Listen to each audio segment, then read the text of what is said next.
We'll talk on modern India.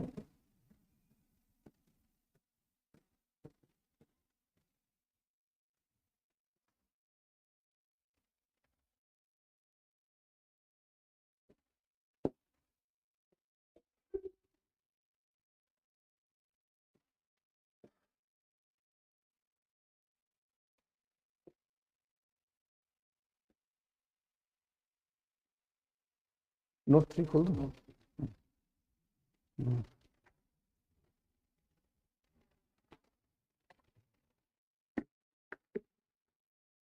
So all of you have studied the entire syllabus, hopefully.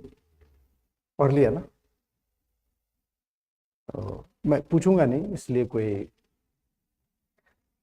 डरने की बात नहीं है, but at least you have a glimpse of the entire syllabus. So our hot areas or the quest areas from where maximum question probable is after the revolt of 1857. So if you go by our revising model, we should more focus on the post-revolt of 1857. Pre-1857 period, there are some gray areas from where we can have question in the prelims. So beginning from the advent of Europeans,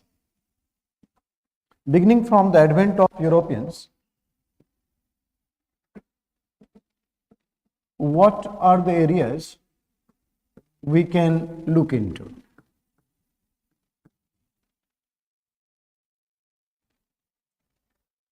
There are some points like geographical discoveries.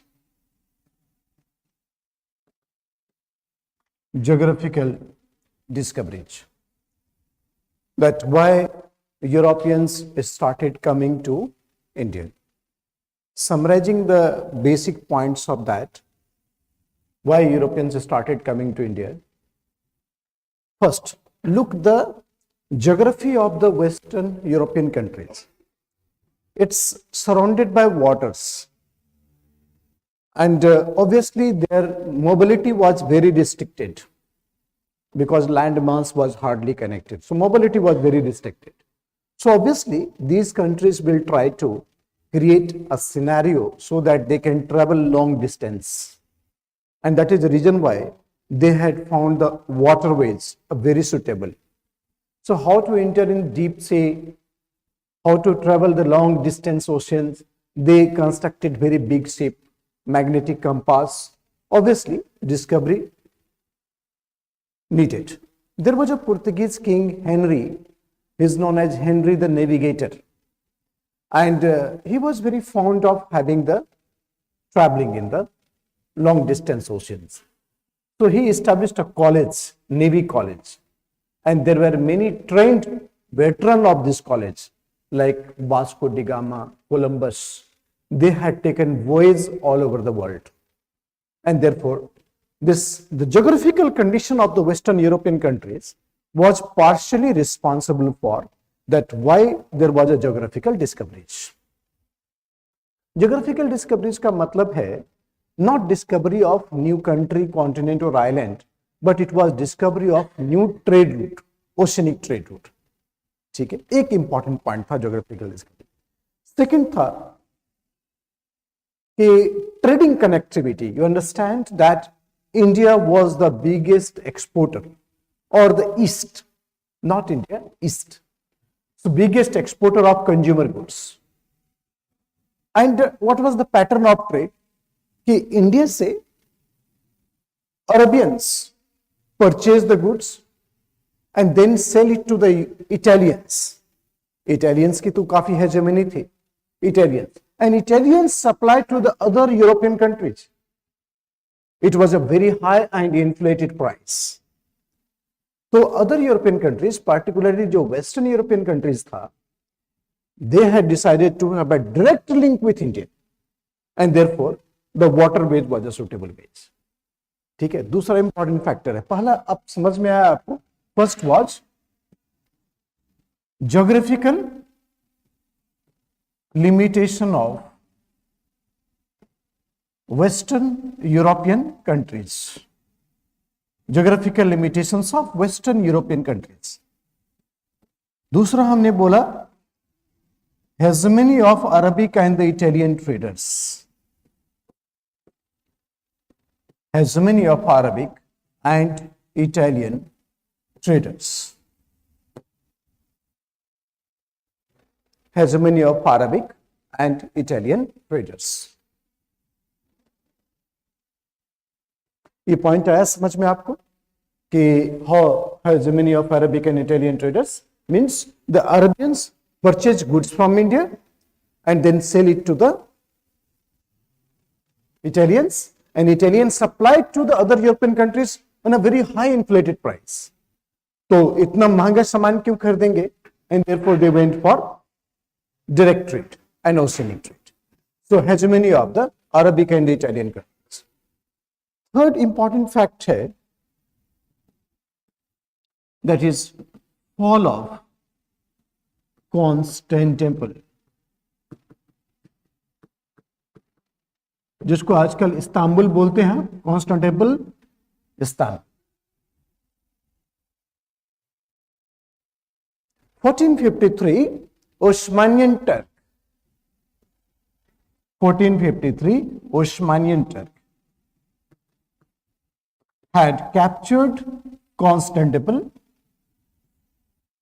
और जब Turkish ने capture कर लिया Constantinople को, तो obviously the trade route got disconnected between India and Europe. Turkey is the exit point, so trade route got disrupted. So how to reconnect India? Oceans. So geographical discoveries had many fundamentals, but this one was a very important factor, fall of Constantinople, right? And thereafter, the Western European countries wanted to find some alternative trade route to connect. And that is the reason why they went for geographical discoveries. I told you the geographical discoveries refers to discovery of new oceanic trade route. Fine. उसके बाद एक और important factor है, that is the religious zeal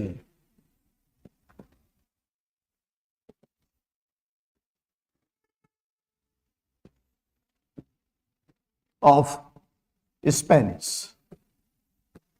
The people of Spain, they were very much inspired by the religious ways, how to spread Christianity. और आपको पता है religion is a type of opium in which you can sell any risk of the life, and therefore in order to spread Christianity they had taken the long distance voyage. So religious zeal of the Spanish. Spain जो था वो सबसे ज्यादा, Spain was a nodal country in the world who had taken initiative. Spain and Portugal were the partners. Spain and Portugal were the partners. So thereafter, these efforts taken by Western European countries, and that led to the rise of geographical discoveries. तो इसमें अगला point आता है कि Spain was focusing on American continents, right? And Portugal was taking care of East India. So therefore, Portugal was taking the route from Cape of Good Hope, and Spain was taking route of America. Columbus वगैरह उधर देख रहा था. South America, North America, both. So Portuguese came to India, then Dutch came, then English. So Portuguese had backup of Spanish Navy in Atlantic. So Dutch or English was not able to give proper challenge to Portuguese because of the backup from the Spanish Navy. But Dutch and English also made collaboration to challenge the collaboration of Portuguese and the Spanish. And English technology was much superior. It came late, but came very strongly. So 1588, there was a Portuguese warship, Armada, Spanish warship, Armada. And Armada was a warship which dominated in the Atlantic. 1588, English defeated this Armada, and it led to the fall of the Spanish hegemony in Atlantic. And thereafter, English also opened the route and then come to India. So 1588, after defeat of Spanish Armada, the Portuguese and Spain both lost its hegemony over the sea, oceans, and then Spain and English and the Dutch also started coming to India. So this challenge, after the defeat of Armada, Dutch and the English also started for the Eastern trade. Eastern trade. Dutch and the English also started the Eastern trade.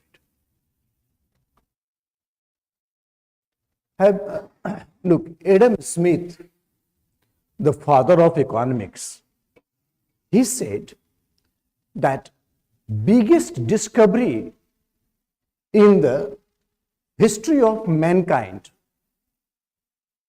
two biggest discovery in the history of mankind. One is the Cape route to India and discovery of America. This is a statement of Adam Smith. So you can understand how important this geographical discovery is. Adam Smith क्या बोलता है कि two biggest discoveries in the history of mankind,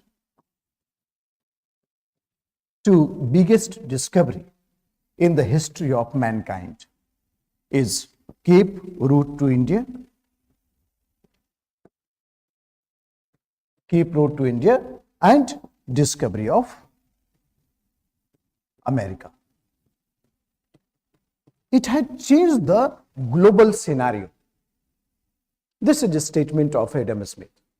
Two biggest discovery in the history of mankind is the Cape route to India and discovery of America. Discovery of America. It had changed the entire global scenario. So Portuguese आया, Dutch आया, English, French, all. Danes, French, all. Among all the Europeans, English emerged as a superior. Why? Because there was fundamental limitations to the other Europeans. Formally देखें, Portuguese. Portugal was in the state of decline. Total population was only 1 million, 10 lakh. Total population इतना तो auto में travel कर लेता आपने करोल बाग में 10 lakh only population feudal setup only feudal had the Prestige traders they did not have the backup of the government. Fundamental problem. Second, Portuguese got in touch with Brazil, and Brazilian condition was very much similar to India. And it was easy for Portuguese to go to Brazil rather than coming to India. So these are the things which actually was the limitation of the Portuguese power. English was very focused towards India. उसी तरह से French को देखें. French was a government company and English East India Company was a private company. The differences is only in the sense BSNL versus Geo. Right? So French East India Company was BSNL and English East India Company was the Geo. And obviously they had a dominance of the capitalist backup. So there are so many limitations you can see among the other Europeans compared to English. एक छोटा सा word अगर prelims में रहता है कि English was more focused for the structural consolidation and others were more focused for profit maximization, and that actually make the difference between others versus English. Did you understand this sentence? जल्दी से पैसा कमा के निकलना है, मजबूती के साथ रुकना है और लंबे समय तक कमाना है. So other Europeans were more focused on profit maximization and English was rather had a primary ambition for structural consolidation. And that make the difference with other Europeans versus English. Right. मैं ये मान के चल रहा हूं कि you have gone through the whole syllabus and then I'm trying to catch you some important glimpse so that you have a bigger clarity of that, bigger clarity. Facts वगैरह तो कर लेंगे हम लोग, but you must have some bigger clarity for that. Okay, so why English was so dominated over other Europeans? There are certain basic understanding about that. And first is private entrepreneurship versus public enterprise, right? Geo versus BSNL. Second important fact is that other Europeans were more intended for profit maximization. English had a structural consolidation. Fundamentally, profit maximization versus structural consolidation. एक बात समझ में आया. दूसरा है the private enterprise versus public sector. Private enterprise versus public sector.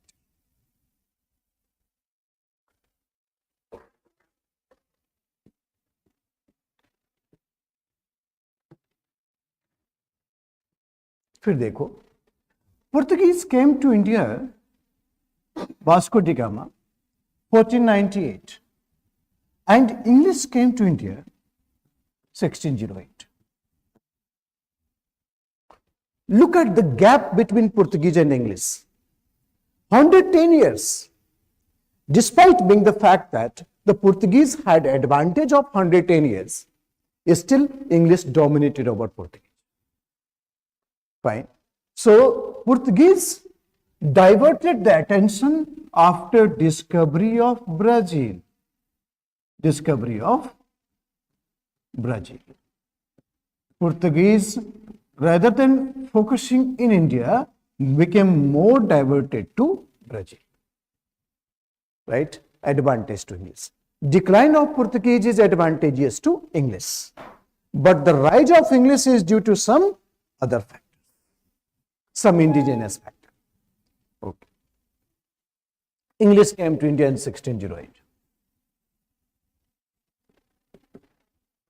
So when English came to India in 1608 and established its first factory at Surat. First factory at Surat. You know the meaning of factory? What is factory? It's a administrative depot. It was a godown, warehouse. Europeans were not producing anything. Europeans were sellers and purchasers. जैसे Amazon, Flipkart काम करती है, they were doing the same thing. So they were sellers and purchasers. They did not came here to produce anything. एक और golden statement अपनी clarity के लिए. English did not came to India with the objective of becoming the political power. Right? Trade and commerce was the main objective of company. But it is circumstances in India persuaded company to aspire for political power. Statement should be very clear. मैंने बोला कि objective क्या है? Trade and commerce. Right? And it is circumstances in India persuaded English to aspire for political power. So, East India Company did not came to India with the objective of becoming the political power. Did not came to India with the objective of becoming the political power. It is circumstances in India. It is circumstances in India persuaded British to aspire for political power. To aspire for political power.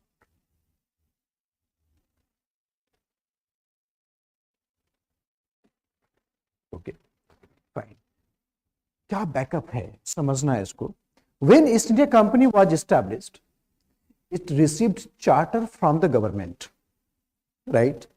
In this charter, it was clearly said two important points: that East India Company would be the only company of England have trading ties with the East and India. No other company of England will have the trading ties with India and East. इसका मतलब है no competition at home. This is a advantage number one to company. First advantage is that the charter of 1600, what I said, circumstances, that was not to others but exclusive to English. A structural consolidation, right? So East India Company had trading monopoly.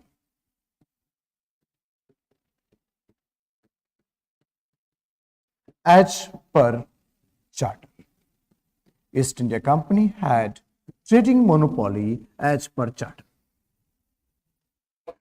charter of 1600. मतलब no competition at home. No competition at home. सीधी बात है, East India Company is the only company of England will have the trading ties with the East and India. India and the East. Therefore, no competition at home. Initially, it was for 15 years. मतलब 1600 से 1615, 15 years. But before the expiry of the term in 1609, before the expiry of the term in 1609, it was extended for indefinite period. Extended for indefinite period. It was extended for indefinite period. Concept clear करिए.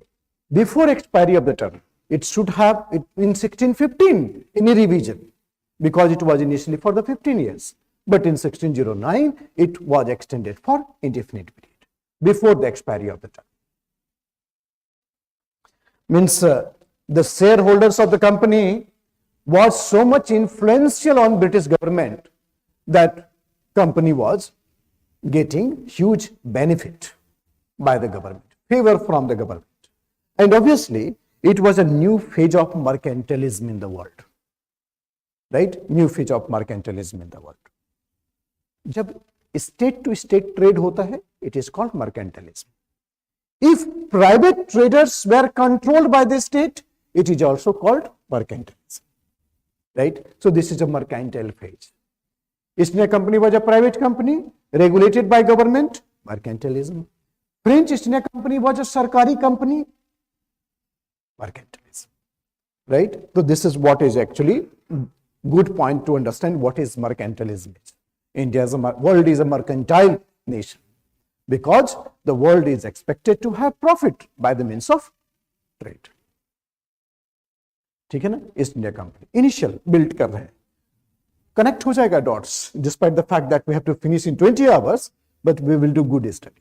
मैंने बोला कि I will more focus on the post 1857 period, but some points from here. So after coming to England, that time Jahangir was the ruler. 1605 में अकबर मरा था, and 1608 Jahangir. And this man Jahangir, strange personality. Right?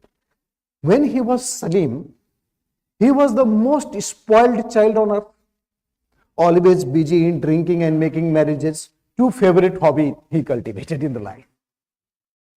एक बार अकबर भेजा उसको अबुल फजल को कि sir, my dear genius man, please go and convince Salim that what he is actually.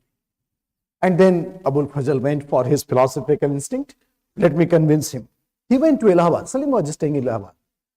एक तो बिगड़ा बच्चा, and he was staying in Allahabad. Allahabad में तो आप जानते ही हैं, अगर कोई रह गया पॉलिटिशियन बन जाता है.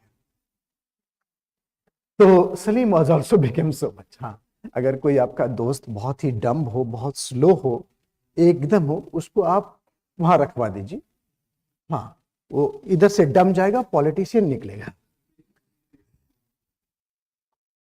तो सलीम को काफी ज्यादा, तो ही बिकम वेरी रेड फेस्ड कि मेरा टाइम बर्बाद करेगा।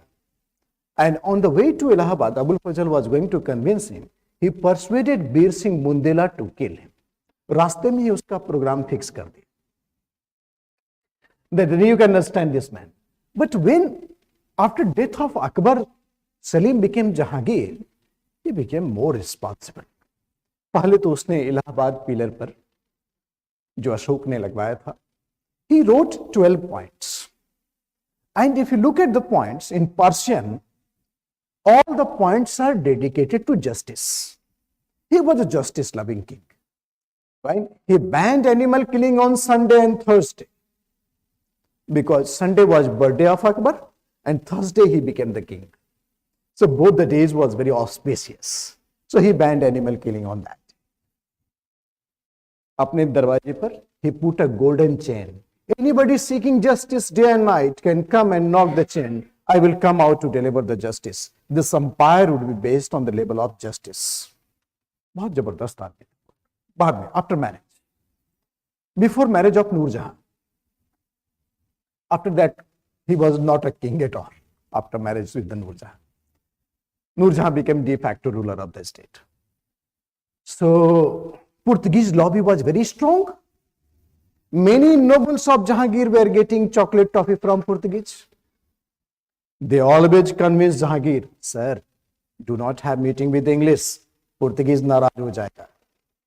So because of the strong Portuguese lobby in the Mughal court, English was not getting appointment with Jahangir.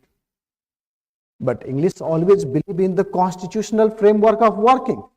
So keep on writing letter, sir, please appointment, please appointment. Nobles बोलता था, sir नहीं, Portuguese, our trading partner. Finally, 1612, after 4 years of the advent of English, there is a place in near Surat, is Swali. The Battle of Swali. In this battle, the English commander, Captain Best was really Best. So Best defeated Portuguese. Battle of Swali. And thereafter, the English got confidence. Mughal got confidence in English. And next year, 1613, Jahangir issued a farman, and then Surat became the official. So finally, after 5 years of the long effort by the East India Company, Surat was officially recognized and got permission to erect factory at Surat. Fine. थोड़ा आराम से समझते, date भी याद हो जाएगा, year भी याद हो जाएगा, provided you have some relevant touch how to remember the date. Otherwise, if you try to remember that years, you'll never. So go by the relevance of the year, and then you automatically the years will fit inside. Okay. After Battle of Swali in 1612, then 1613 officially it was recognized. उसके बाद आया Sir Thomas Roe. He was an ambassador of the British King James I. And Thomas Roe, he stayed in the Mughal court for 3 years and he convinced. And finally, Jahangir issued a farman that company can construct factory in all Mughal territories. ये जो sentence होता है ना, बहुत जबरदस्त होता है. क्या बोला? All Mughal territories. That means if Mughal keep on expanding, the right of the company to construct factory will also keep on. So that 1715, the issue of the letter, that finally worked beautifully for a company, because by the time of Aurangzeb, Mughal was all India, company was all India, because of the farman of Jahangir, because company got the right to construct factory in all Mughal territories. So Mughal was in the massive expansionist mode, advantage to company. What I said, what circumstances that aspire company to become the political power. ठीक है, आराम से बात करते हैं बिल्कुल. But in entire India, if you see the company's profile, The company had factory at many places. But company was more focused here in Bengal. Company was maximum concentration in Bengal. Why company had maximum concentration in Bengal? First thing, Bengal, the geographical location of Bengal, its economic aspects of the Bengal. Bengal was a very prosperous state. Bengal was a very prosperous state. Its prosperity is regarding Bengali handicraft, right? Availability of commercial crop, jute, indigo, tea, opium. So there was a huge availability of the commercial crop. Or Europeans was very attracted. English was very attracted. Bengal को अभी वाला बंगाल मत समझिएगा. Bengal was very prosperous, right? Prosperity lies in Bengali handicraft plus availability of commercial crop. First point. Why company was so much attracted to Bengal? Why Bengal?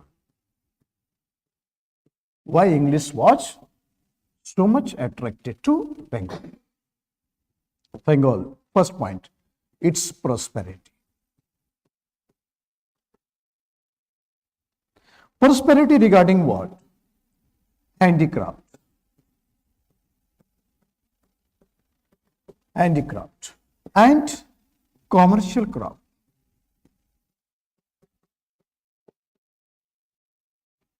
Commercial crop. Prosperous state. Handicraft and commercial crop. Commercial crop mein, if you have a question, what is produced in Bengal? So then we have indigo, tea, opium, jute, rice, etc. But there was a question that what are the items exported from Bengal? So option was, out of the 4 options, each option had cotton included. So many genius students, they applied their 7 cents and बोला cotton वाला तो नहीं होगा, jute वाला match कर नहीं रहा था 4th ऑप्शन, बट कॉटन नहीं होगा तो नहीं होगा, तो 4th मार्क के फिट होगी. But understand the question, exported बोलता है, not produced. Bengal had a very vibrant port, and Bengal was connected to the Asiatic trade as well as intercontinental trade. So whether cotton produced in Punjab or Gujarat or Maharashtra, Sindh, but it was exported through Bengal. Cotton होगा उसमें. सबने गलती की except my student. So that is how the cotton. आपको समझ में आया ये चीज कि exported था वो ऑप्शन. आप सर्च करिएगा, you will find that. So Bengal having the commercial availability of the commercial crop. Second, geographical location of Bengal was such that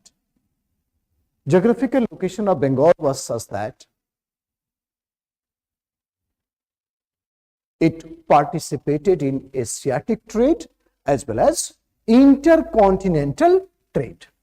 south Asia से कनेक्ट हुआ, श्रीलंका से कनेक्ट हुआ और चाइना से. साउथ चाइना सी में inter कर गए. आप जानते हैं 60% of the world trade. Bengal was deeply connected to, it was Asiatic trade as well as intercontinental trade. Okay fine. Third important point है, why Bengal so much focused. Third important point है कि English had many settlements in South East Asia. केवल Indonesia को छोड़ के. आपने पढ़ा होगा ना कि Dutch and the English finally reached an settlement कि Dutch will take care of Indonesia and English will take care of India after battle of Amboyna. So here Dutch and English. So except Indonesia, entire Southeast Asia, it was taken by English. और उसका command base कहां था? Bengal. So operational base in the entire Southeast Asia was Bengal, and that is the reason why company was more focused on Bengal. Right. Third point क्या है? Third point है कि company had many settlements in South East Asia. Company had many settlements in South East Asia.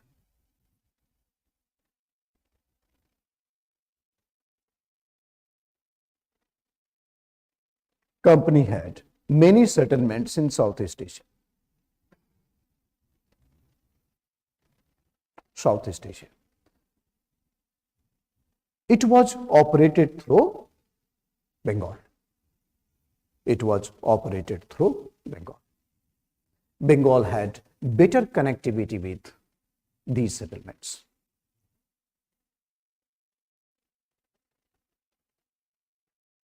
Bengal had better connectivity with these settlements.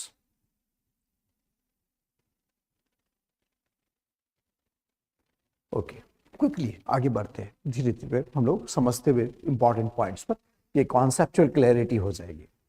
तो देखो क्या है कि after when Aurangzeb was the ruler, Mughal had very strong centralised control. Mughal had very strong centralized control everywhere. All the Europeans, they had to work under the guidelines of the Mughal. But after death of Aurangzeb, when Mughal empire disintegrated, that led to the rise of many independent and autonomous states. That means now the equation had changed. Company had all India trading network, and the states became autonomous and independent. So company will dictate the economic terms on the other states. Company का economic network entire India है, and state of the India had become decentralized, disintegrated, and therefore small states. And these small states will deal with the company. Earlier company was dealing with the government. Now these small states will deal with the company. So economic clout of the company would increase. What actually the program made by the company, that in order to first company establish the economic hegemony and then taken the political control gradually, right? Bengal was the perfect example. If you look at the British expansionist policy that had started when company started thinking about transforming itself into political power. First it was captured Bengal and then other states of India. ठीक है, तो मैं क्या बोल रहा हूं कि after disintegration of Mughal empire after death of Aurangzeb, disintegration of Mughal empire, after disintegration of Mughal empire, company had all India trading and economic network.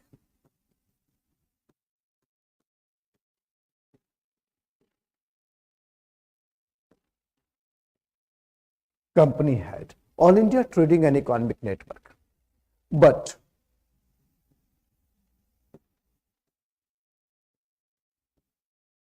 political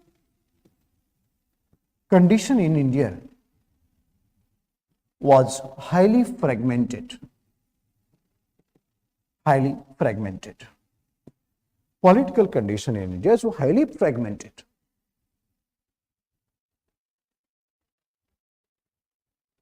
Therefore,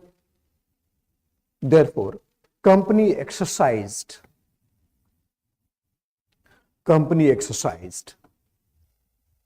its economic dominance. Company exercised its economic dominance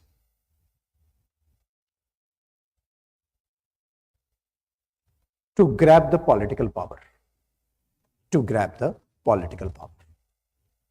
Economic dominance to grab the political power.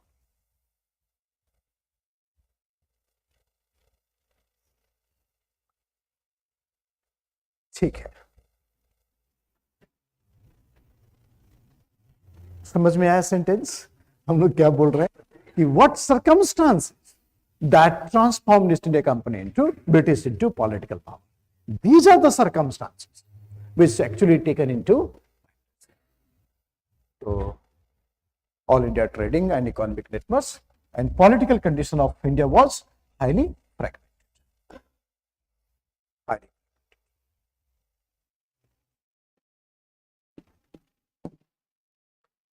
Second, capture of Bengal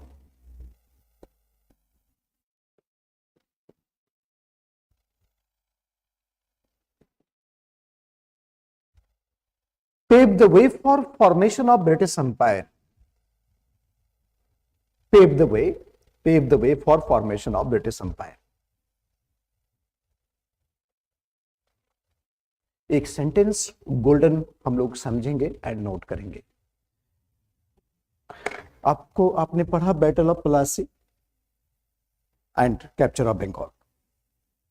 so battle of Plassey and capture of Bengal in second half of the 18th century, Bengal was a plundered state as well as a sponsoring state.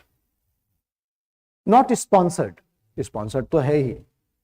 Sponsoring state means exploitation from Bengal was giving opportunity to East India Company to go for further wars in other places, conquest of India.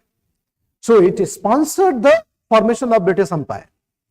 और दूसरा important point है कि whatever the exploitation coming from Bengal, it was draining to England.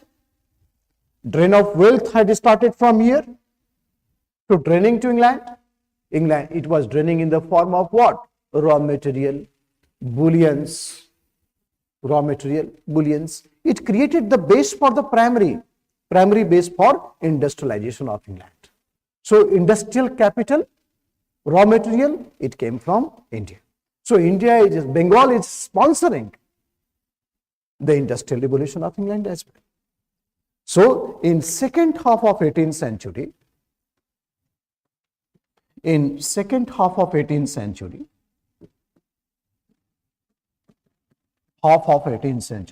Bengal was a plundered state.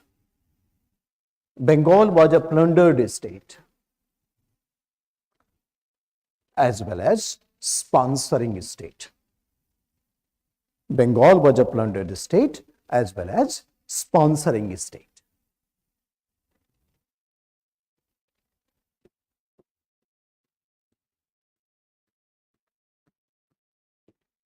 Bengal was a plundered state as well as sponsoring state.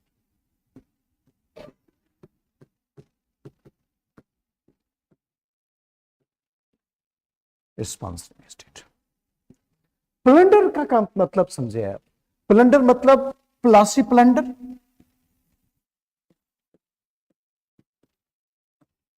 Plunder मतलब Buxar plunder.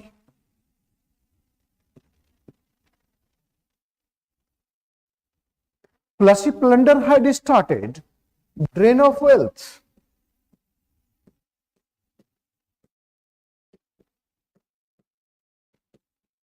Mirzapur.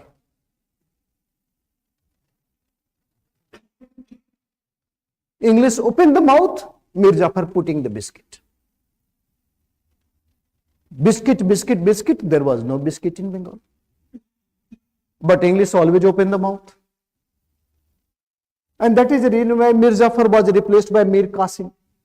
And Mir Qasim, he tried to get in alliance with the Indian powers, resulted in Battle of Buxar. Defeat in the Battle of Buxar, it cleared the doubts of Plassey. Plassey में लगता था हम लोग को नहीं umpire ने बेईमानी की है. It was treachery, it was conspiracy. But Battle of Buxar was a real fight between the Western power and the Indian power. And defeat of this alliance was definitely supremacy of the Westerns. So it confirmed the victory at Plassey. Battle of Buxar confirmed the victory at Plassey. Quarter final में भी हारे, semi final में हारे, knockout में भी तो हारे रहे थे. And that is how they confirmed the Battle of Plassey. But Battle of Buxar resulted in Treaty of Allahabad and grant of Diwani. Grant of Diwani. Grant of Diwani. Diwani matlab right to collect land revenue. So the biggest and the consistent source of India was in the pocket of British. So Bengal was a plundered state. Bengal was a plundered state. Biggest consistent source of India, that is land revenue, prosperous source of India, was in the pocket of the British. Bengal का. Sponsoring state में क्या है? Expenditure of British conquest. Expenditure of British conquest. Anglo-Maratha, Anglo-Mysore. Expenditure of British conquest. Anglo-Maratha wars, Anglo-Mysore wars, so expenditure of British conquest. Second, transfer of raw material. Transfer of raw material and bullions. Transfer of raw materials and bullions. Bullions matlab gold and silver. It created the primary requirement for industrial revolution in England. It fulfilled the primary requirement of industrial revolution of England. So Bengal was a sponsoring state. India में क्या sponsor कर रहा है? Capture of other states, Anglo-Maratha, Anglo-Mysore. Fine, उसका expenditure कहाँ से आएगा? Government तो दे नहीं रही है. So company was generating here, company was using here. घर से नहीं लगना है, इंडिया से लेना है, इंडिया को conquest करना है, and then यहाँ से भेजना है, and that will create the base for the industrial revolution in England, जो primary requirement. Right. So Bengal was so important for East India Company, Anglo-Maratha, Anglo. अच्छा, अब समझना बच्चे, थोड़ा सा भी अगर आपने एक बार देख लिया होगा ना, तो ये सब चीज समझने में दिक्कत नहीं आएगी. फिर देखो 1757 Battle of Plassey, then 1765 Battle of Buxar, then Treaty of Allahabad. So 1757, 1765 two important watershed. अब इसमें क्या था कि after 1765 Battle of Buxar, Robert Clive, the masterman of the capture of Bengal, he was appointed as governor of Bengal. Clive जब आया था तो he came as a clerk, 40 pound salary थी, and clerk became governor. इतना बड़ा promotion केवल England में होता है. Here maximum clerk can become head clerk. But now clerk became governor. He was so excellently handling the affairs of the state, affairs of the company. So he was appointed as a governor. Most corrupt person on earth. जब वो वापस गया and the government had made an assessment of his income, it was looking like that his salary was 40,000 per month, pound, rather than 40,000 pound. What type of the his inflated capital accumulation was there? So government was very surprised कि इतना पैसा कमाया कैसे? बोला sir India है, यहाँ कमा लेते लोग. So that is how. So Clive, हालांकि बाद में उसने yes, he committed suicide because he faced impeachment, और थोड़ा दिमाग खराब तो ही जाता है अगर अचानक से इतना पैसा आ जाए तो. So इंडिया में वो क्लाइव का corruption and corruption everywhere. 1765 there was a dual government, and this dual government was managed and started by the Robert Clive. Robert Clive ऐसा बोलते हैं कि this government was one of the most corrupt government in the world. Daily there was a debate in the British parliament. हो क्या रहा है बंगाल में? Member of the parliaments were sitting. Some members started the question that company is doing ruthlessly in Bengal and it is defaming our democratic values. A private company of England, backup of the government, is creating chaos in Bengal and promoting the corruption. This is defaming our face value of the British democracy. Question उठा तो some members came. बोला एक काम करिए, बंगाल को British में मिला लीजिए.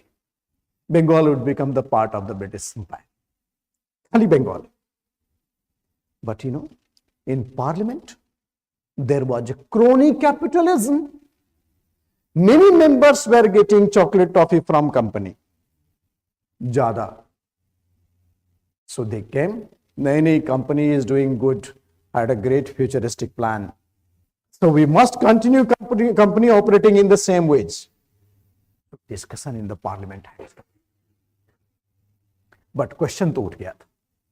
Then Prime Minister of England invited the director of company, asked the director of company, come to the office. बोला corruption, this file ऐसे निकाल के दिखा दी. Company was on back foot. So gave assurance, sir, we will do all these things and we have such excellent futuristic plan. Look at the drain that coming from India to England. तो हल्के से बोला मेरा क्या? हाँ, मेरा मतलब government का क्या है इसमें? बोला सर 40,000 pound एनुअल चलेगा. So company agreed to give government 40,000 pound annual as operational fees. So British government became party to this plunder directly. ठीक है, मगर कंपनी की हालत जो थी ना, अपने यहाँ कॉर्पोरेट है वैसे जैसी थी.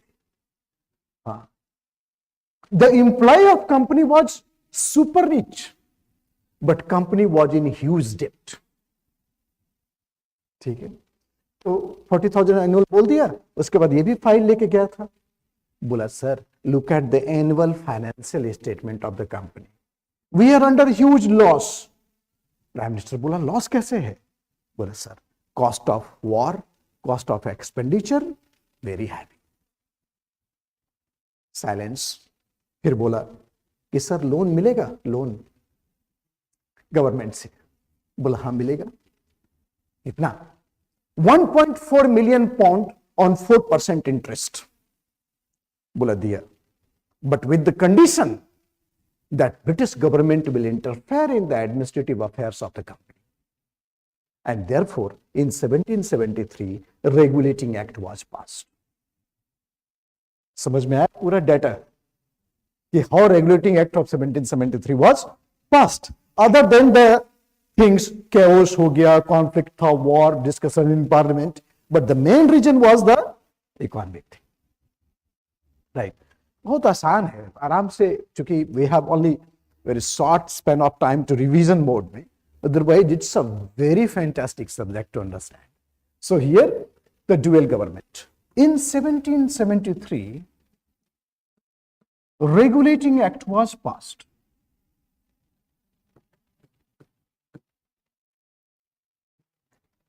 The Regulating Act was passed because the economic condition of company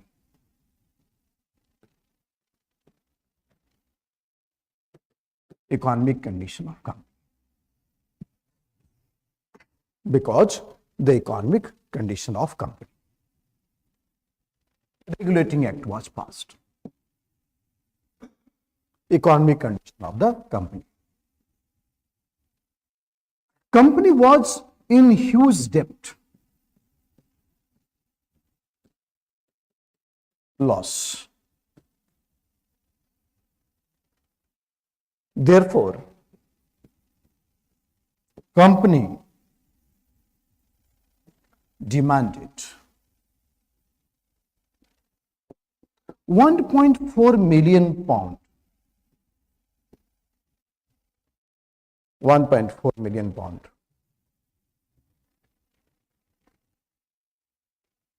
Loan from government. 1.4 million pound loan from government.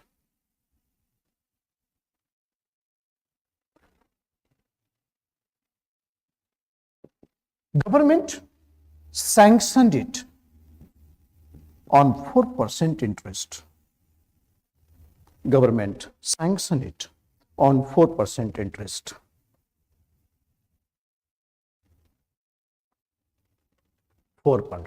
Interest.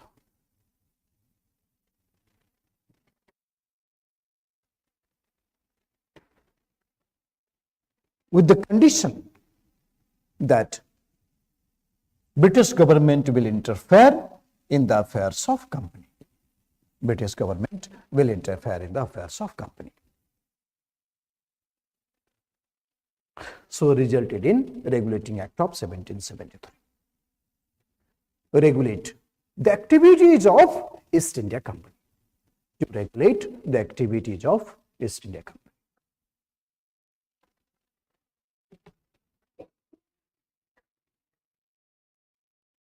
ठीक है, और आपको पता ही है सारा प्रोविजन क्या है रेगुलेटिंग एक्ट का, that the governor of Bengal became governor general of Bengal, court of directors, court of proprietors, ये सब फिक्स हुआ कि क्या क्राइटेरिया होता है कोर्ट ऑफ प्रोप्राइटर्स के लिए, कोर्ट ऑफ डायरेक्टर्स के लिए.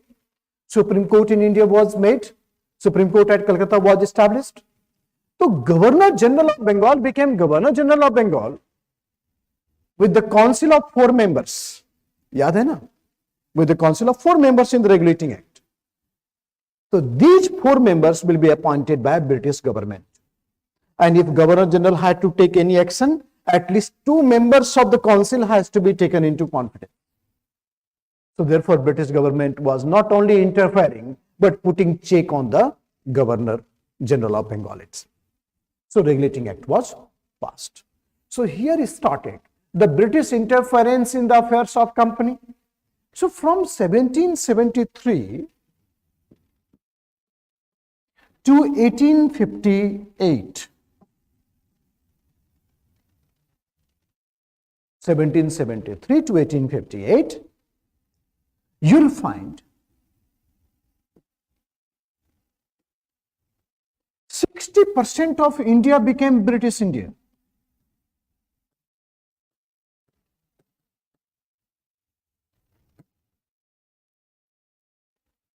60% of India became British India.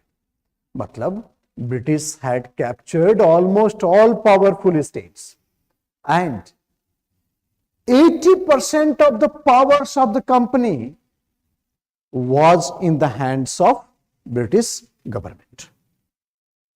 So there are many acts passed, जैसे Regulating Act पास किया, right? Act of 17 Pitt's India Act पास किया, 1784, 1786, right? 1792, 1813 Charter Act, 1833 Charter Act, 53. So each and every Charter Act,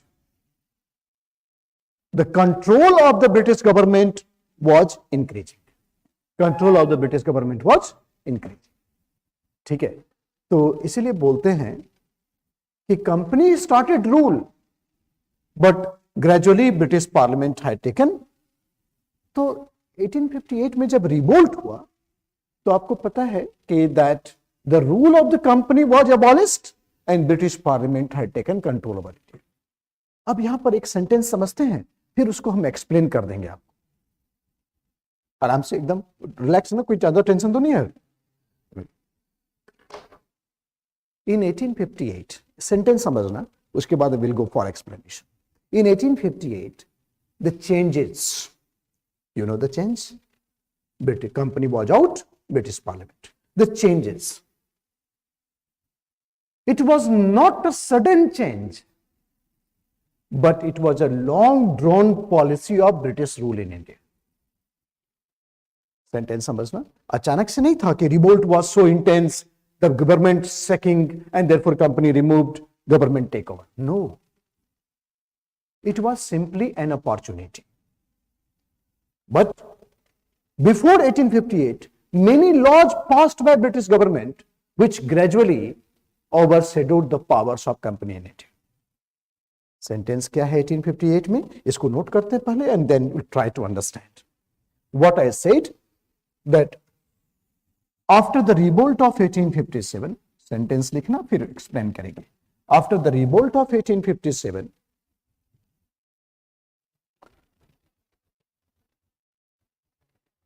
the changes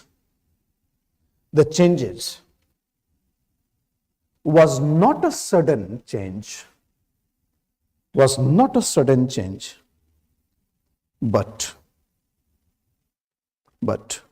long drawn policy of British rule in India. Long drawn policy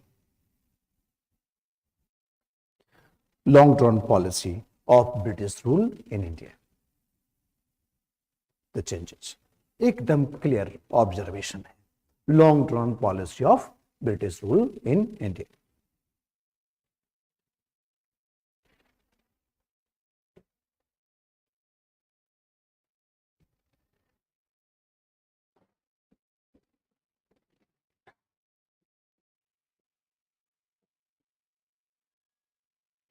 policy of conquest, देखना आराम से सारे बच्चे, policy of conquest and policy of control,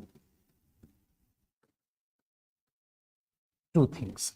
There are two things.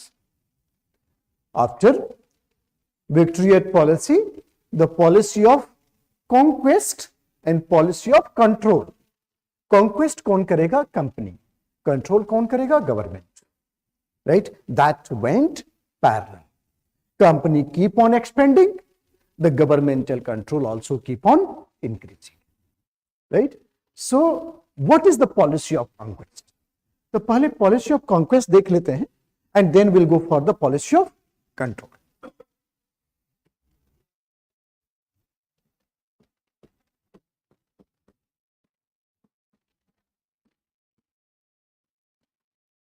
Policy of conquest.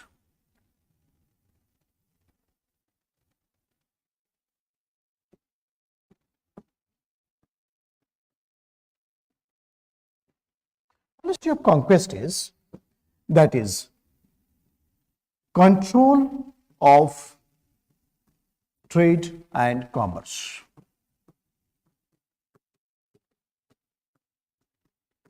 Control of trade and commerce. Actually, it started from Farman of 1717. Farrukhsiyar ने दिया था farman of 1717. How company had monopolised the affairs. So farman of 1717. Farman of 1717. Control of trade and commerce, and that resulted in capture of Bengal.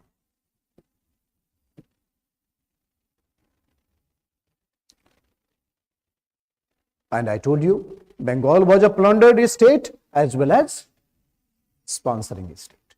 So here it will start the conquest and expansion.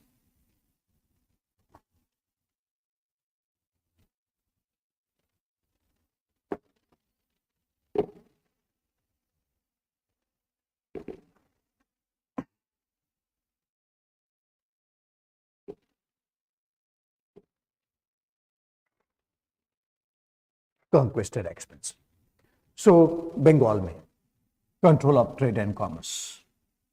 Then next stage of the policy, आपको पता है when Lord Wellesley came to India as a Governor General, Wellesley was first person who had seen the dream of British paramountcy in India. Wellesley was the first person. So here the next policy was policy of indirect subordination. Policy of indirect subordination. policy of indirect subordination.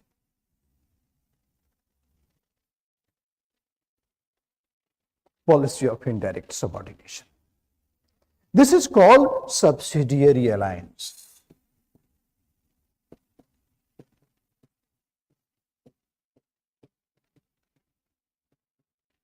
Policy of subsidiary alliance. Introduced by Lord Wellesley.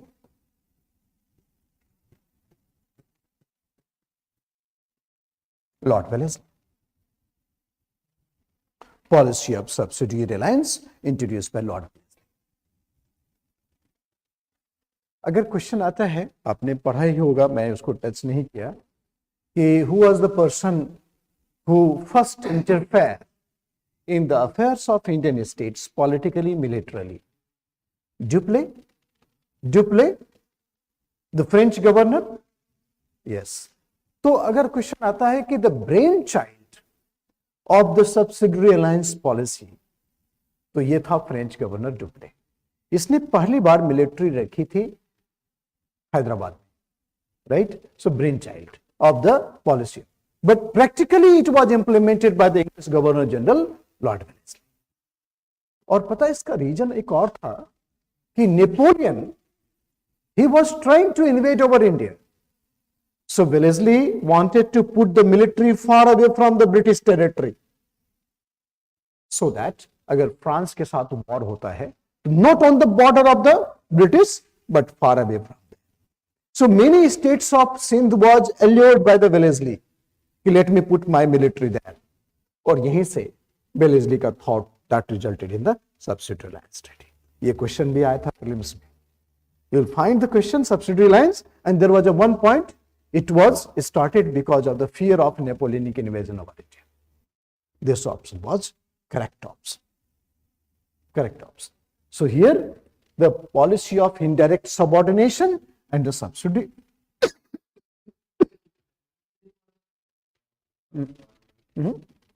क्या बोल रहे? There are many factors, but one factor was Napoleon. एक तो है कि that Indian states, they were in the conflict, state of conflict. British wanted to take opportunity by putting the military in the capital. और जब foreign military capital में है, तो आप समझ सकते हैं entire domestic and the foreign policy will be controlled by the British. America in Afghanistan. That is how you can imagine the foreign and domestic. Napoleon का fear भी एक important factor है. Okay. So policy of indirect. Which state was first signed the subsidiary alliance treaty? Is Nizam of Hyderabad. But उसमें आप spectrum में पढ़ेंगे.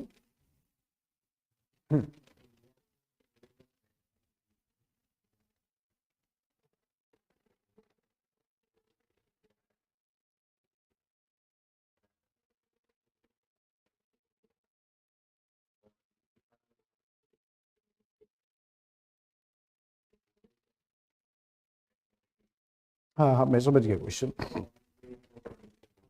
हाँ देखो, आपने पढ़ा ना, कर्नाटक वॉर पढ़ा होगा ना. तो after battle of Bondi was and then treaty of Paris, France was finished in India. So France lost a very powerful colony. तो उसके बाद तो फ्रेंच रिवॉल्यूशन का सिस्टम स्टार्ट हो गया. उसके बाद France was badly engaged in the internal affair. But जब फ्रांस स्टेबल हुआ after the revolution and Napoleon became the first consul, तो नेपोलियन वांटेड टू, एक बात है कि England and France they are fighting to each other for the 100 years. So Napoleon wanted to get back all the lost territories. तो India तो आना ही था, ठीक है, और इंडिया आना था तो फिर ब्रिटिश के साथ कॉन्फ्लिक्ट होना था. So subsidiary alliance, the policy of indirect subordination. Third important point में एक्सपेंशन में है कि policy of direct subordination. Direct subordination में क्या होता है? जैसे wars, conquest. Next is, third point is policy of direct subordination, like capture of Maratha, like capture of Maratha, policy of direct subordination, Maratha, Punjab, Sindh, ये सब कैसे कैप्चर किया? Policy of war, conquest, that is called direct subordination, policy of direct subordination.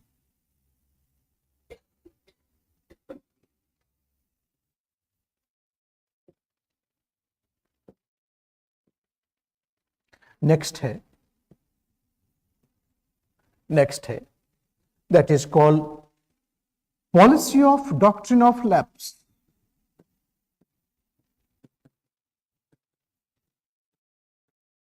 Policy of doctrine of lapse. Maratha, Punjab, Sindh. अच्छा, मैं अपनी hand writing सुधारता हूँ, रुको. हाँ, मैं पहले बहुत अच्छा लिखता था. Policy of direct, I started on the board when there was a chalk and the pen. उसके बाद आया वो मार्कर आया.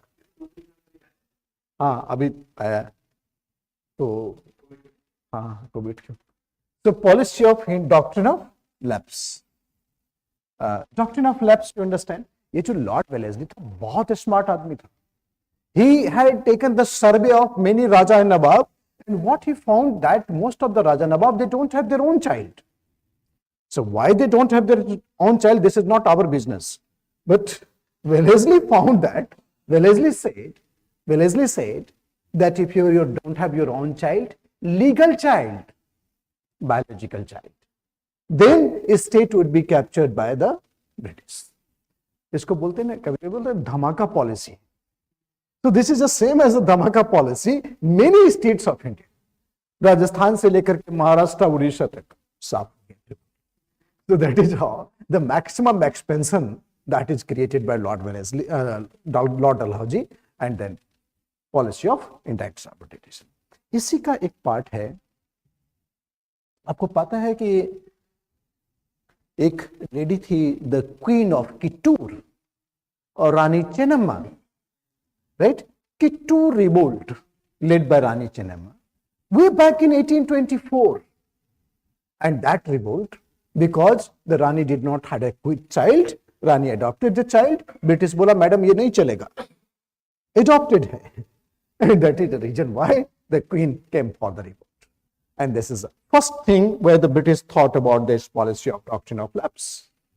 So it was not a new policy. It had already initiated way back in 1824 with the Kittur uprising. Kittur uprising. The gallant Rani Chennamma.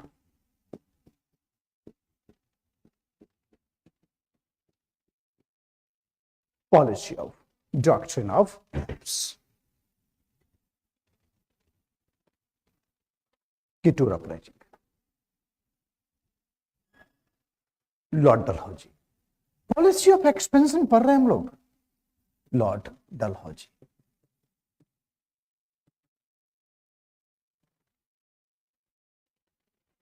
(1824) Kittur uprising, Rani Chennamma. आप लोग फटाफट इसको search करिएगा घर में. If I have not read that civil rebellions, tribal rebellions, तो थोड़ा इसको टच कर लीजिएगा आप लोग. So this is not new policy. First state which signed the doctrine of lapse was Satara.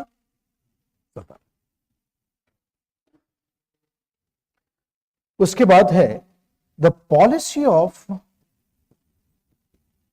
maladministration, misgovernance. Policy of maladministration or misgovernance, like Abadh. Abadh was annexed on the pretext of misgovernance, maladministration. ठीक है, but अगर question में option में आ जाता है कि policy of misgovernance was part of the doctrine of lapse, आप बोलिएगा yes, this policy was not independent policy but it was part of the policy of doctrine of lapse. So policy of maladministration, it was part of the doctrine of lapse. So these are the policies which actually led to the 60% of India had turned into British city. ठीक है, ये है policy of expansion, और दूसरा side में क्या है, policy of control. So British keep on expanding, company keep on expanding, and British government in London keep on increasing control over it. ठीक है, ओके है.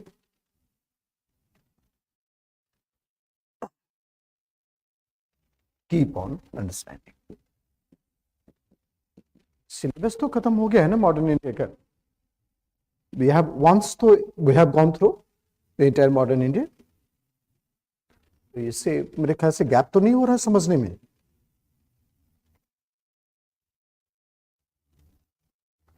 जब भी कुछ सवाल पूछे ना, एकदम साइलेंट हो जाएगा, बिल्कुल ना हाँ बोलना है ना बोलना है, आप ही खुद समझ लो. ठीक है, एंड अकॉर्डिंगली आपको जो डिसाइड करना कर लो. बिल्कुल, I will not take the responsibility कि हमने हाँ बोला था. अच्छा ट्रिक है इंडियंस का. हाँ, whenever there is a crisis in the world, maintain the silence. पूरा वर्ल्ड बोलते कुछ तो बोलो, मतलब नहीं हम नहीं बोलते. हाँ हाँ, बस तो ये तो है इसमें. हाँ, तो अगर एक बार भी गोन थ्रो तो then this will not be a problem here. Okay, तो देखो पॉलिसी ऑफ कंट्रोल. और otherwise if you have any gap, जैसे क्वेश्चन इसने पूछा तो यू कैन आस्क, तो हम लोग क्लियर करते चले जाएंगे. So policy of control. And policy of control we have seen the regulating act. जबरदस्त एक्ट था regulating act. What circumstances this regulating act was passed we have seen. Okay, yes, court of directors. Court of directors को create किया England में. 24 court of directors were there, जो monitor करता था entire affairs of the company. Right, then come the Pitt's India act.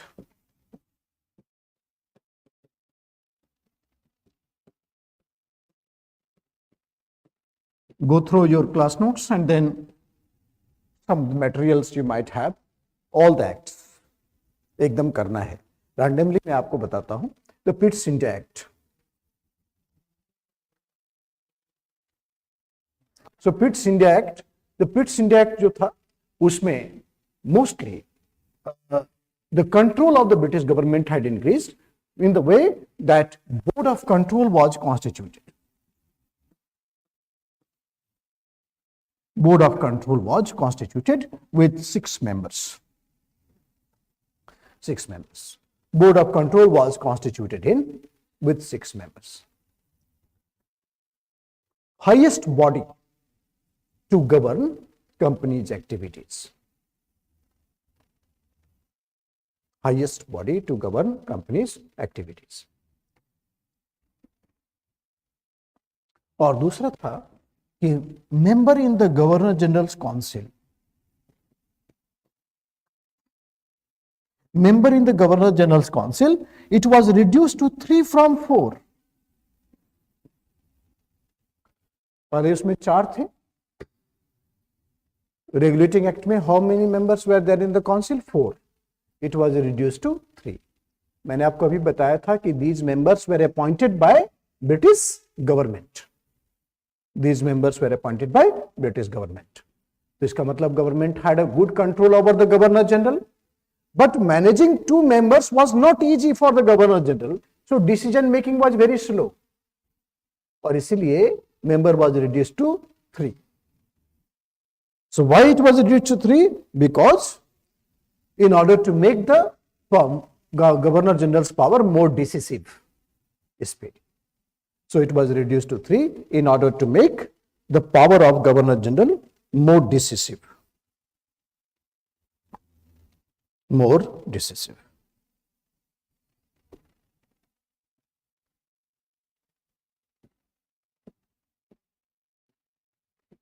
Power of Governor General more decisive.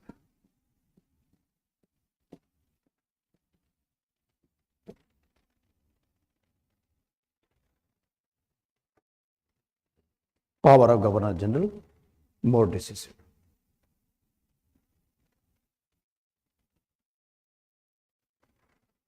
It was reduced to 3. उसके बाद एक act आया, that is called act of 1786।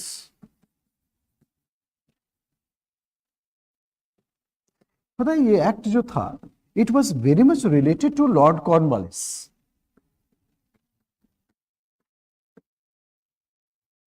Lord Cornwallis. This act was very much related to Lord Cornwallis. मैं आपको बताता हूं क्या story है। ये जो लॉर्ड कॉर्नवालिस था, he was the commander of British Army in American War of Independence. Right? He was fighting against George Washington. हार गया। America became independent. So this loser man of America was proposed to be the Governor General of India, ठीक, Governor General of Bengal. तो उसने condition रखा कि the post of military commander should be included in the hands of Governor General. Right. So therefore, the government had to make an amendment that now the Governor General of Bengal will have the commander of the military of the English India Company as well, and therefore he became the very powerful personality. So in Act of 1786, the post of military commander, post of military commander was included in Governor General. The post of military commander was included in Governor General. Post of military commander was included in Governor General. जबरदस्ती देख तो क्या है, loser man of America, he wanted to do something to prove, इसलिए टीपू सुल्तान के साथ जबरदस्ती war. It was the third Anglo Mysore war, third Anglo Mysore war. So after Act of 1786, we have the Third Anglo-Mysore War, which was a forced war on Mysore by Lord Cornwallis. 1790 to 92, it was forced war on Mysore.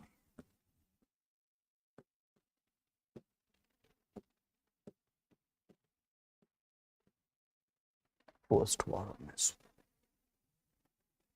जबरदस्ती war किया to subjugate Mysore. Himself led the commander. ठीक है sir, बच्चे screen पर देखना, एक बड़ा interesting बात बताता हूं, आपकी क्लैरिटी और बढ़ेगी। Look, this is the state of Travancore. This is the state of Travancore.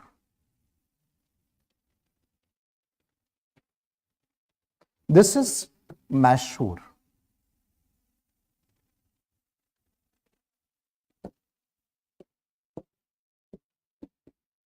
Travancore, Mysore, ठीक है। और ये तो मद्रास है, that was under the complete control of the British. Madras, Karnataka,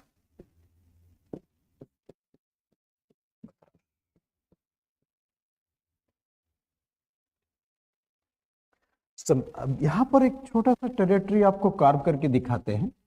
This is actually, this small area was Cochin.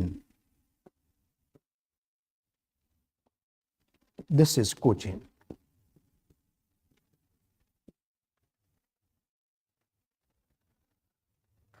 ठीक है, यहां पर in Cochin there was two territory,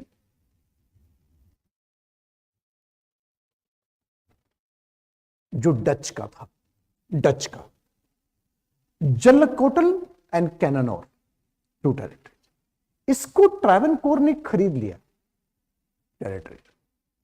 Mysore का कहना था कि Cochin is a feudal state, तो Cochin can not sell the territory, but Travancore ने बोला पैसा दिया है, I will take the territory. So this war started between Mysore and Travancore. और इंग्लिश जबरदस्ती बोला, नहीं बोलते ऐसे कि हाँ इसके साइड से लड़ेंगे, ये मेरी मासी का बेटा है, right? So that is how the English deliberately, Lord Cornwallis came in favor of Travancore and that resulted in war between Mysore and English. This is called Third Anglo-Mysore War. What I said, that it was forced war on Mysore, and that was a plan of the Lord Cornwallis. Himself he commanded the military. Right. This is the level of clarity you should have while talking about why it was a forced war. So Travancore versus Mysore on the issue of the two territories, Jalakotal and Cananore, and that is how it had started. आया समझ में? ऐसा पढ़ा होगा उसमें Anglo Mysore war में. Right. So Third Anglo-Mysore War, then Fourth Anglo-Mysore War, it's all together. ऐसे बोले तो हाँ बोला करो, इससे पता चलता है कि हाँ. जैसे बोल रहे कुछ चल रहा है, पता नहीं क्या चल रहा है. इतना इंटरेस्टिंग है. It is a very lollipop subject. Lollipop subject है बिल्कुल एकदम. एक बार पॉकेट में आ गया ना, खानदानी हो जाता है.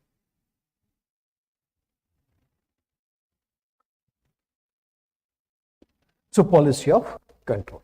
Then the next level is 1813 Charter Act. Another big control. Another big control. Next is that Charter Act. Charter Act of 1813. Charter Act of 1813 में क्या देखते हैं? देखो, this is the time when industrial revolution of England entered in the phase of production. ठीक है? There were many companies involved in industrial revolution. So these companies started putting pressure on government to amend the charter which gave monopoly to East India Company. ठीक है? उसने बोलते कि हमको भी India को एक्सप्लॉइट करने का मौका मिलना चाहिए. Right? There were many colonies in the world, but India was a classic British colony. What is the difference between colony and the classic colony? Colony, you have to exploit, and classic colony, ready to be exploited. So India was a classic British colony, right? And that is how this is a fascination for the many companies to come to India. So promoted the government, asked the government to amend the charter so that they will have a raw material from India, they would have a market for India. तो ये सब चल रहा था तरीके से. This region से charter act है. और Adam Smith, he gave the policy of laissez-faire, free trade, state should not interfere. This is a very important economic philosophy at that time. So therefore government in 1813 decided to amend the charter. Monopoly of East India Company was abolished. 1600 की monopoly. Now after 200 years later, the charter of company was amended and then monopoly of East India Company was abolished. But monopoly continued in, इसमें क्या था? First point क्या था? Monopoly of East India Company was abolished. But company retained monopoly of China, monopoly of China trade and tea trade.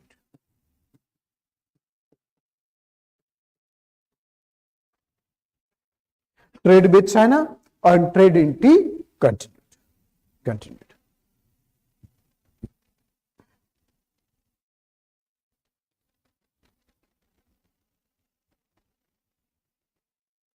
T trade and China trade. China के साथ trade क्यों? देखो, China was huge country, but at the same time very conservative, closed. They don't allow to see foreigners inside and they don't even see outside. Very closed. आप देखते हैं Chinese बात बात में दीवार बना देता था. So that's a very close country. Very close. तो साउथ चाइना सी में there were only 2 ports opened for the foreign traders. एक था Canton and second was Macau. All the ports was closed. Chinese, they sell crockery and silk, They open the window, they give crockery and silk, take the bullions. But company, English company, जब तक बेचेगा नहीं तो profit कैसे होगा? Wanted to sell something in China. Asked Chinese, कुछ खरीद भी लिया करो कभी, right? Purchase something. Chinese बोला नहीं नहीं हम लोग बाहर का नहीं खाते. So yes, right. So we have our own dim sum. So we don't take outside. But यहाँ पर ओपीएम बहुत होता था इंडिया में. When the Chinese open the window, they throw the opium. Chinese became habitual of eating the opium. Manchu dynasty of China warned company कि उल्टा सीधा चीज मत फेंका करो तुम लोग. Many times warned, but ignored the warning, resulted in opium wars. Right. तो ये जो 1813 का चार्टर एक्ट था, why it was given monopoly of trade in China? Because government was thinking that company will do the same thing in China the way company did in India. Colonize कर ले. But after the Opium War, when company defeated China and company entered in China, Hong Kong को भी छीन लिया. ठीक है. But Manchu dynasty was very smart. जब English went inside China, घर जाके बुलाया सारे यूरोपियंस को, अमेरिकन्स को, तुम भी आओ. Russians, Germans, French, Americans, all came so that English would not have monopoly kind of thing to colonize the way company did in India. So these Europeans entered in China और उसके बाद उसने China को आपस में बांट लिया.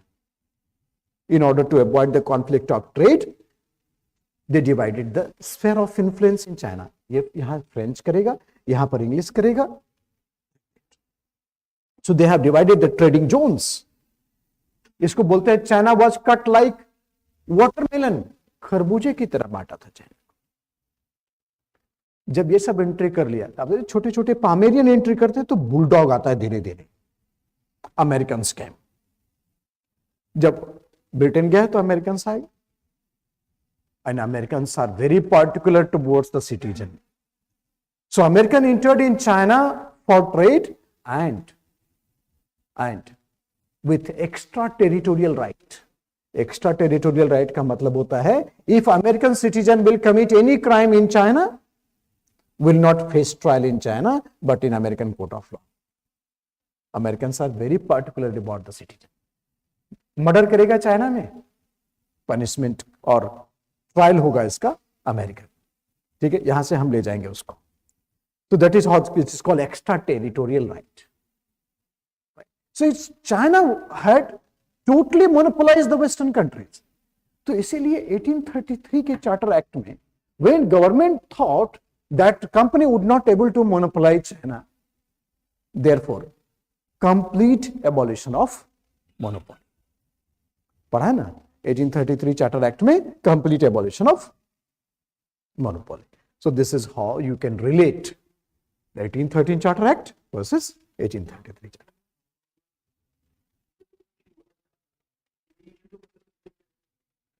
उसी से फर्स्ट ओपियम वॉर के बाद ही तो है Hong Kong became under the British rule. अब 200 साल तक कोई ब्रिटिश के रूल में रहेगा, उसका पॉलिटिकल कल्चर चेंज हो जाएगा. The China had developed as a communist country, and Hong Kong under the British had a very high democratic temperament.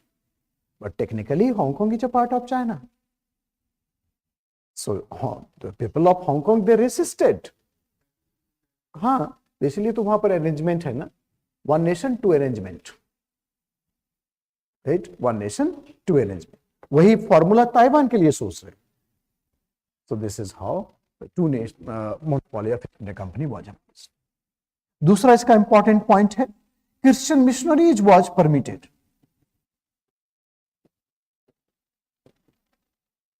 Christian missionaries was permitted officially. Christian missionaries was permitted officially.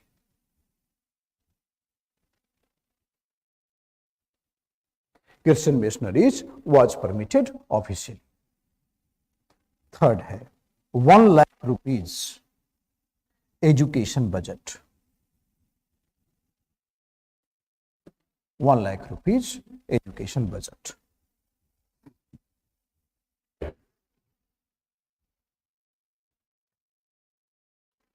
So this is a 3 important points of Charter Act of 1813. 3 important points of Charter Act of 1813. Or every Charter Act was only for 20 years. After 20 years, there will be revision of the charter. The next Charter Act will come in 1833. और 1833 के charter act में मैंने अभी क्या बताया, what circumstances, that is complete abolition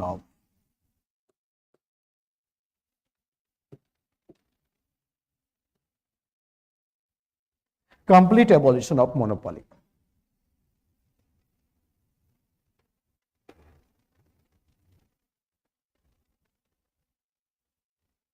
complete abolition. T trade and China trade सब खत्म. Company is like normal company. Complete abolition of monopoly of trade. और आपको उसमें याद होगा कि जो गवर्नर ऑफ बंगाल है became governor general of India. Why? Because governor general of Bengal got the law making powers. So therefore he should be called as a governor general of India. Lord William Bentinck. So governor of Bengal became governor general of Bengal became governor general of India. Governor general of India. आपको याद है regulating act में बनाया था ना बोले Warren Hastings को governor general of Bengal, याद है ना. तो उसको पावर दिया था तीन पावर्स. इससे समझना पड़ेगा इसको. देखो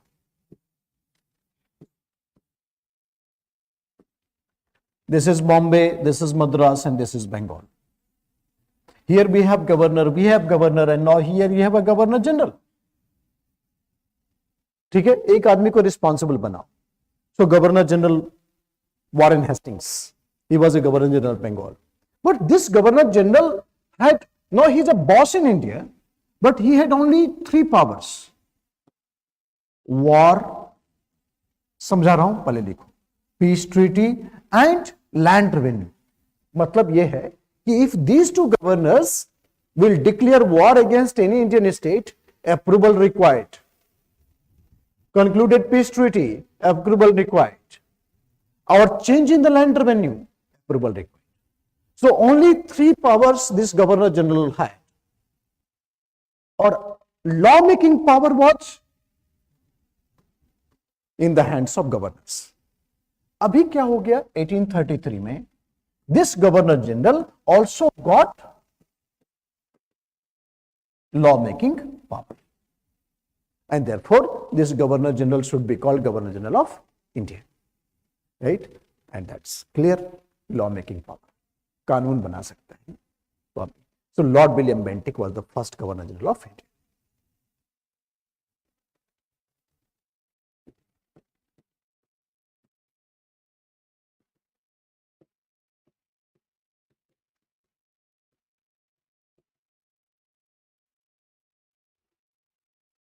Lord William Bentinck, he is Governor General of India. So law making power they. और जब लॉ मेकिंग पावर दे दिया तो फिर लॉ बनाएगा. If we will make the law, simply इसका मतलब क्या है, there should be a legal assistance. So one more member would be added in the council, law expert, and he was Macaulay. Lord Macaulay was added in the council as a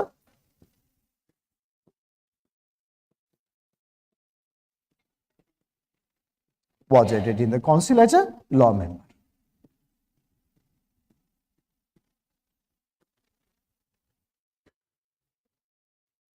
पहले 4 था, फिर घट के 3 हो गया. Now it became again 4. So Lord Macaulay became the another member in the council to assist Governor General in framing the laws. ठीक है, जब भी पढ़े ना एक एक चीज की क्लैरिटी होनी चाहिए बिल्कुल. Right, otherwise if you forcefully try to remember, useless है, वो काम नहीं देगा।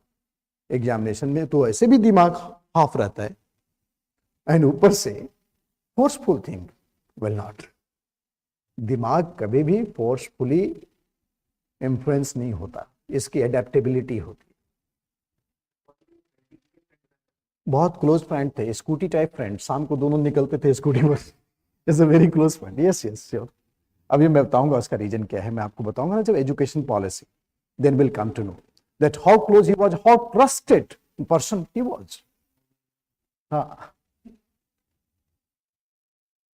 इतना बड़ा एग्जाम्पल हम नहीं सोचे अभी तक।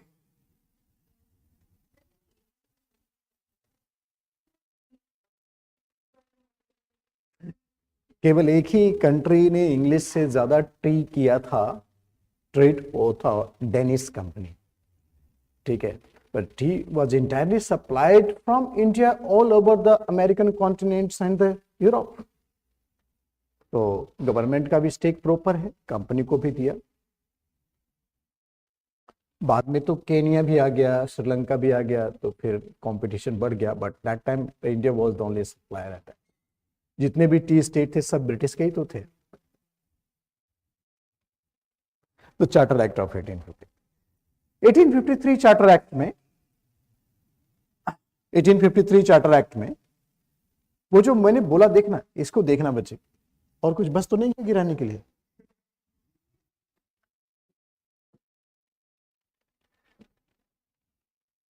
जैसे नर्सरी में क्लास में बैठते थे, कभी पेंसिल गिर गया, कभी लंच बॉक्स गिर गया, कभी बैग गिर गया, कभी बच्चा खुद भी गिर जाता था। तो ये देखो, ये गवर्नर ऑफ बंगाल है, ये governor of Madras, and this is governor general of India. 1833 governor general of India. But बच्चे, ये गवर्नर जनरल ऑफ इंडिया है, but at the same time he is governor of Bengal also. So he is in the dual role, Governor of Bengal as well as Governor General of India. So in Charter of 1853, separate appointment of the Governor of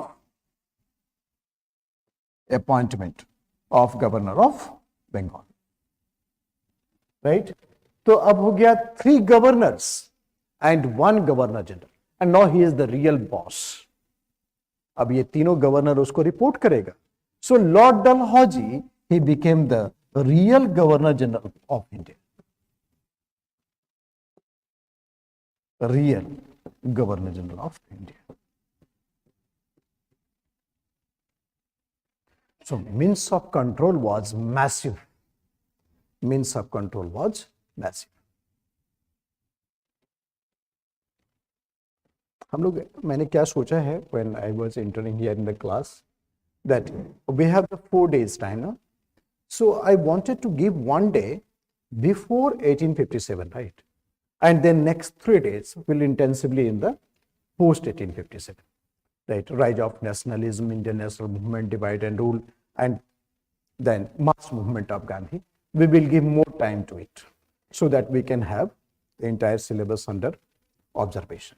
थोड़ा बहुत कुछ समझ जाएंगे और high degree of conceptual clarity भी होगा. Will keep on explaining everything, how to connect the dots.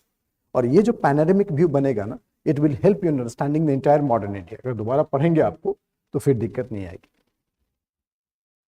So governor general of Bengal, वैसे भी इसका सेशन का नाम क्वालिटी एनरिचमेंट प्रोग्राम है ना ये.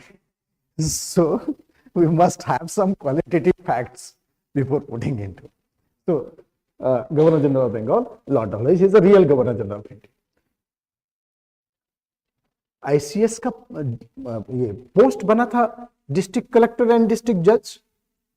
Lord Cornwallis, he is the father of Indian civil services. He was the first person who created the post of DC and DJ way back 1790s. उसमें जो कलेक्टर वर्ड है, it was coined by Lord Cornwallis because he was revenue collector. But क्या solid word coin किया था. Even today we call क्या बनना चाह रहे collector. But everything of this post had changed. But collector 1790s में collector की salary होती थी 1500 rupees per month. Plus commission of 1%, जितना रेवेन्यू कलेक्ट किया उसका 1% कमीशन। कमीशन बाय बर्थ है कलेक्टर का, so 1% commission. High salary 1500 rupees per month, if you calculate today it will go in million। मेरी एक स्टूडेंट मेरे ही डिस्ट्रिक्ट में DM बनी है अभी, जस्ट रिसेंट है, एकदम न्यूली अपॉइंटेड है, फर्स्ट अपॉइंटमेंट आया। तो सी इमीडिएटली रैंक मी, मुझे पता भी नहीं था, याद नहीं रहता उतना, बट सी सर्च ऑन हम, सर आप ही के डिस्ट्रिक्ट में। Surprise, see invited her, I went to her office, you can see on the social media as well, काफी वहां पर काफी अच्छा उसने सारे एसडीएम वगैरह को बुलाया, it's a good facilitation type of thing. But जब इनफॉर्मल टॉक हो रहा था, देन सी नरेटेड हर एक्स्ट्रॉर्डिनरी पेन। बोला क्या सैलरी मिलता है सर? 70-75 हजार मिलता है। मैं बोला कि कॉर्नवालिस ने जो बताया था कि if you give very high salary to the high officers, it will help, it will avoid in getting the corruption. ठीक है, इसीलिए दिया था उसने हाई सैलरी के in order to avoid the corruption. But मेरे ख्याल से कॉर्नवालिस बहुत गलत था, यहां तो हाई सैलरी हाई करप्शन में, टोटली रिवर्स। सो 1500 rupees पर मंथ, उस हिसाब से मिलियन में होना चाहिए, but they are getting salary less than lakhs. But IAS का पोस्ट कोई सैलरी के लिए तो नहीं ना ज्वाइन करता, आपको तो पता ही है that what actually intention is that you must exercise your best brain and energy for nation building process. You are a distinct citizen in waiting, not like others, because job you are looking for is a job of problem solver. 135 crore population will create the problem and you have to solve the problem. ठीक है, तो आप ये मत वहां पर क्रांतिकारी की ये समस्या वो समस्या, नहीं, politician will create, your countryman will create, और आपको सॉल्व करते रहना पूरे लाइफ जब तक रिटायर नहीं कर। This is purpose for which you are aspiring. So job you are waiting for is a job of problem solver. ठीक है, ये नहीं कर सकते कि तुमने प्रॉब्लम क्यों किया, प्रॉब्लम कर दिया, ठीक है हट जाओ, मैं टेकता हूं। This is how the country runs by this steel pillar.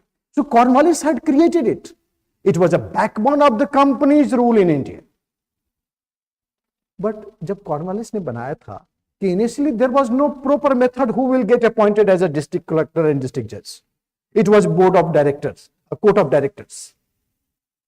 इसके दूसरे लैंग्वेज में बोलते हैं चाचा विधायक, राइट? बोलते ना, लिखा रहता चाचा विधायक, means chacha is MLA, and thereafter हो ही जाएगा साइड से।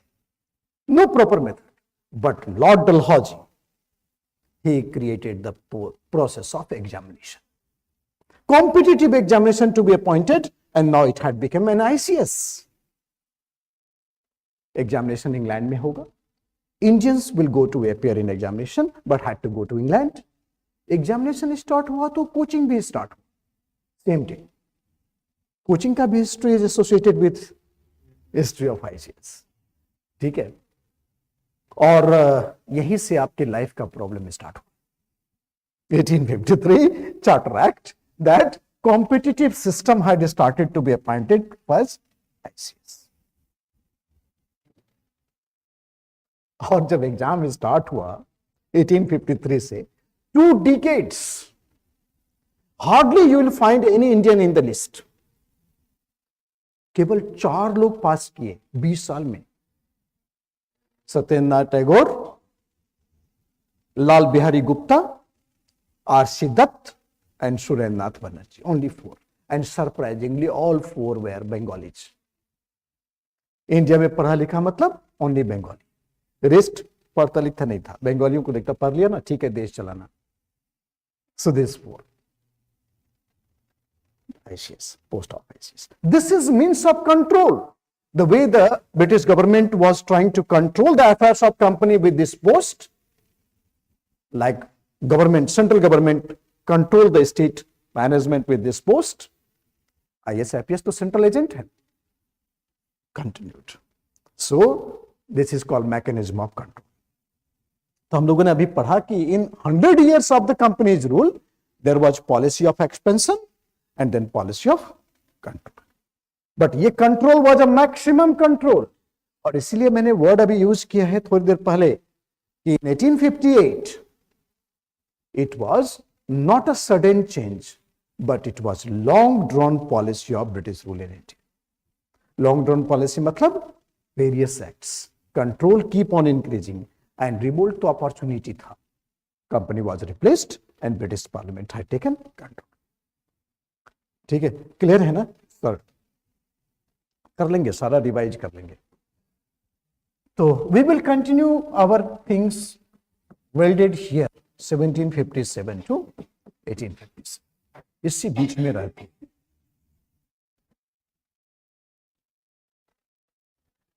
इसी में रहती।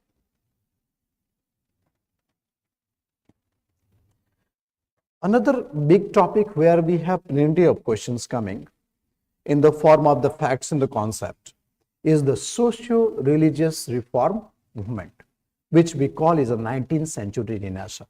ये भी आपको बहुत परेशान करता है। I know that many of you when open books थोड़ा सा लगता है कि कैसे याद होगा और क्या कॉम्प्लेक्सिटीज है। कुछ भी नहीं है, it's a very simple complex. फटाफट थोड़ा सा ज्यादा नोट करेंगे इसमें, ठीक है ना? तो देखो, the 19th century Renaissance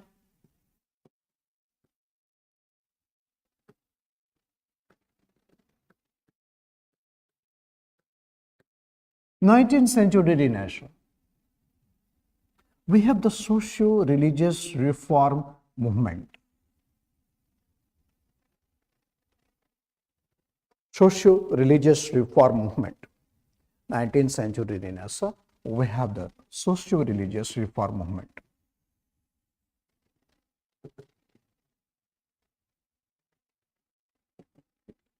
Reformation, revivalism,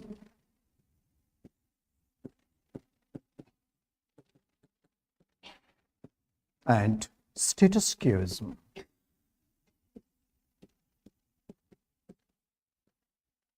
Reformation, revivalism, and status quoism. Reformation का मतलब होता है कि whatever you have, you can continue something, but whatever new you can learn, you can adopt it. इसको बोलते हैं हम लोग reformation, right? What is good in your society, you continue. What is good in others, you must take. Reformation.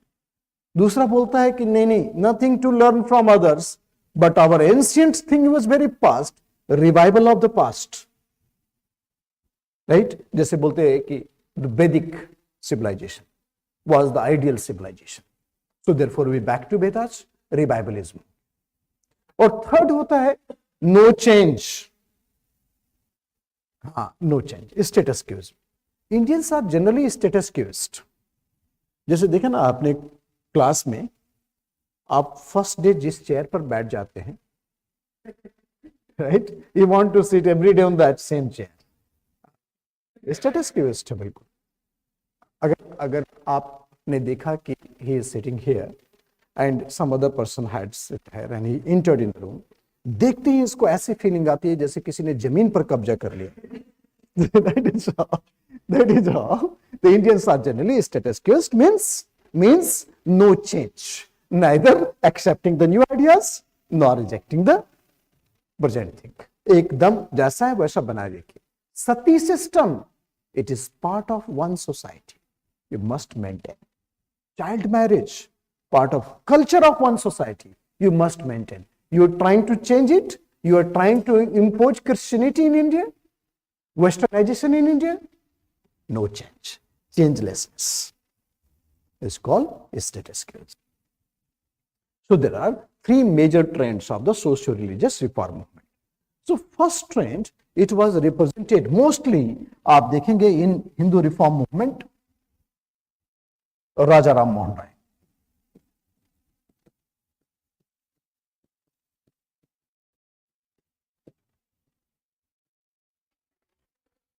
Mr. Rai, Raja Ram Mohan Rai. हाँ, होता है, वो तो अच्छी बात है कि कुछ इंसिडेंट्स गौतम बुद्धा को भी दे करके आया था, right. But Raja Ram Mohan Roy, he was an excellent reformer. अभी बात करते हैं इन पर, मैं और थोड़ा सा इसको बैकग्राउंड में लेता हूं। इन 1772 ही बॉर्न। तो मतलब when regulating act was passed and Bengal became a presidency, so he was only 1 year baby, Raja Ram Mohan Rai, only 1 year baby. But he was a genius baby.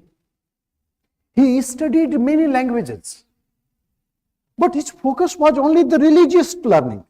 He studied many religious texts of different religion, and then he found it is divine monotheism. Different gods of various religious sects is one. Divine monotheism. समझना, ये monotheism बोलता है कि different religious god of the different religion is one. Vedic religion क्या बोलता है? हेनोथेइज्म।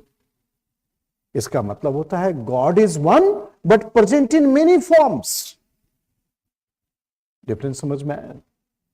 हेनोथेइज्म बोलता है god is one but present in many forms. वहां भी गॉड वन का ही concept but present in many forms.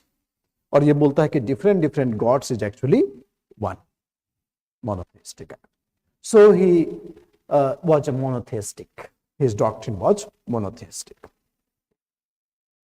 Mr. Rai,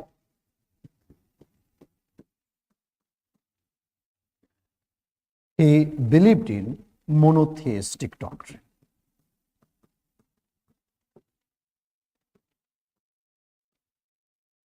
He established Atmiya Sabha to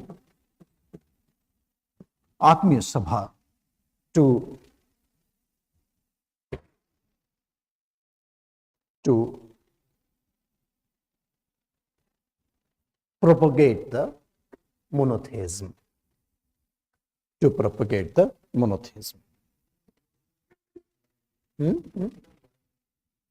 Different religion had a god, but these gods are not different gods, it's a one. समझ गया ना? Different God's. जैसे आप में God का जो concept है, जो इस्लाम में गॉड का कॉन्सेप्ट है, they are not different, they are one. तो इसको मोनोथेइस्टिक बोलते हैं। तो Raja Ram Mohan Roy 1815 he established the Atmiya Sabha to propagate the message of monotheism.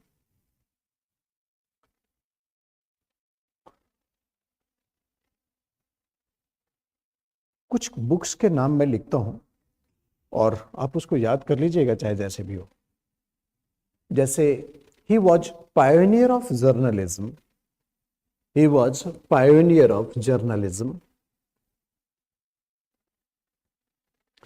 published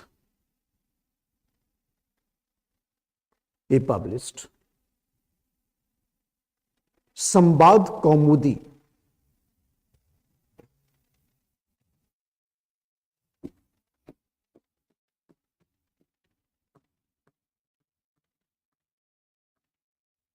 and संवाद कौमुदी and मीरात उल अखबार. This is weekly in Bengali and in Persian. मीरात उल अखबार. These two newspaper was published by Akhbar, AKH. So Miratul Akhbar, Sambad Kaumudi and Miratul Akhbar. These two acts was made by.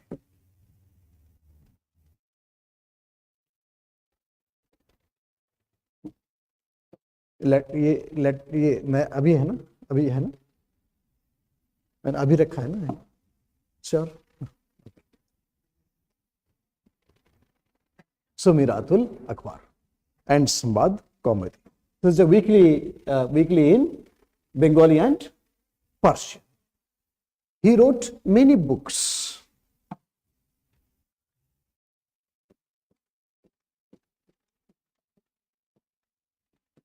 Many books. First है Precepts of Jesus. Jesus. A Guide to Peace and Happiness. Precepts of Jesus, a Guide to Peace and Happiness.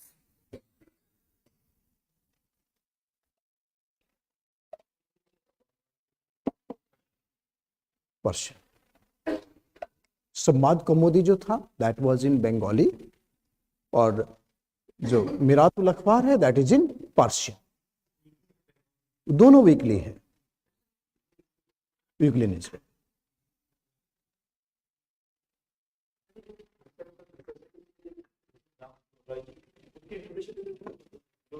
हाँ, बता रहे हैं कि this is a guide to peace and happiness. तो Precepts of Jesus. This is a newspaper in Bengali. This is newspaper in Persian, and both are weekly newspaper. और यह है many books. Precepts of Jesus, a Guide to Peace and Happiness. और दूसरा है तुहफात उल मुहावदीन. तुहफात उल मुहावदीन. और करो IAS का तैयारी. तुहफात उल मुहावदीन.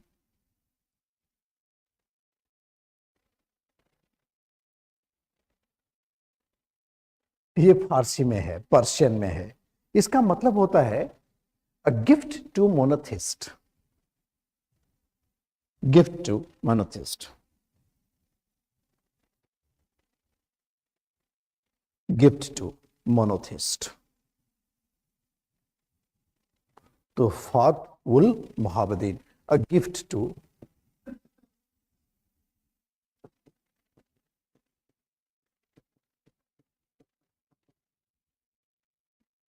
मोनोथिस्ट. तो बहुत शानदार जीनियस आदमी था, बहुत शानदार किताबें लिखते थे, इंग्लिश में, पर्शियन में. सो ही स्टडीड मेनी लैंग्वेज. आप समझ सकते हैं how many languages he learn. And यहाँ तो थोड़ा हिंदी बोलते, थोड़ा इंग्लिश बोलते, अगर गलती से मराठी पंजाबी बोल लिया तो अपने आप को लिंग्विस्टिक साइंटिस्ट समझने लगे. But so you can understand how modern he was. So, but he studied so many languages.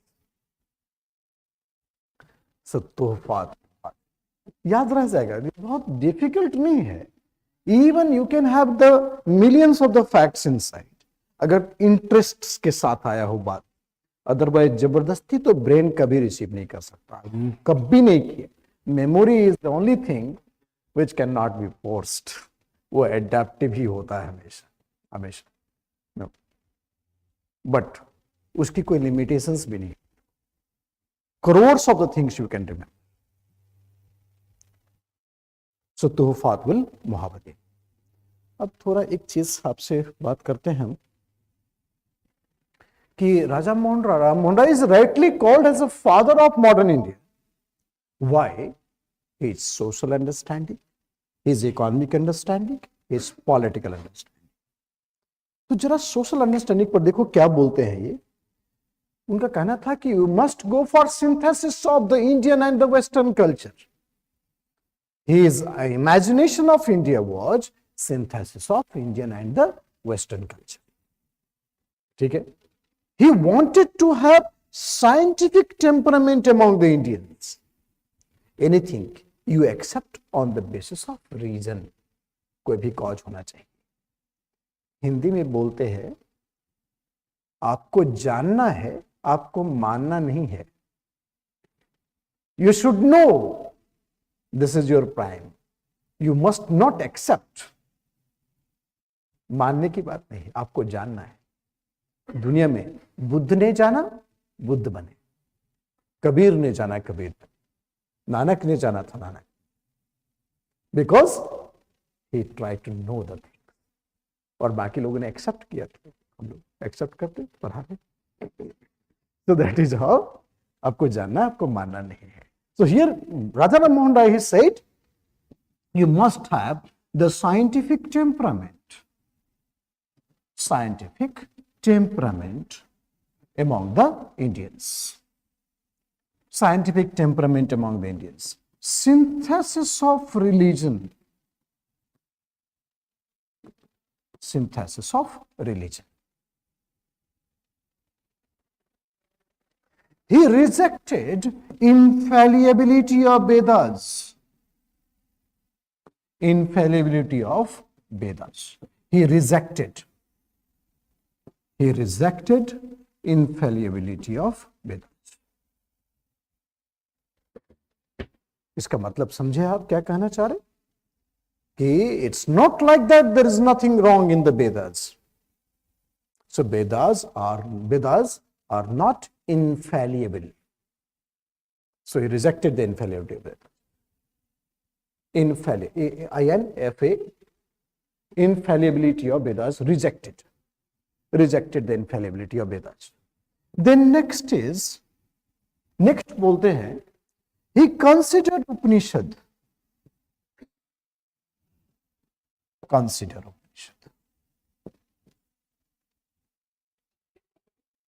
Therefore, he believed in Vedanta philosophy. Vedanta.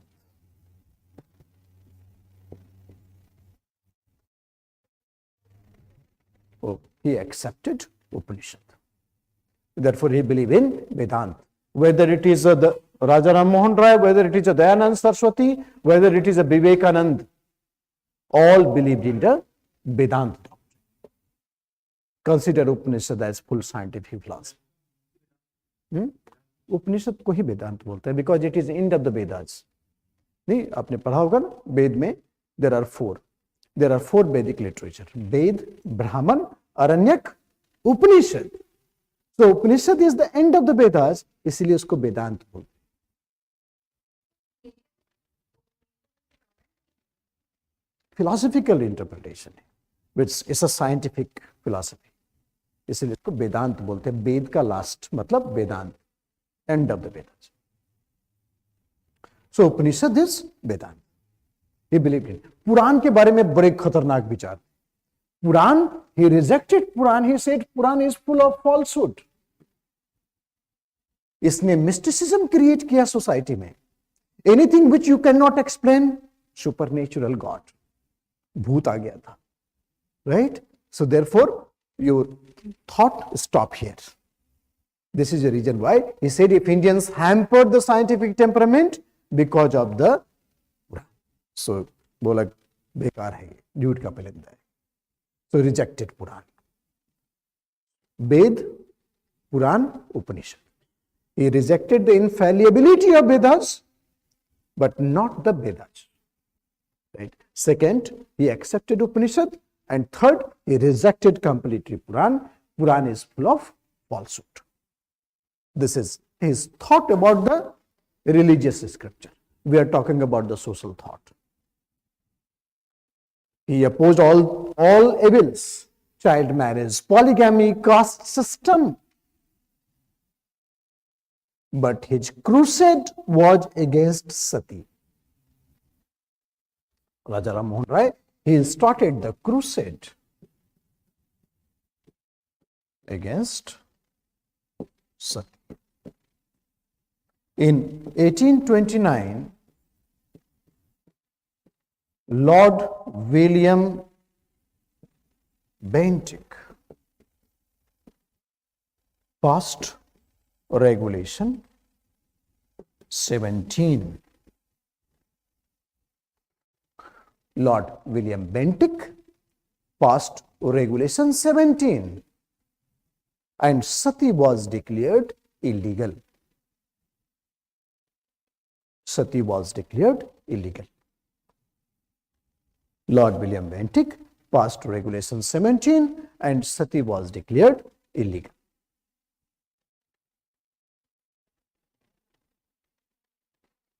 अगर ऑप्शन में रहता है कि initially it was implemented in Bengal and later on in other presidencies, तो option correct होगा। अब क्यों होगा करेक्ट ऑप्शन बताएं, आप थोड़ा सा अप्लाई करते तो फिर आ जाता दिमाग में।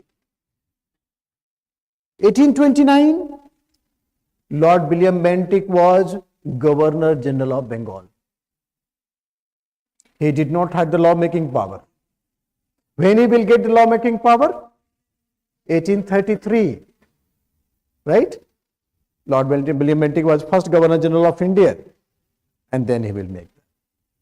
So, if option will come that initially it was implemented in Bengal, later on in other presidencies. So, Regulation 17 was passed. Initially it was implemented in Bengal, later on some other president. Okay, so William Bentinck. अब देखना what is called untouchability. The point is very untouchability.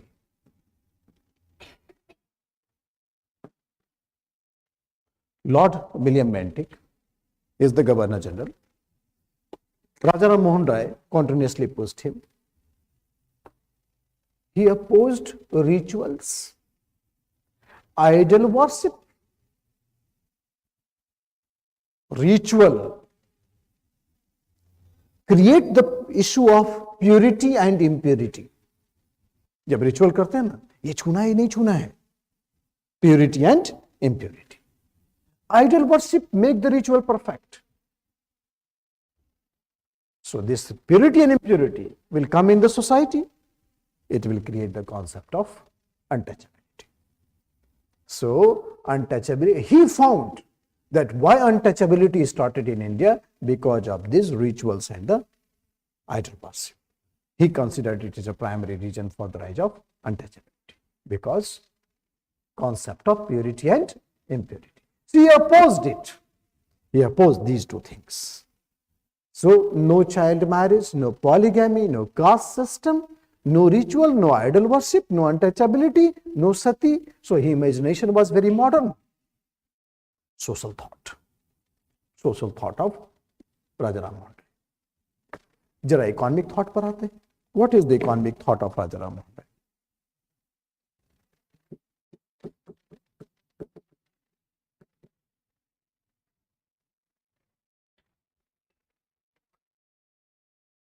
He said, Industrial Revolution of India.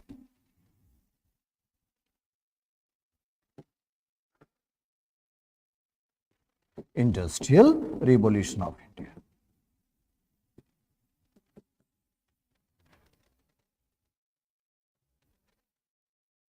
Like England, जैसा England में industrial revolution हुआ वैसा India में होना चाहिए. He said there should be industrial revolution in India. He wanted establishment of heavy industries. Establishment of heavy industries. Establishment of heavy industries.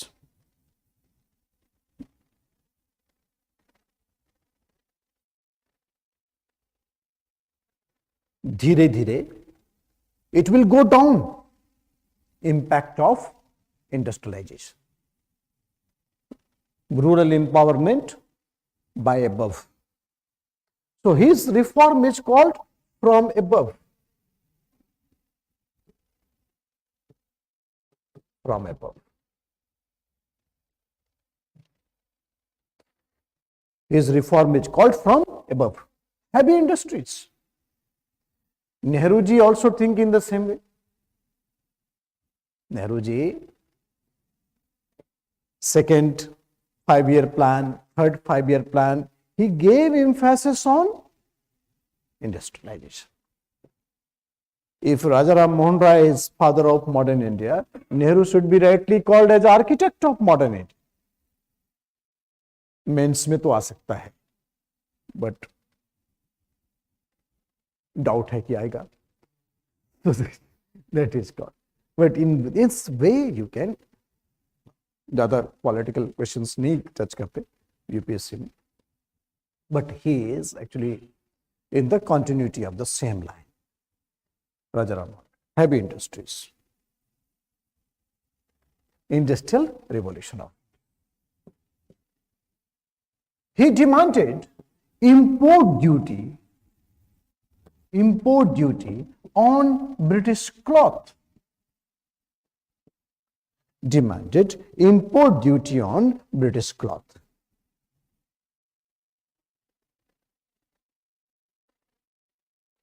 England से जो cloth आता है उस पर इंपोर्ट ड्यूटी लगाएंगे तो डोमेस्टिक इंडस्ट्री बढ़ेगा. Import duty on British cloth. He demanded property right to women.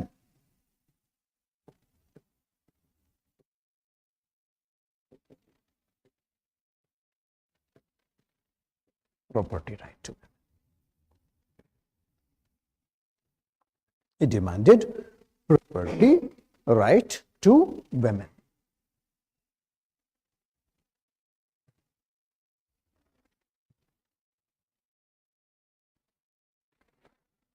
Property right to women.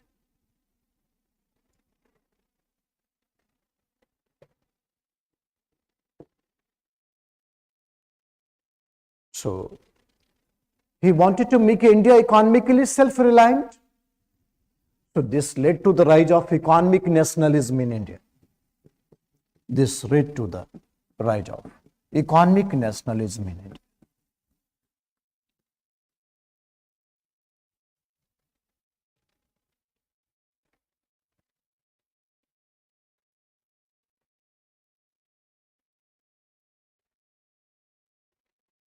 Led to the rise of economic nationalism in India.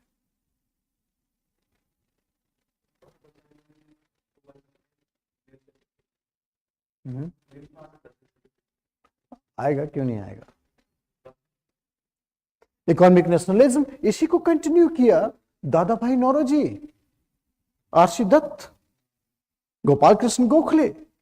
They are the economic nationalists. Highlighted the issue of drain of wealth. So, economic nationalism. Then, political thought.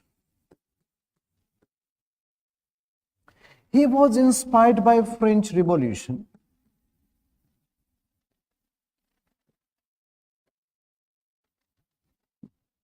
He was inspired by French Revolution. He was inspired by the philosophy of Montesquieu and Voltaire.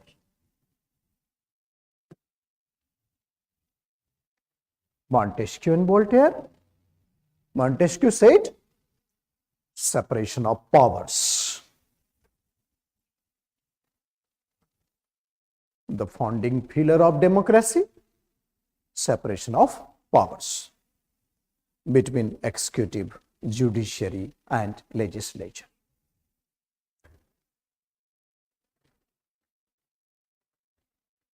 Montesquieu and Voltaire. He wanted institutional development in India, constitutional development in India, rule of law. These are the words he used for the political demand. So, French Revolution, inspired by Montesquieu and Voltaire. Voltaire जो ना था बच्चे, इसके thought उतने democratic नहीं थे. He believed in monarchy. But Voltaire was against the interference of church in the affairs of state. So, he advocated the secular state.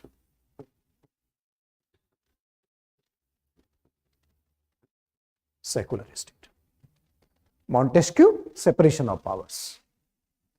Executive, judiciary, and legislature. Separation and balance of powers. Montesquieu. And Voltaire, secular state. He demanded freedom of press.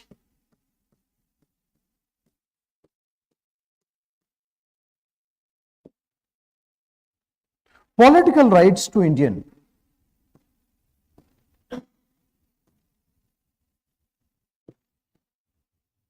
Political rights to Indian.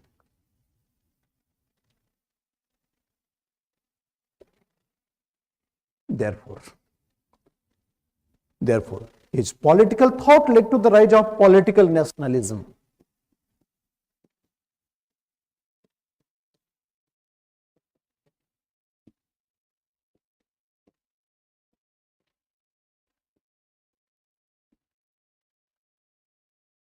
जो moderates था कांग्रेस में, they were very much inspired by Raja Ram Mohan Rai. They were very much inspired by Raja Ram.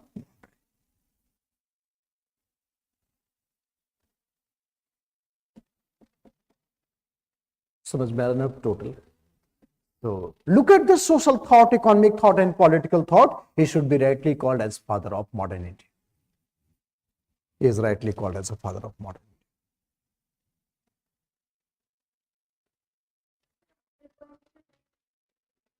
The political rights to Indian. So this resulted in political nationalism, and moderates of the Congress draw inspiration from Raja Ram Mohan Rai. Yes. What political rights? Rule of law होना चाहिए, right? Equal opportunity in the government services होना चाहिए, democratic participation in the government होना चाहिए. These all should be there. तो राजा राम मोहन, और he established the Brahma Samaj, freedom of press. Actually अभी हम पढ़ेंगे, थोड़ा सा आपको बता देंगे कि that time there was John Adams. He was officiating Governor General of India. He imposed press restrictions, जिसके चलते इनका अखबार जो है ना, मिरातुल अखबार, इसको ब्रिटिश ने कॉन्फिस्केट कर लिया. इसलिए फ्रीडम ऑफ प्रेस की बात तो करना ही था और करना भी चाहिए, because he believed in political rights. बाद में after his death, Macaulay, Charles Metcalfe is called liberator of press. So Metcalfe came as a Governor General and he removed the press restrictions 1835. तो ये सब अभी बात कर देंगे, हम बता देंगे आपको. Okay, so this is Mr. Raja Ram Mohan Rai. Then we have the revivalism. This is led by Dayanand Saraswati.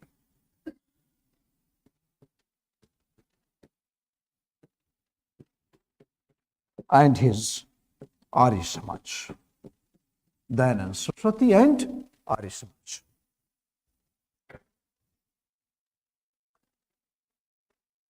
Dayanand Saraswati, he learned Vedas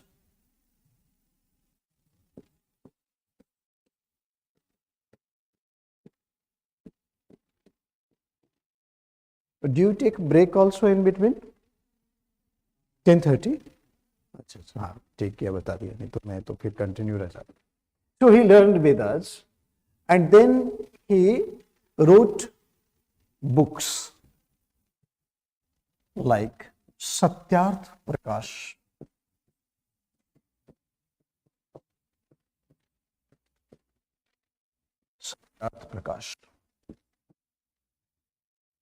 wrote books like Satyarth Prakash, Ved Bhashya and Ved Bhashya Bhumika.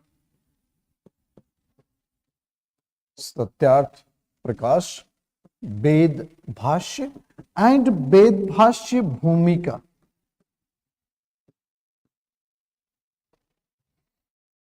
Ved Bhashya Bhumika.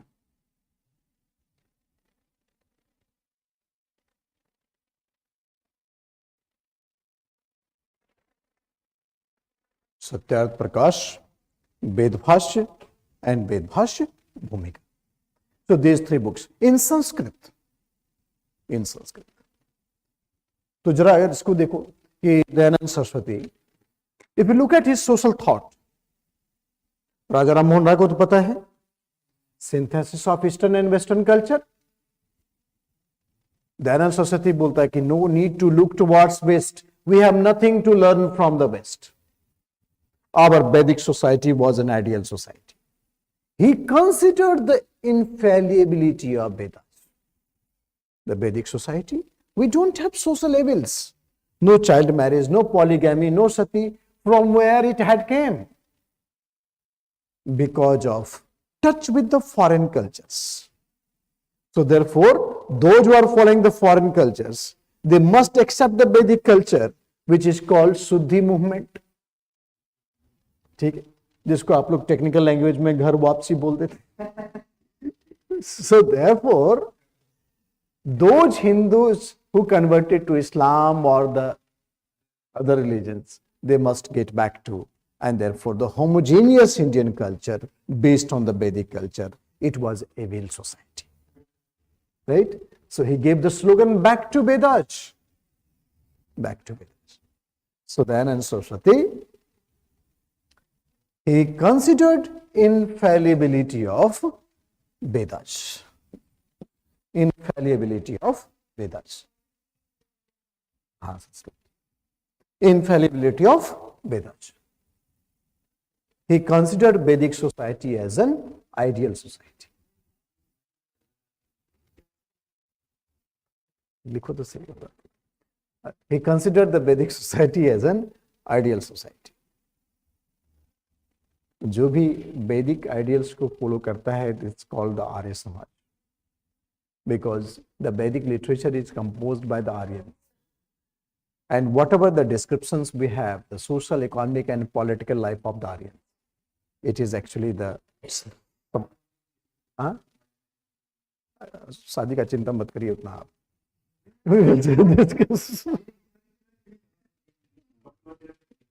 Obviously क्या है ना कि क्या बोला एक बार दयानंद सरस्वती ने, मैं बताता हूँ, आपने सही बोला, सही आपने पढ़ा कि दयानंद सरस्वती ने बोला कि Hindus are children of childrens, बच्चों के बच्चे हैं ये.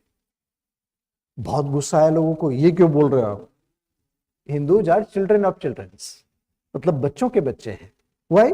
Because they had a child marriage, so बच्चा गॉट मैरिज एंड बच्चा हैड अ मैरिज, बच्चा हैड अ बेबी, तो बच्चा का बच्चा होगा. जिसको लेकर के बहुत, हालांकि बाद में माफी मांग ली उन्होंने, ये not, I mean not, but he said that ideal age जो है ना 18 और 25 होना चाहिए, नॉट 14 एंड 16 और 18, but it's 18 and 25 demanded the age of.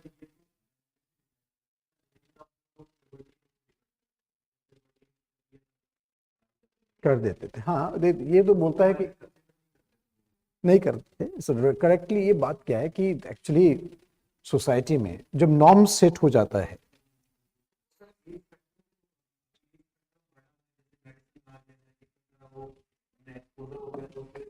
हाँ हमने बढ़ाया है. हाँ, मतलब ये नहीं कह सकते कि it was a forced marriage was going on, but normally it was taken into consideration. But poverty आ जाने का मतलब ये नहीं है कि your brain had develop enough to expedite all the responsibilities. तो बेसिक प्रॉब्लम वहां है, इट्स नॉट मैरिज.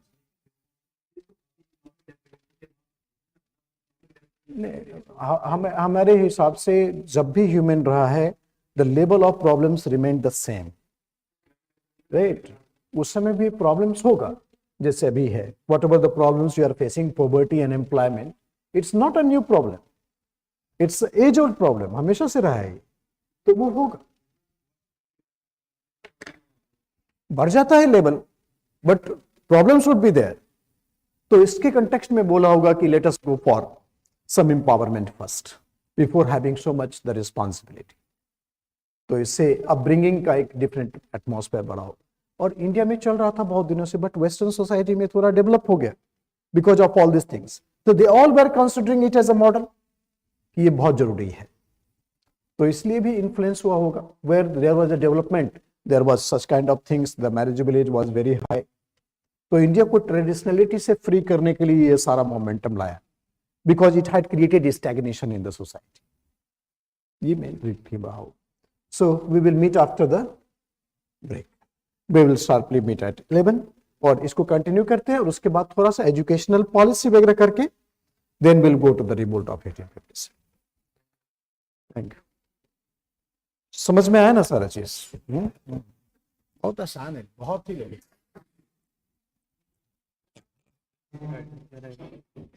तो उसको तो बोला था दोनों पार्ट के अलग अलग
Okay, so let's get back to work.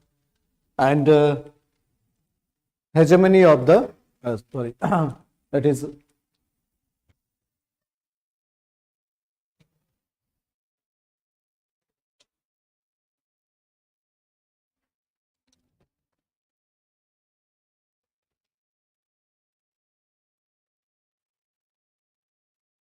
Arya Samaj and Ved Bhashya. These are the books written by Dayanand Saraswati. So Dayanand Saraswati, social thought of Dayanand Saraswati and compare the social thought of Raja Ram Mohan Rai. Far difference. Synthesis of Eastern and Western culture. Here, Dayanand Saraswati क्या बोल रहे हैं? Social thought. He believed in homogeneous Indian culture.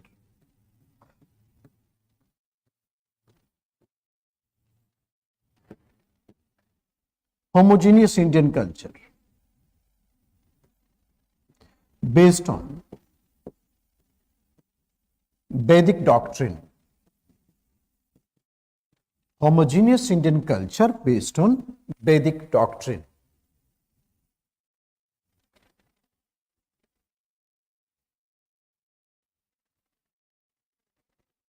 He accepted infallibility of Vedas. He accepted infallibility of Vedas. Vedas are infallible. He considered Vedic society as an ideal society.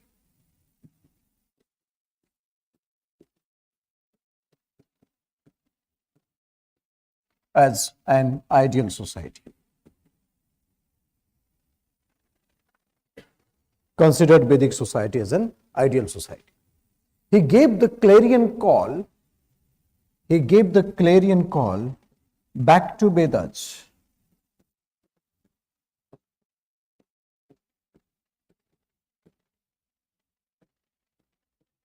Back to Vedas. He gave the clarion call back to Vedas. He started Suddhi movement.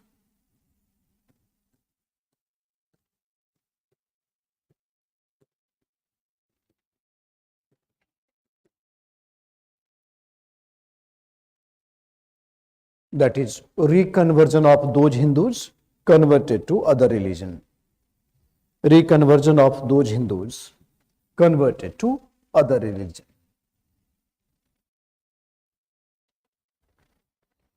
Converted to other religion.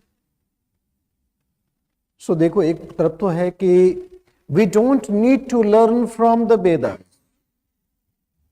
We don't need to learn from the Western culture. We have to learn everything from Vedas. This is a challenge to the West man hypothesis.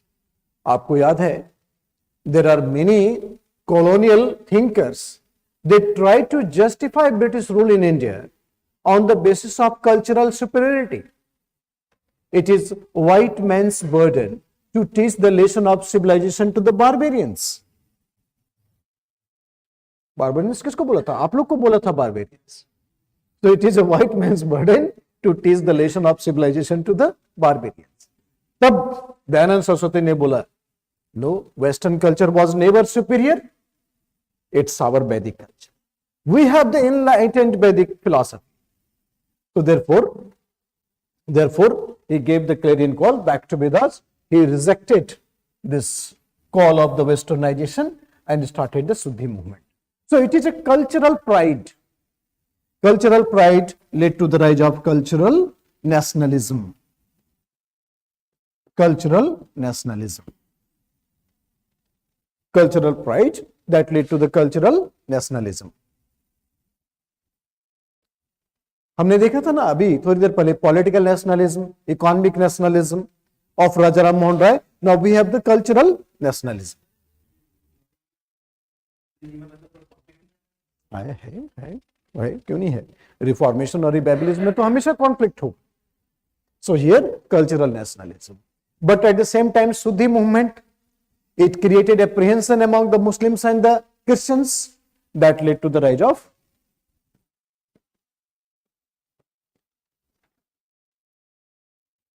communalism. So आर्य समाजिस्ट का जो social philosophy है, that is not only the cultural nationalism in India, but at the same time it had a negative dimension which is called communalism, because it had created apprehension among the Hindus, among the Muslims and the Christians. Social thought. Economic thought में क्या contradiction दिखता है, ये देखिए. Economic thought of Dayanand Saraswati. Economic thought of Dayanand Saraswati.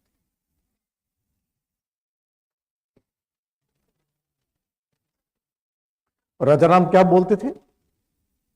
Reform from above, heavy industries.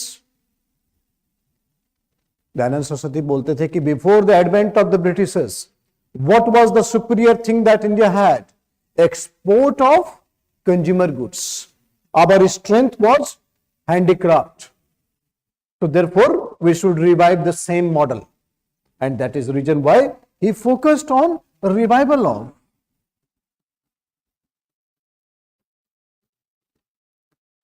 handicraft industries and cottage industry. Handicraft industries and cottage industries. This is called revival of the past. Handicraft and cottage industries. Revival of the past. ग्राम उदय भारत उदय, ये जो अपने prime minister बोलते रहते हैं ना, village empowerment is empowerment of India. Gram Uday Bharat Uday. This is Arya Samajist doctrine. Gram Uday Bharat Uday is Arya Samajist doctrine.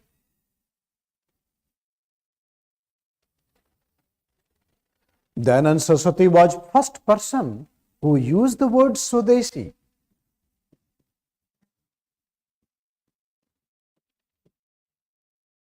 Used the word Swadeshi.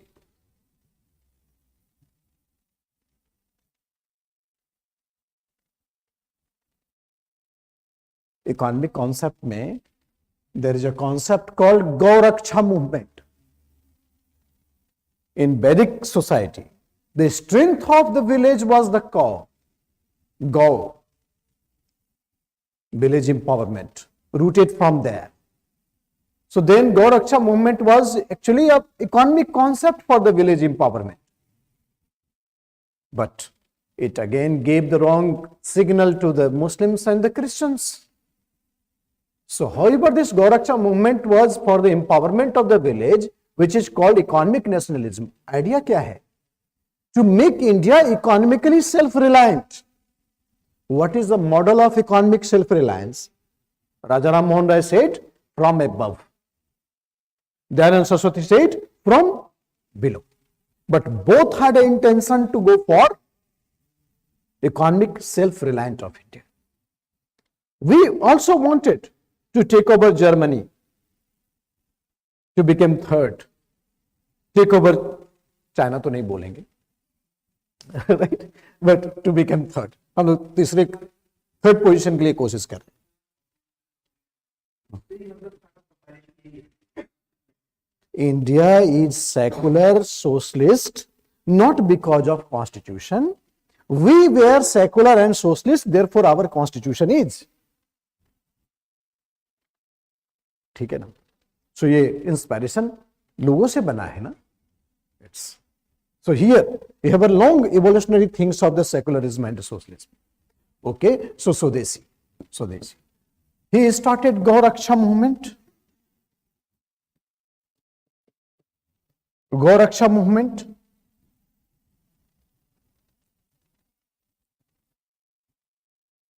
For village empowerment. For village empowerment.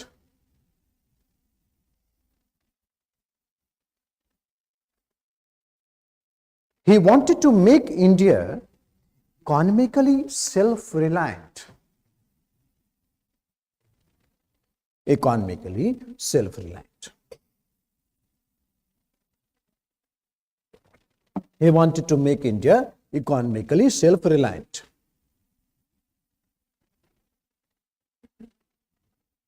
Economically self-reliant. Therefore, it led to the rise of economic nationalism. It led to the rise of economic nationalism.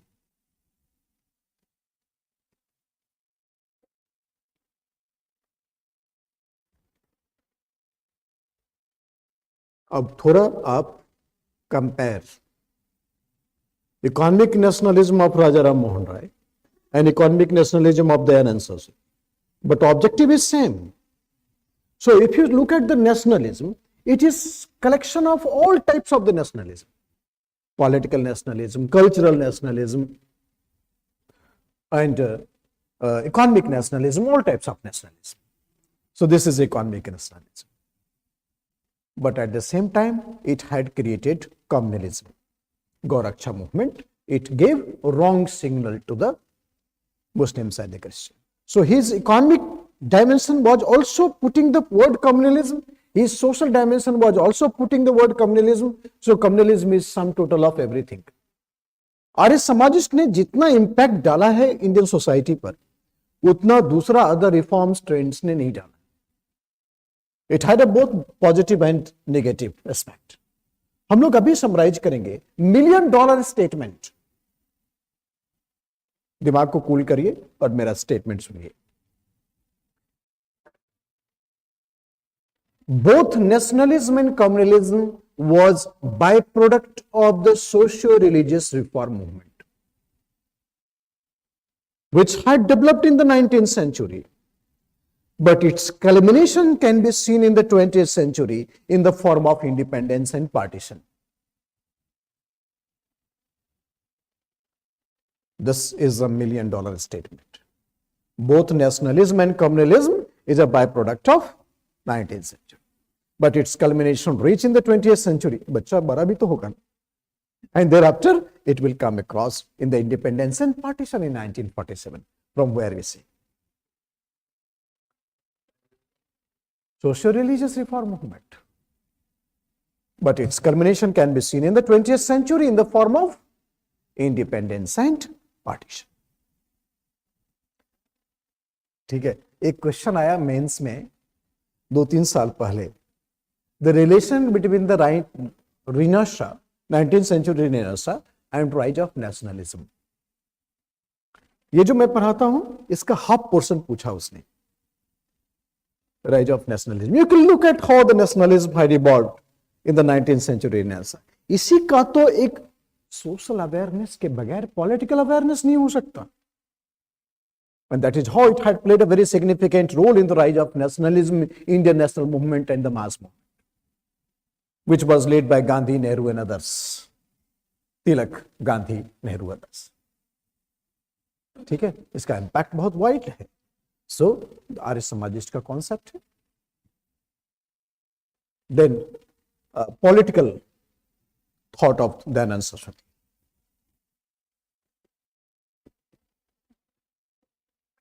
Political thought of Dayanand Saraswati.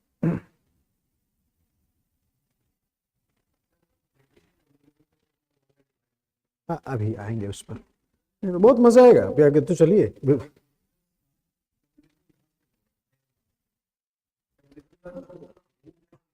हमें थोड़ा time दीजिए और हमें थोड़ा और time दीजिए.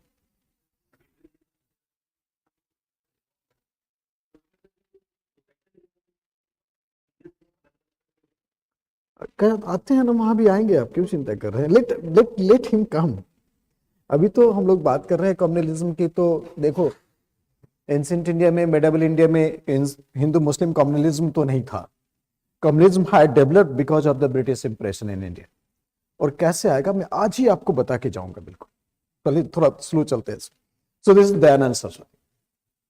Dayanand Saraswati, political thought. Dayanand Saraswati believed in village empowerment.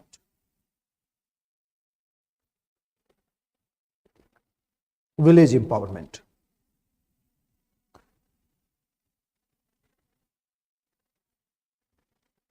He demanded establishment of local self-government.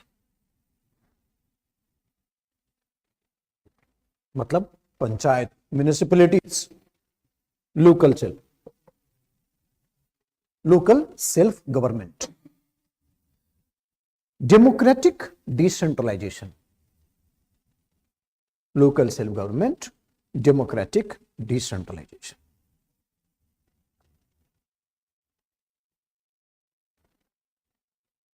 Democratic decentralization. Freedom of press.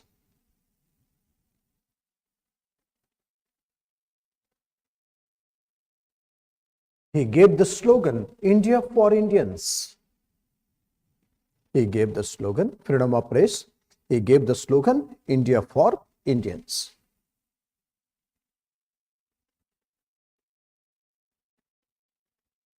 He was first person to use Swaraj. He was first person to use Swaraj.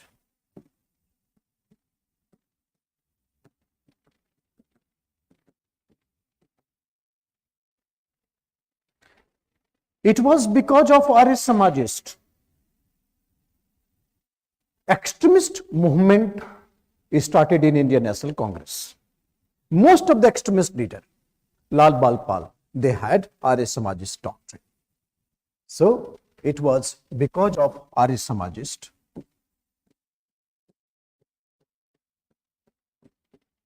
extremist movement started in India.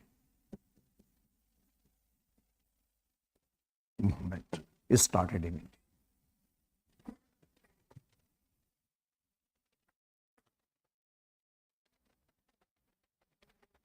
Extremist trio Lal Bal Pal. Extremist trio Lal Bal Pal.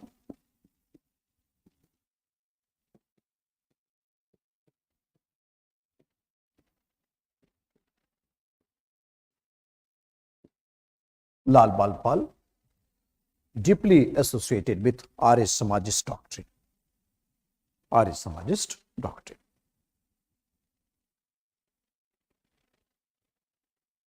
ठीक है. So this is how the Arya Samaj had impact society, economy and polity. Next, third trend है status quoism.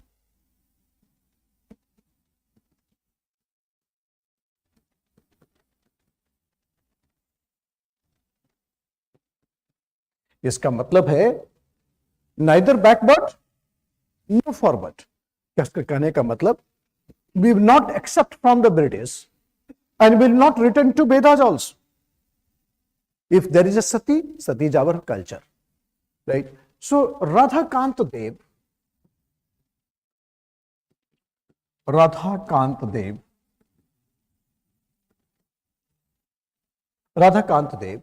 he established Dharma Sabha.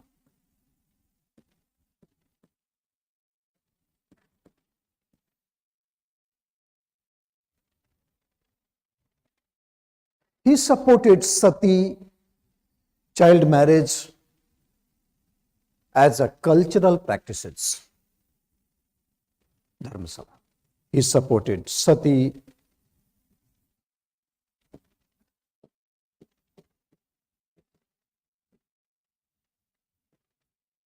child marriage as cultural practices. As cultural practices. He supported sati and child marriage as cultural practices. इनका कहना था कि we must preserve the present form of Indian culture. British is trying to change it in order to impose westernization and Christianity. So we must preserve the cultural format. अब देखना, preserving the present form of culture is also a cultural nationalism. और दयानंद सरस्वती का जो है back to Vedas, it is also cultural nationalism, right. Addition है, these all are the nationalist movement in India is sum total of all this nationalism. So he wanted to preserve the present form of culture. Present form of culture. He believed in changelessness. He believed in changelessness. He wanted to preserve the present form of culture. He believed in changelessness. Changelessness.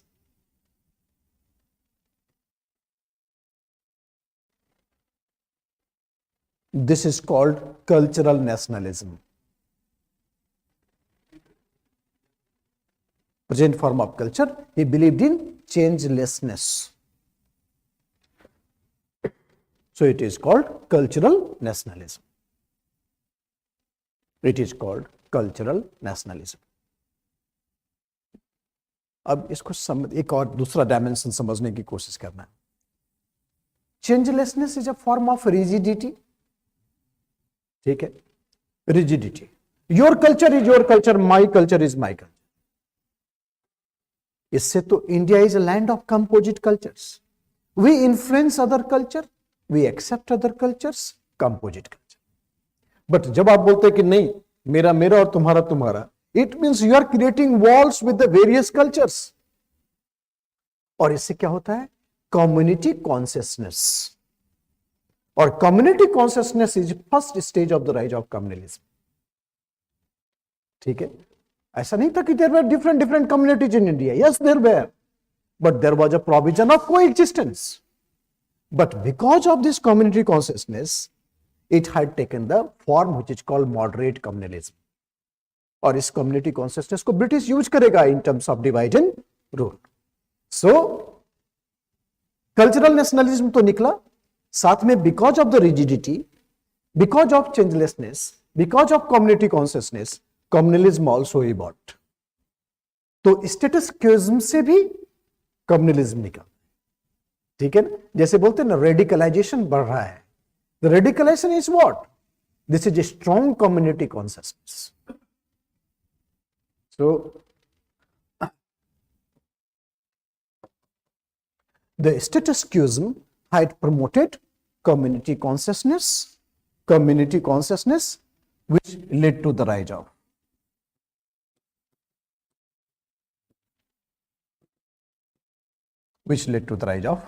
communalism. Which led to the rise of communism. अब मैं इसको summarise कर देता हूं total.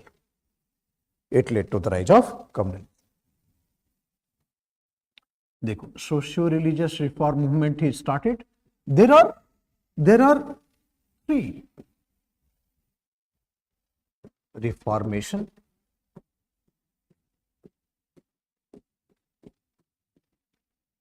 revivalism,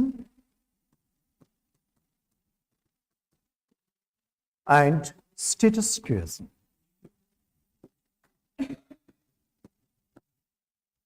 reformation का output क्या है? There are two: political nationalism and economic nationalism.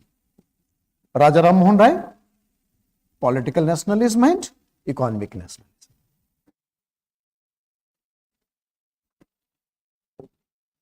Revivalism का थॉट क्या है? Swaraj, Swadeshi, back to Vedas. Political nationalism,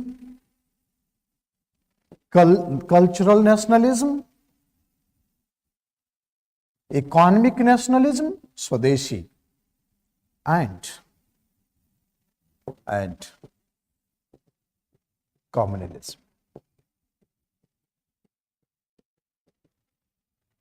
status क्विज्म का आउटपुट क्या है? Cultural nationalism and communalism.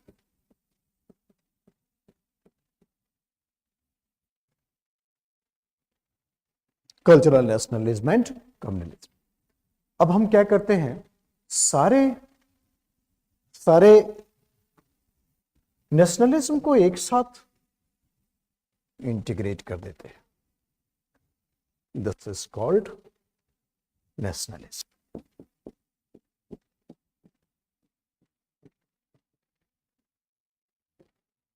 And this is called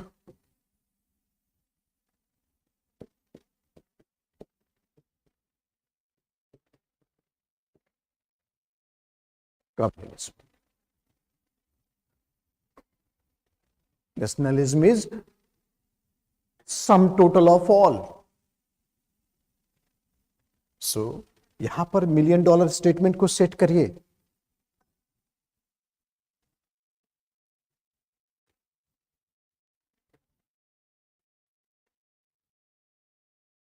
Both nationalism and communalism was byproduct of socio-religious reform movement, which culminated in 20th century in the form of independence and partition.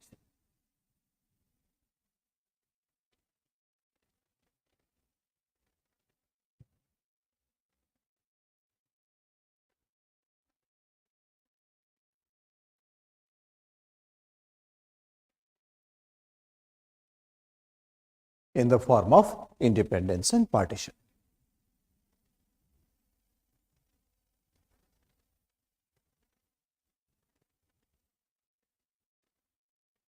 That clear है ना? Okay, fine. अब जैसे कि reformation में देखें तो सैयद अहमद खान का जो अलीगढ़ मूवमेंट था, it was also reformation. Deoband movement, revivalism. So it's not only the Hindu reform movement, but in the Muslim reform movements, we have also classification of reformation and revivalism, status quoism also. So therefore, this is Sayyid Ahmad Khan. He supported Western education among the Muslims. He demanded economic and political rights to the Muslim women. He was against triple talaq. He was against parda system. Seclusion. Fine. So therefore, he was against polygamy. So therefore, he was a pro-modernist. Sayyid Ahmad Khan. So you can put him in the category of reformation. एक बहुत ही important चीज मैं अभी आपसे discuss करूंगा. सारे बच्चे ध्यान से देखिएगा. अभी मैंने बोला कि because of social religious reform movement there was a base for the rise of nationalism. After the revolt of 1857, when the British Parliament taken the control over India, British Parliament was trying to consolidate its position in India, but iska side by side we have the rise of nationalism. Rise of nationalism. तो थोड़ा इस graph को ना बहुत categorically देखना, और बहुत ही interesting graph मैंने इसको ड्रॉ किया है on the assessment based on the various books कि what is the pattern here. On the assessment made by the various books, what is pattern here? After the revolt of 1857, after revolt of 1857 means 1858, British Parliament was trying to consolidate its position in India. So British Parliament had policy of consolidation, trying to consolidate its position in India. और इधर India में क्या है? Rise of nationalism. Rise of nationalism. This is a very parallel thing. Rise of nationalism. $1 million statement समझना. $1 million statement क्या है कि एक तो फैक्टर है नेशनलिज्म का socio religious reform movement. Second factor है British policy of consolidation. Statement सुनना. Tools and mechanism used by British to exercise control over India, similar tools and mechanism used by Indians to overthrow British rule from India. जैसे English was to consolidate British rule in India. You think English, you speak English, you think English, and thereafter acceptability of British rule in India would increase. Language is vehicle of culture. English सोचेंगे आपका culture change हो जाएगा. It will become close to British acceptability. But English से क्या हुआ? We Marathi, we Tamilians, we Punjabi, we Bengali started interacting among themselves. Inter-regional communication had increased and therefore the consciousness became united. इसलिए मैंने क्या बोला, tools and mechanism used by British, ये सब $1 million statement mains के लिए. Tools and mechanism used by British to exercise control over India. Similar tools and mechanism used by Indians to overthrow British rule from. So policy of consolidation definitely led to the rise of nationalism. ये दोनों symptoms आपको कब दिखेगा? After the revolt of 1857. Okay, then यहां देखो 1885 में Indian National Congress came into existence. We will talk on that. 1885 INC came into existence. और INC के आने के बाद this nationalism got a political platform and that led to the rise of Indian national movement.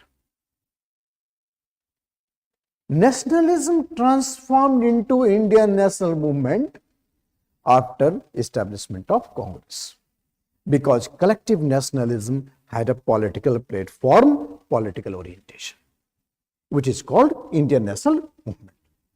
Okay, after Congress. तो British ने भी अपना gear shift किया. Because of Indian national movement, British started the policy of divide and rule.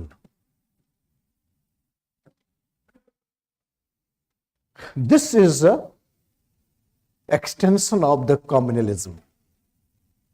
British greatly used the rise of community consciousness in promoting communalism, which is called policy of divide and rule. ठीक है ना? ये आ रहा समझ में? अभी आपने question पूछा था डिवाइड एंड रूल. तो Indian national movement persuaded British to go for the policy of divide and rule.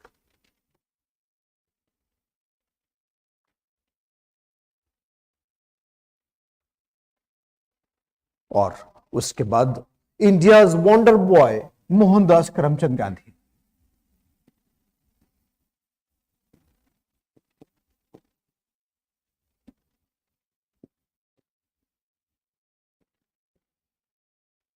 बोलते हैं कि स्टार्टअप नहीं हो सकता लेट एज में, it's only for the 20s. He was 46 and look at the way that he had a startup in India. He had created himself that is undisputed mass leader. 46, mister Mohandas Karamchand Gandhi, when he returned from South Africa. 20 years long experience in South Africa. दूसरे के country में experiment करके अपने country में implement करने से mistakes के chances कम रहते हैं. So he was perfectionist. So he transformed the Indian national movement into mass movement.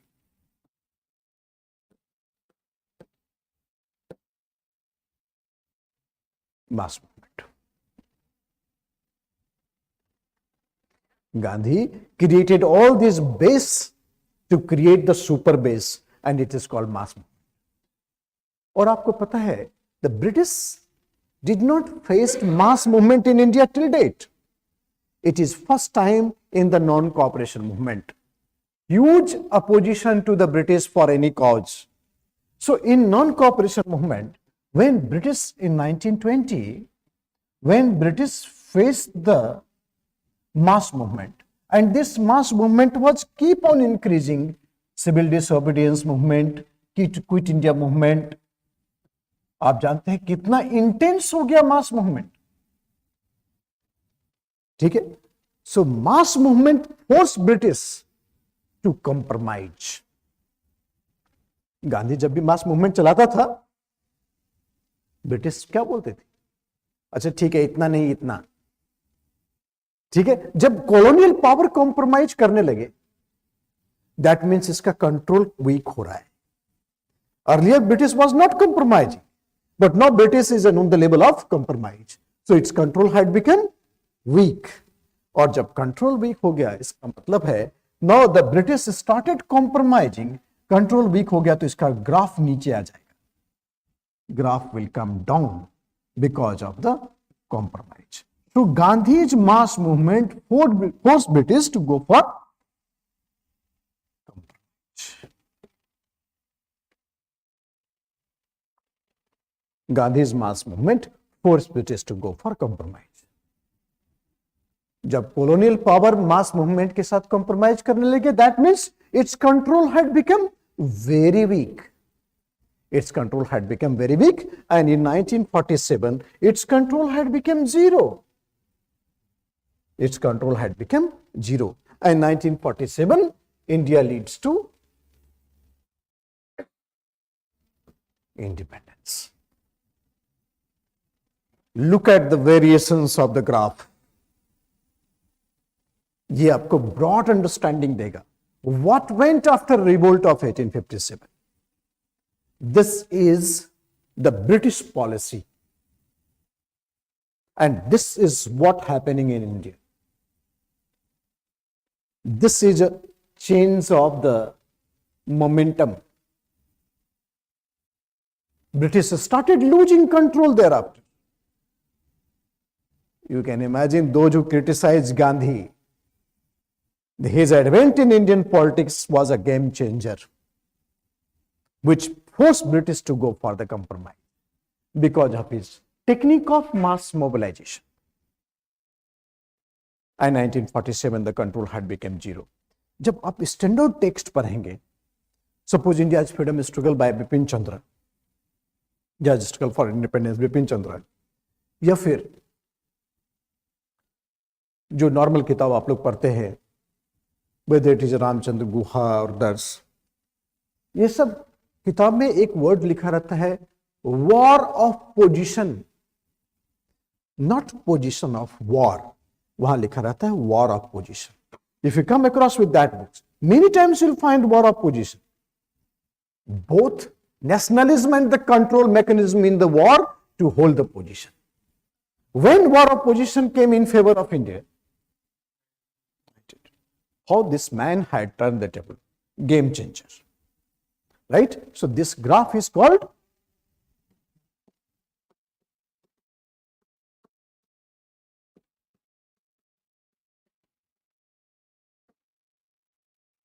war of position. War of position between rising nationalism and control mechanism.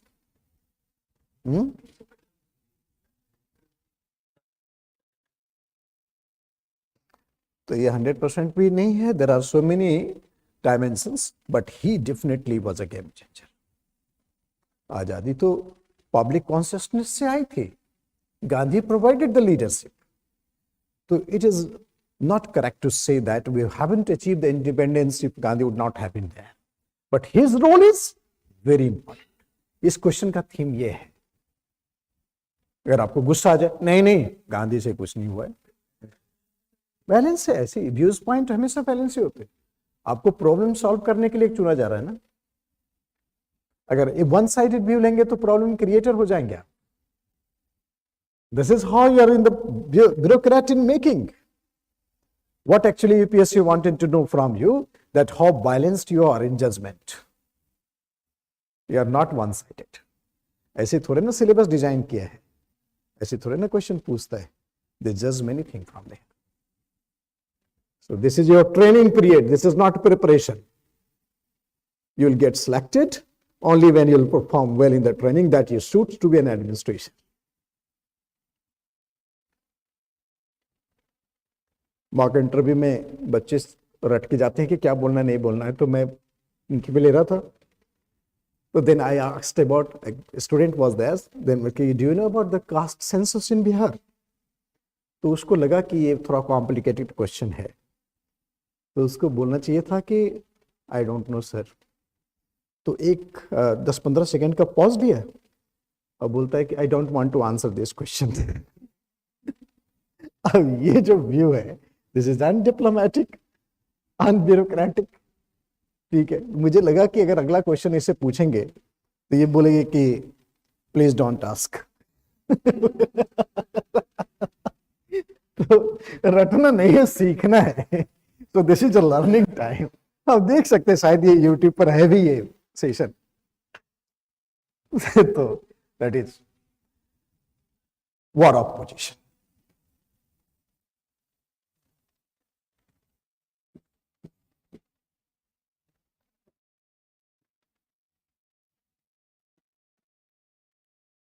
War of position. अब हम लोग 1857 से थोड़ा नीचे रहते हैं, एक टॉपिक स्टार्ट करते हैं जो कि बहुत इंपॉर्टेंट है, that is economic history of India. इसको भी निपटा देते हैं. इकोनॉमिक हिस्ट्री ऑफ इंडिया, इसमें क्या क्या इंपॉर्टेंट है.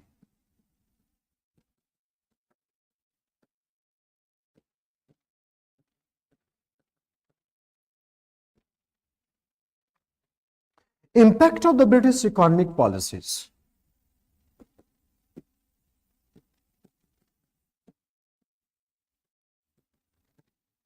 Impact of British economic policies.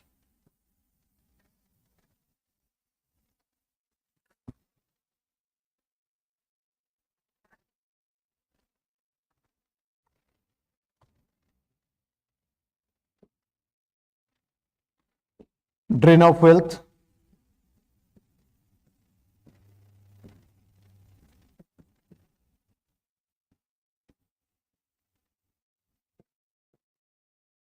Commercialization of agriculture.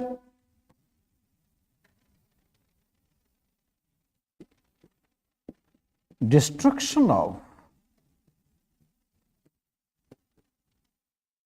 handicraft industries. Destruction of handicraft industries.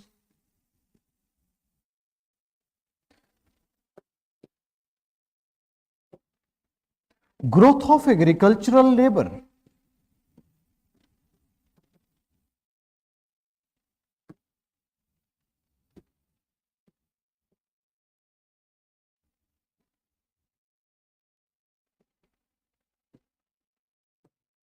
Rural indebtedness. Growth of agricultural labor and rural indebtedness.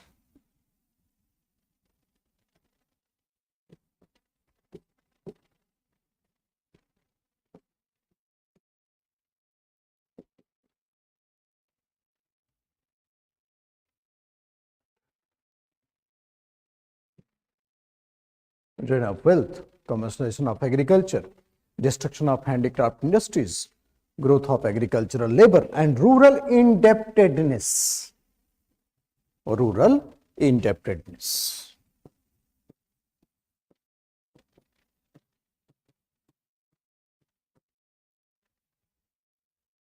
Rural indebtedness. So growth of agricultural labor and all.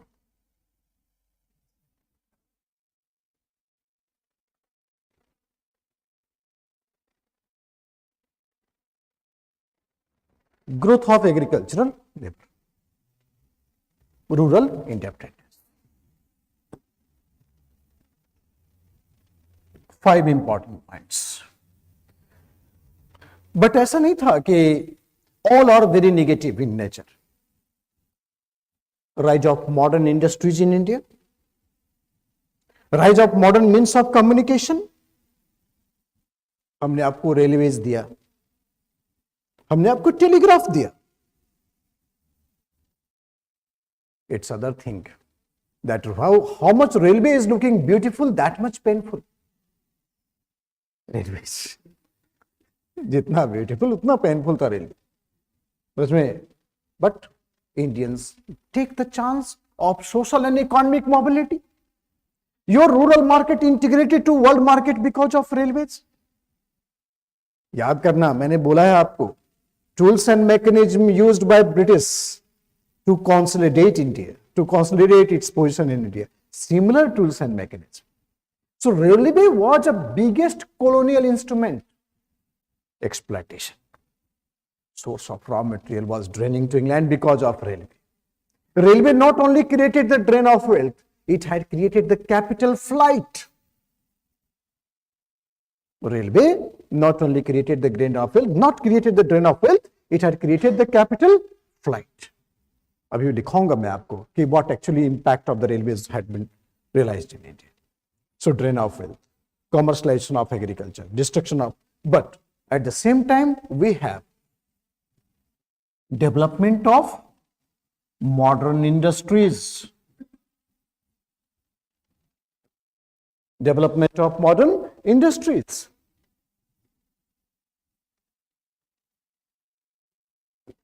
Modern capitalist class, Tata, Bajaj, Birla, modern capitalist class.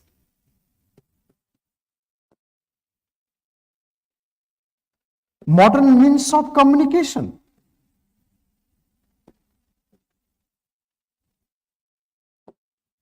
अभी भी तो more than 60% of the railway station is for the British period. Railway station act. So modern means of communication. Social impact देखो, rise of middle class and labor class.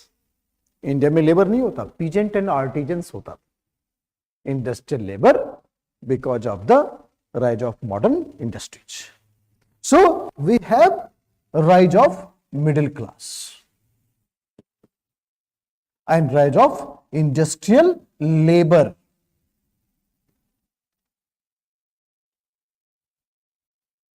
और जिस country में middle class जितना strong, democratic movement उतना strong, and that will lead to the rise of nationalism. So tools and mechanism used by British, similar tools and mechanism. So if middle class is strong, and middle class had a very strong consciousness for democratic thought, wanted political rights. So they had created the base for mass movement. Therefore, that led to the rise of national movement in India. Impact of the British economic policies. Development of modern industries, development of modern capitalist class, modern means of communication, rise of the middle class, rise of industrial labor. Impact. What do you mean by drain? What do you mean by drain? Drain means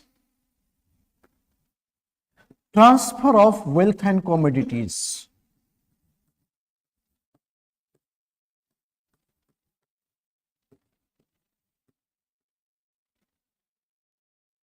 from India to England.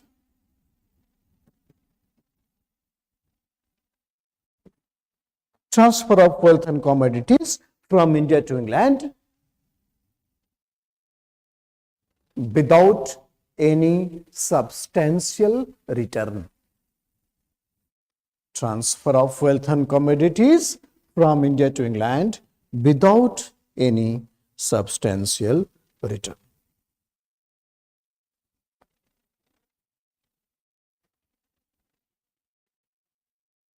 Without any substantial return.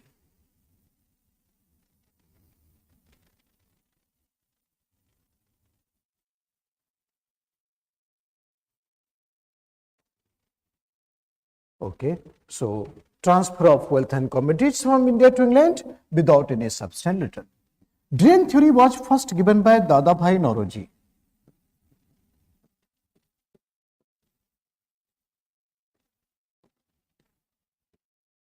Dadabhai Naoroji.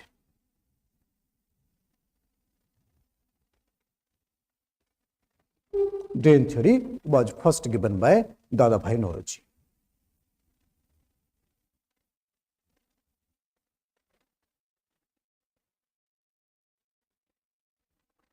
He wrote Poverty and Un-British Rule in India.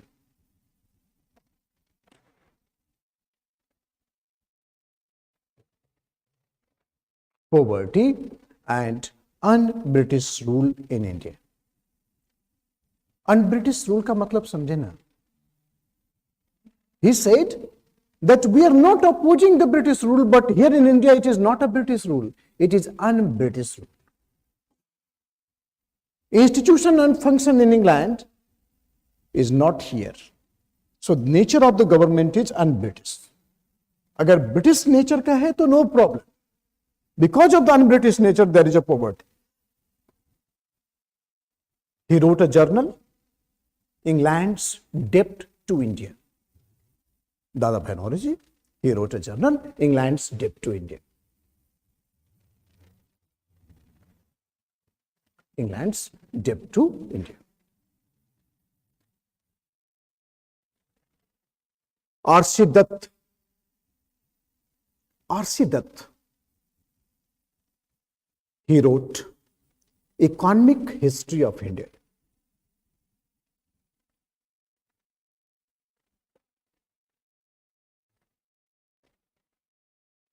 Till date,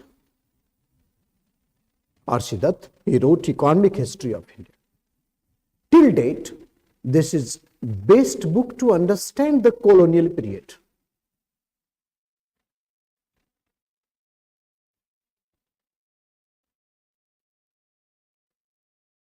Till date, this is best book to understand the colonial period.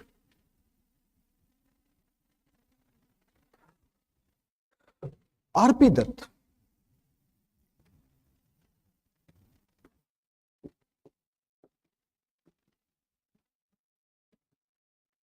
R.P. Dutt. He wrote India Today. India Today. R.P. Dutt, he wrote India Today. R.P. Dutt, he is a colonial historian. Colonial historian. Colonial historian. He is a Marxist historian. He is a Marxist historian, R.P. Marxist. Communist influenced Marxist historian. R.P. Dutt, he divided the Indian colonialism in three phases.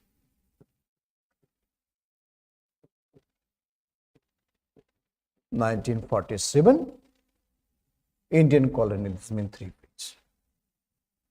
1757 to 1813, he called it is a phase of mercantilism.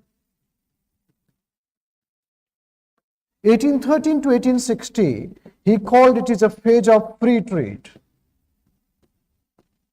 And this is called finance capitalism.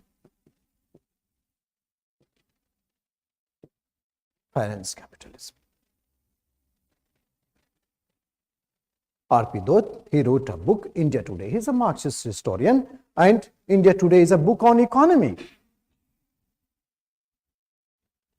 Mercantilism, free trade, and finance capitalism. These are the three phases. 1860. Or 1816, say 1947, we have a finance capitalism.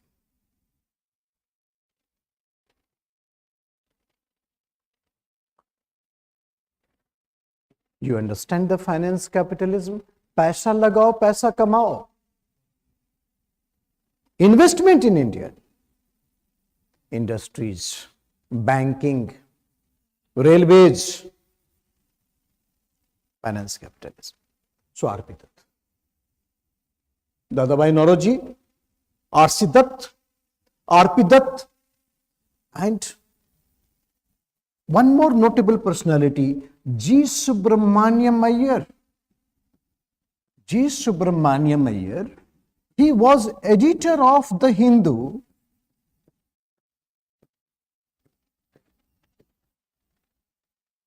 He also highlighted the drain theory. G. Subramaniam Iyer, he was editor of The Hindu, and he also highlighted the drain theory. He also highlighted the drain theory.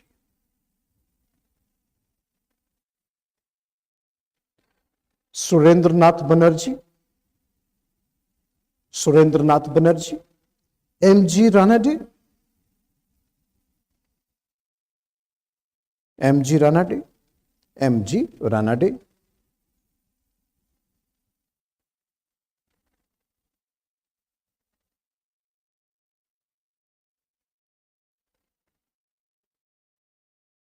M.G. Ranade.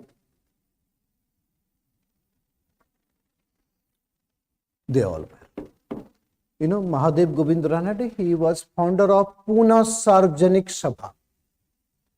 Justice Ranade. He also highlighted the drain theory. Pune Sarvajanik Sabha. He was the founder of Pune Sarvajanik Sabha.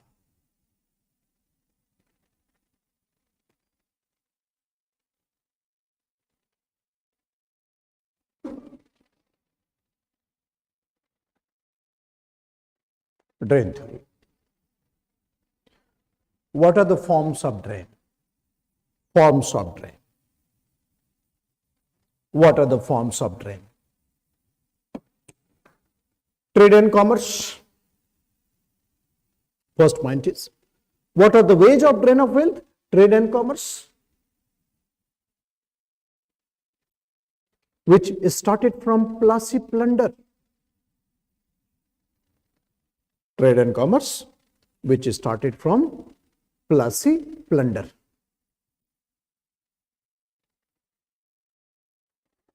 Second, gift and exchanges. Take it, okay. Gift and exchanges. Transfer of precious metals and stones. Transfer of precious metals and stones. ये जो राजा नवाब थे, they giving gift to the British officers. So precious metals and stones was draining from India to England. Transfer of precious metals and stones. Third, railways.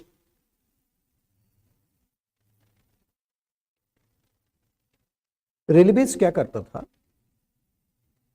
British ने passenger train ने उतने ही नहीं बनाया, goods train बनाया. Goods train. Source of raw material was connected to port, and from port it was transferred to England. Finished product of England was sent to countryside. No doubt in this, railway integrated Indian market with world market. But actually it was serving the purpose of British industrialization. ठीक है, एक part तो है railway का. क्या बोला? यहां से सामान ले गया, it was sent to England and finished product to countryside of India. But जो दूसरा पार्ट है रेलवे का, it is more dangerous. Railway जो था, it was a private organisation, joint stock company. You know joint stock? Investors are shareholders. Indians were not permitted to invest in railways. Only British capitalists were permitted. Only British capitalists. Those who get opportunity to invest in railway, obviously British, they get guaranteed interest plus share in profit. Interest भी देंगे और profit में हिस्सा भी देंगे. Double profit. Draining to England. मैंने बोला आपको कि railway how much looking beautiful, that much painful to the Indian economy. So that is how the third point is railway. Railway served in two ways. Railway served in two ways. First, source of raw material was connected to England, and from England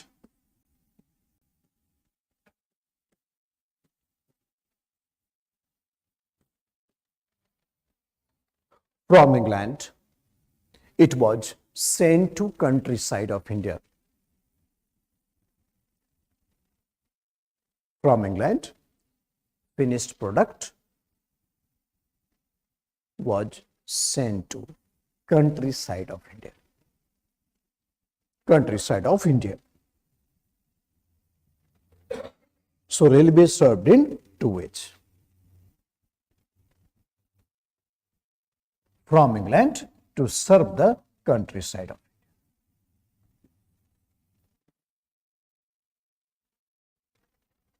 source of raw material. Then next is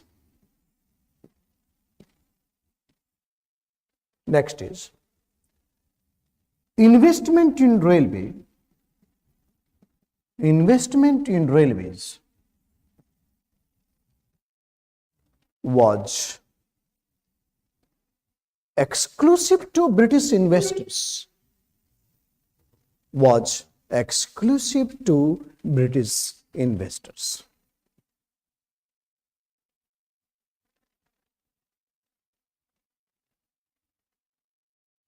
Was exclusive to British investors.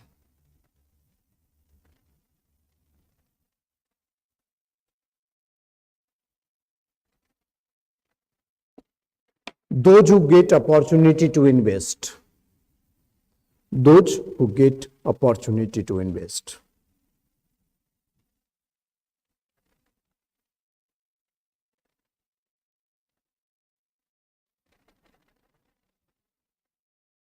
They get guaranteed interest plus share in profit. Plus share in profit.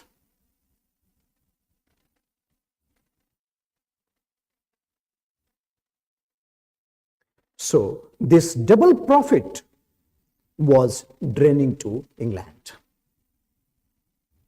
This double profit was draining to England. Indians को permitted नहीं था. If this profit would have been held in India, capital formation in India, industrialization of India, but here we have capital formation in England. So railway. Next important point है home charges. Home charges.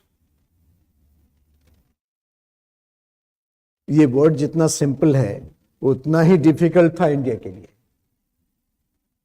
It was major source of drain. Home charges was major source of drain.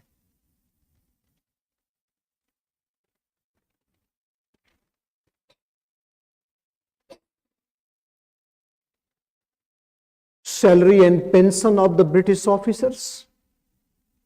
What is home charges? Salary and pension of British officers.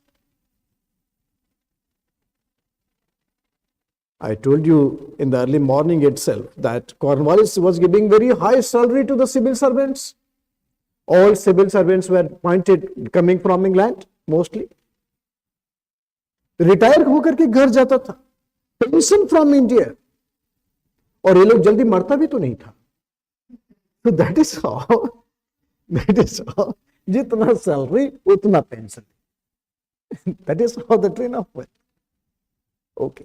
Next, expenditure of India House.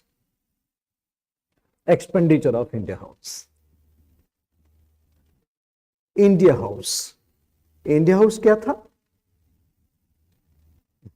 क्या बात करता है? India House was a ministry in England. 1858 में बना था ना? Ministry in England. So India House was a ministry in England. इसी का तो हेड होता था secretary of state for India. ठीक है. Secretary of state for India was a minister and this is a ministry.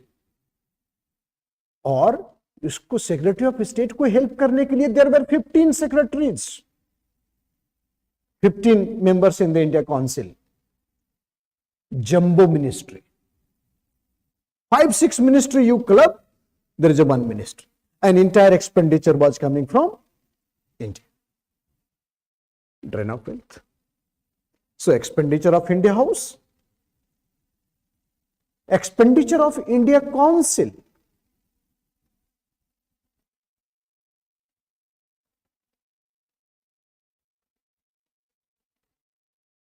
council. There were 15 members in the council, 15 secretaries in the council. Salary of Secretary of State for India. Salary of Secretary of State for India.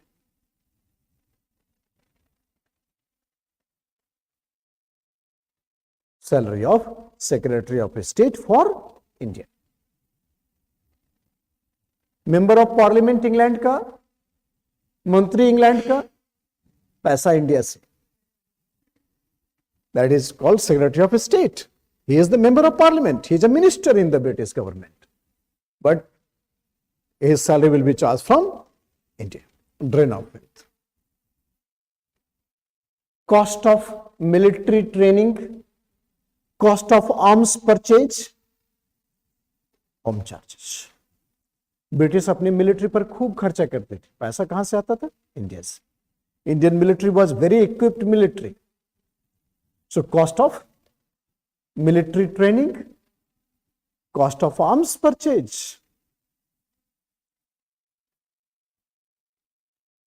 ठीक है. Company तो खत्म हो गई 1857 में, economy administrative right. Dividend to the shareholders of East India Company. Dividend to the shareholders of East India Company.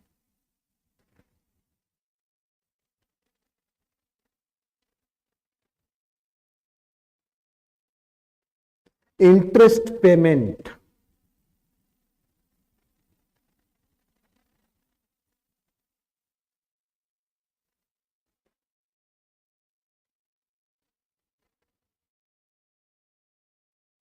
Interest payment.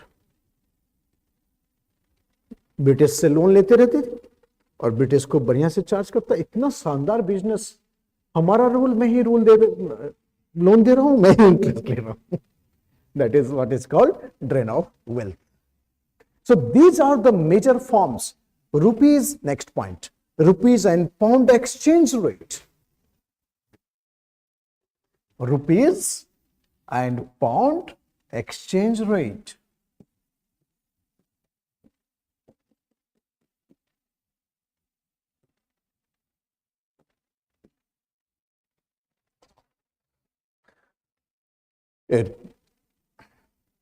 Rupees and pound exchange rate. एक example बताता हूं आपको. जैसे suppose you came with the 1 pound from England and you get 80 rupees. Suppose, अब तो ज्यादा है काफी, 80 rupees. So then you go to the market and purchase 8 Renault pen. Now British decided to put the exchange rate, 5 रुपये का exchange rate लगाया. British will give you only 75. आप British हैं, you came from England to purchase Indian goods. Earlier you are getting 80, so you purchased the 8 pen. Now you are getting only 75, so you can purchase 7 pen. बहुत गुस्सा आएगा तो एक refill खरीद लेंगे. So demand of the pen will decrease. Pen industry will decrease. Overall industrial degradation means economic degradation of India. But at the same time, rupees and pound exchange rate, no exchange rate. So exchange rate was put in such a way, it promoted British export and it discouraged Indian export. How India turned out to be the beautiful market for the Britishers. Okay? So that will, the Indian British goods will promote it. So rupees and pound exchange rate. It was fixed in such a way. It was fixed in such a way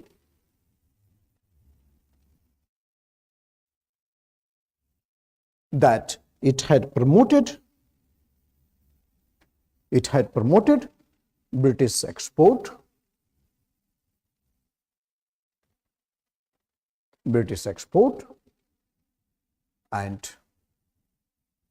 and it discouraged Indian export. It discouraged Indian export.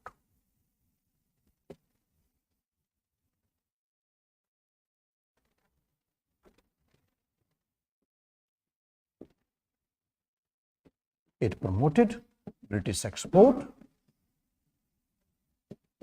Indian export. Okay. So this is called drain of wealth. Fine. Now the commercialization of agriculture. Second impact क्या है? Commercialization of agriculture. सुन लीजिए ज़्यादा, क्योंकि लिखाने से तो time बहुत जाएगा, थोड़ा सुना देते हैं, थोड़ा जो इंपॉर्टेंट चीज़ है वो नोट करवा देते हैं। What do you mean by commercialisation? Shift from food crops to cash crops. It is what? Shift from food crops to cash crops. Shift from food crops to cash crops. It is called commercialization.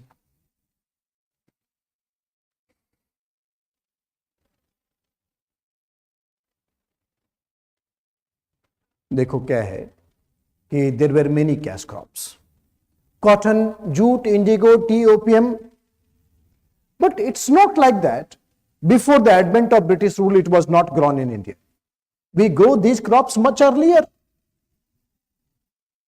But earlier, we were growing for our own consumption, local consumption. But here we started growing it for market. The same product, when we started cultivating or growing it for market, we call it as a commercialization.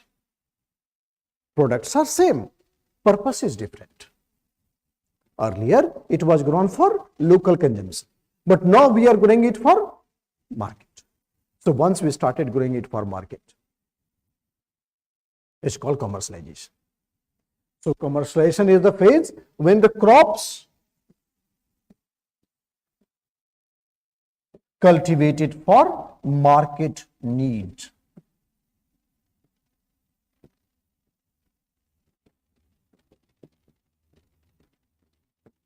Cultivated for market need. Cultivated for market need.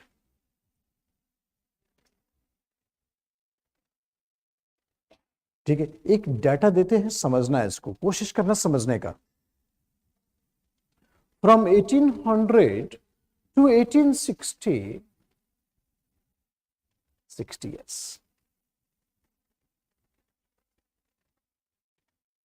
Area under food crops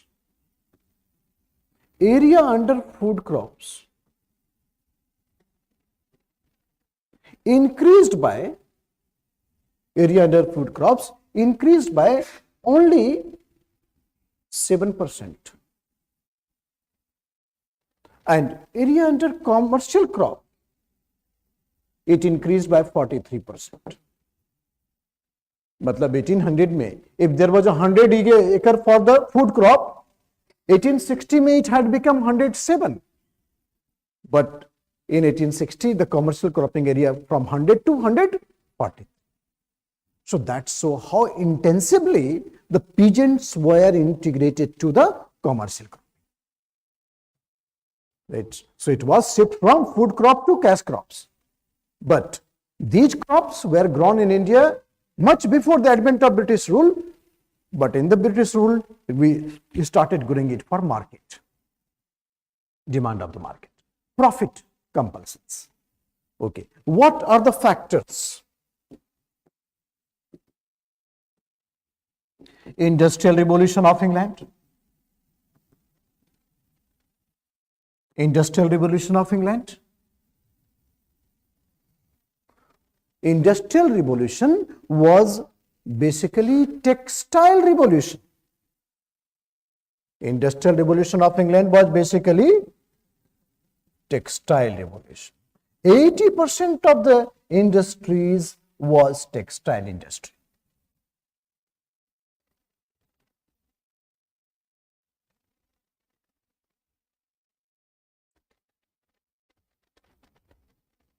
Textile industry having its own demand.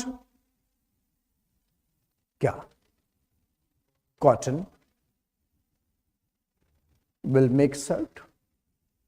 There was no coloring agent, only indigo. उसी को कम ज्यादा करके deep blue, navy blue, sky blue, baby blue करते रहते. Colouring agent. Shirt बन गया, packing करेंगे. Jute required. Labour will get tired, चाय पिएगा. जिसका चाय से काम नहीं चलता वो अफीम खाएगा. So that is how all the commercial crop will get boost up all over the world. So we will receive major boost among these crops. Industrial Revolution of England. Second,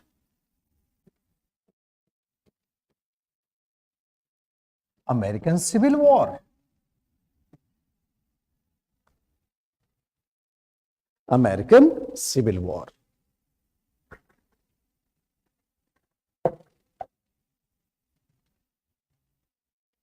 इससे बेहतर मैं अमेरिका खुद ही बना लूं.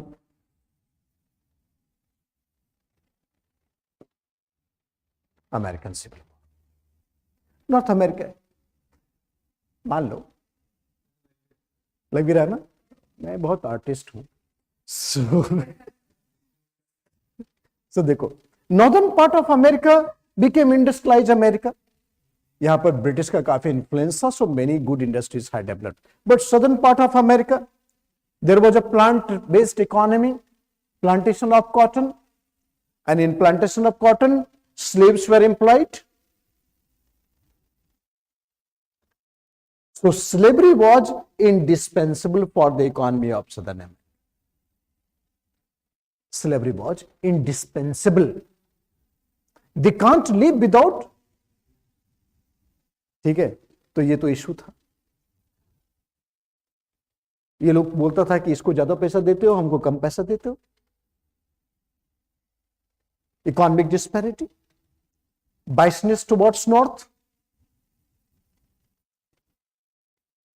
Therefore, when Abraham Lincoln became president, yes, he was a Republican candidate. He said that slavery is a sin, and thereafter the Civil War started. Because of Civil War, American cotton was not coming to international market. There was a huge demand of cotton in the world, and British smelled the demand. Pushed India for cotton. So India was put into cotton cultivation. So because of American Civil War, the demand of Indian cotton had increased globally. British तो जबरदस्त smell करता है demand कहाँ है, and that is how. Yes, visionary आदमी था वो लोग. तभी तो a country less than size of Haryana, ruling over 2/3 part of the globe. और अब क्या चाहते हैं? What example you needed? Among all the whites, English white is a superior white. Superior white. So, commercialization of agriculture. Second fact is American Civil War. Because of American Civil War, American cotton was not coming to international market, so there was huge demand of cotton in the world. Huge demand of cotton in the world. Third है introduction of railways. आखिरकार village से export भी तो करेंगे, village से transport भी तो करेंगे. Introduction of railways. Railways added speed to commercialization. Railways speed up the process of commercialization.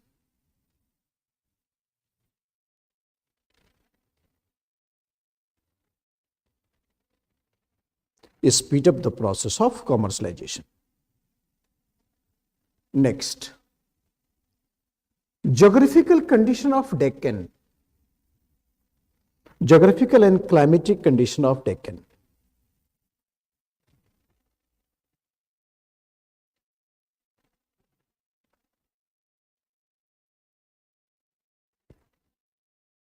देखो क्या है कि दुनिया में we have the black soil.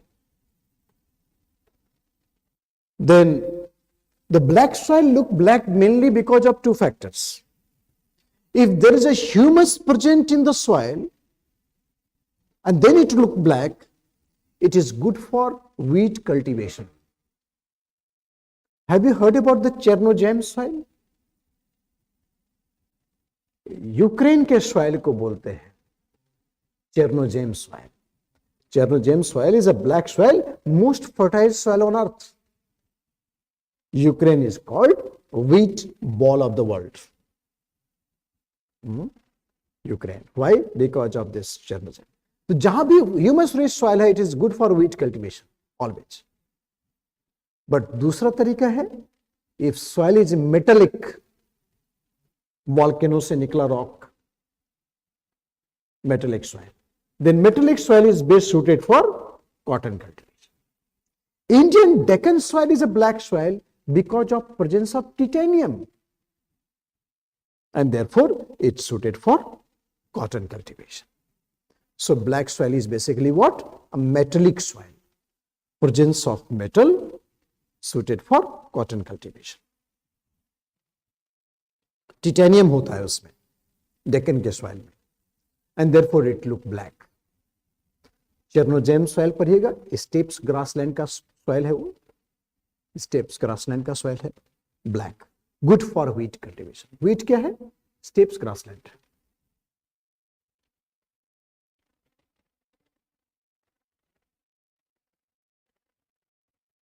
और फोर्थ है availability of cheap labour. Availability of cheap labor.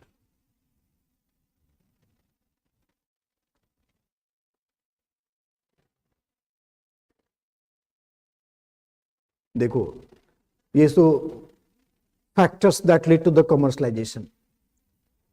Nature or impact? How we can understand the nature and impact? आराम से सुनना, टेंशन मत लेना.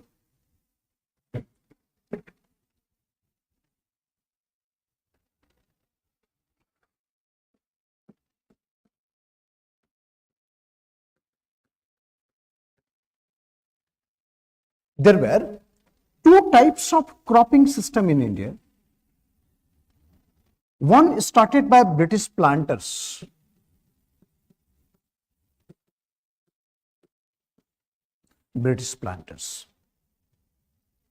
And other by individual peasants. Individual peasant.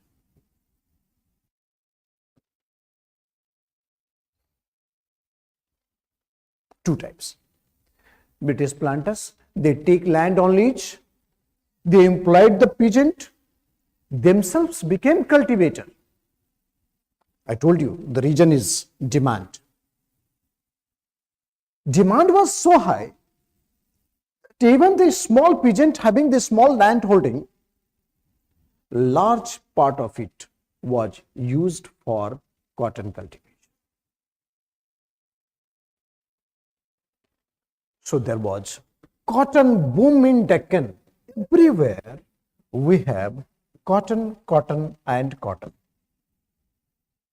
It's called cotton boom in Deccan. British planters and individual peasants, all. Individual peasants were growing the cotton, they sell the cotton with the help of middlemen, railways, transported. So it was cotton, cotton and cotton. Problems. Problem isko nahi tha, problem isko zyada hai. What is the problem? The first problem was,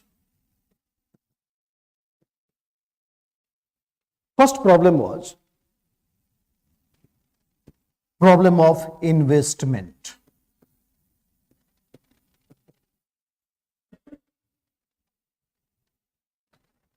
There was no state banking system, cooperative societies. So कौन invest करेगा? Private financer, state महाजन साहूकार. So unorganized banking system had flourished.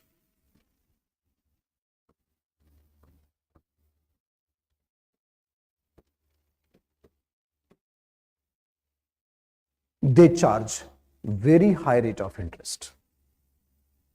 State Mahajan Sahukar, they give loan to the peasant, they charge very high rate of interest. तरीका क्या था?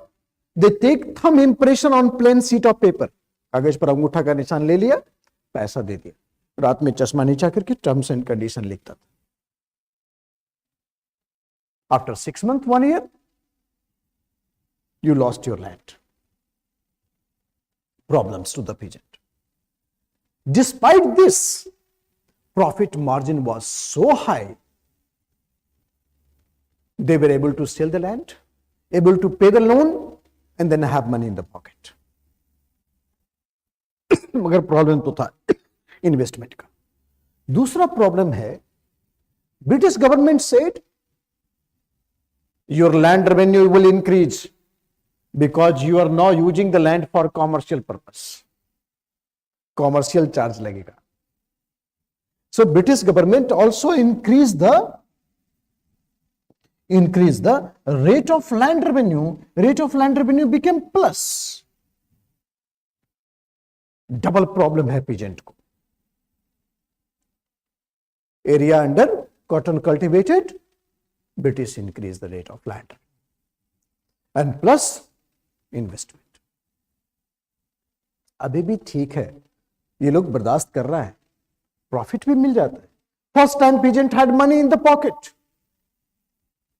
But जब American civil war ended, American cotton was superior cotton, long fibre cotton, demand of Indian cotton decreased, prices fall sharply.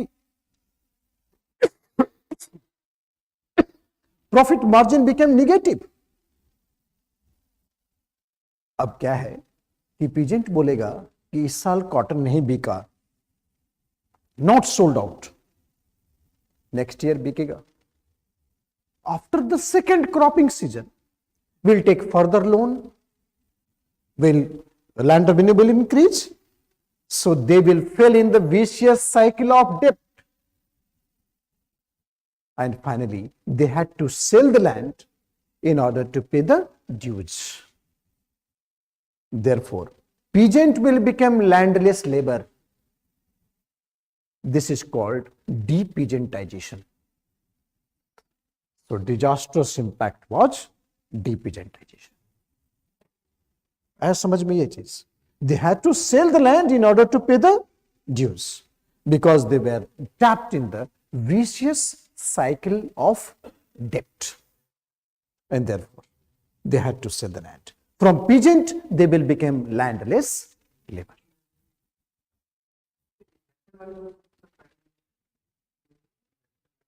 कौन है? Indians भी है, British भी है. अभी भी तो महाजन साहूकार सेठ होता ना जो गांव में पैसा, समझ गया? लिखो बेटा, लिखो फटाफट. The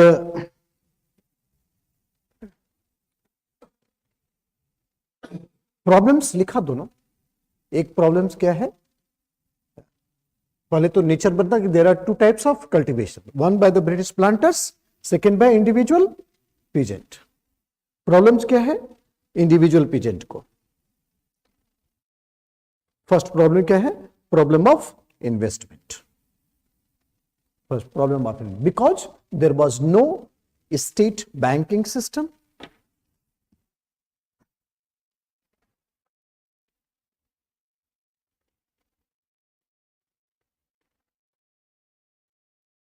there was no state banking system,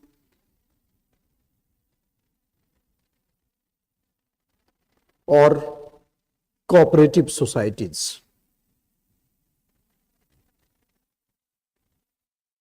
Cooperative societies. State banking system or cooperative societies. Therefore, private money lenders became very active.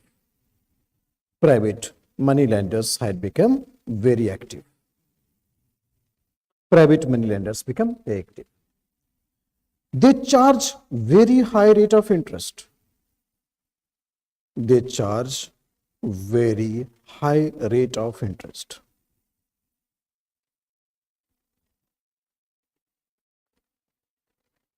They charge very high rate of interest. They take thumb impression on plain sheet of paper. They take thumb impression on plain sheet of paper.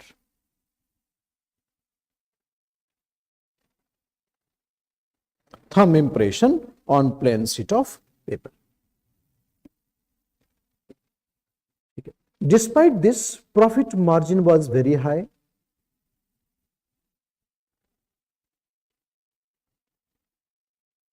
Profit margin was very high. Okay. Second, British government also increased the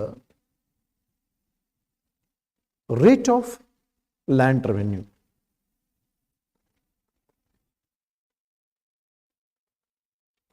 Also increase the rate of land revenue. ठीक है, paragraph change करके. The real problems of the peasant came. Real problem of the peasants came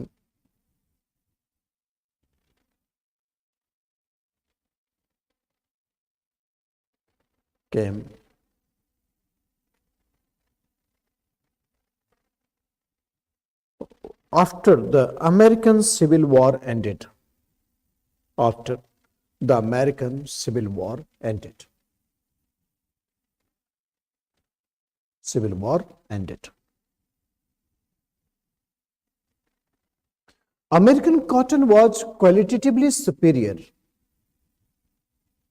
American cotton was qualitatively superior.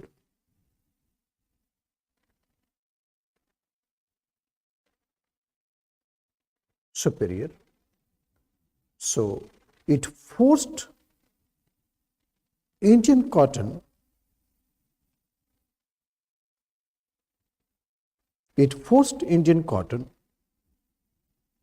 out of market. It forced Indian cotton out of the market. ठीक है. It resulted in decline in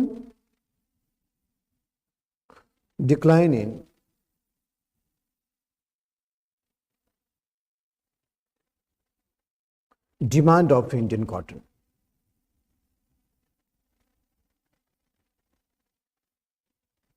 Demand of Indian cotton. Profit margin turned negative. Profit margin turned negative.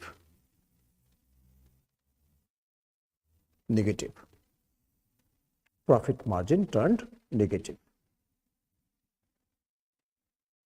Peasants fell in vicious cycle of debt.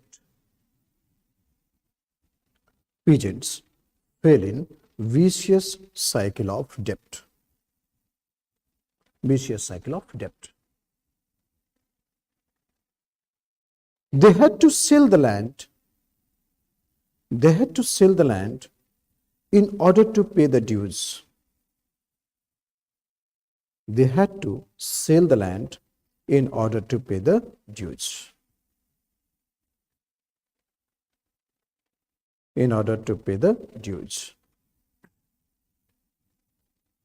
It resulted in large-scale depeasantization. It resulted in large-scale depeasantization.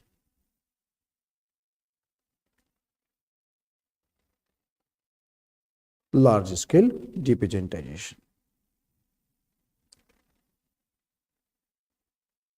Large-scale depeasantization. 1860 में एक revolt हुआ डेक्कन में, peasant revolt, massive revolt because of this. And the revolt 1875. In 1875, there was a massive peasant revolt in Deccan. 1875, there was a massive peasant revolt in Deccan. Peasant revolt in Deccan.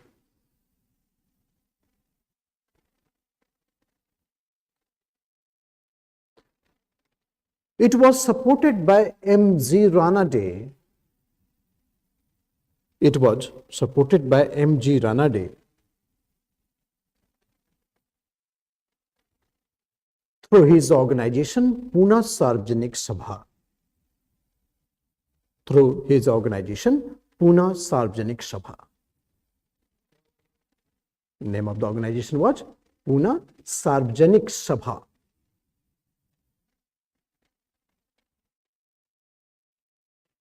In 1879, British government passed Deccan Agriculturist Relief Act. British government passed Deccan Agriculturist Relief Act.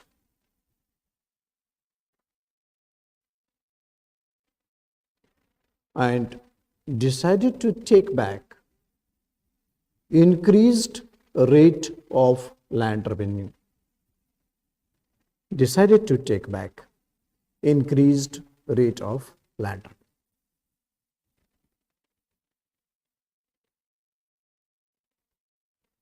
तो दो चीज याद रखना, एक तो 1875 Deccan revolt and after 4 years 1879 Deccan agriculturist relief act. ये जो peasant था during the revolt did not targeted Britishers so much, ज्यादा ब्रिटिश को टारगेट नहीं किया.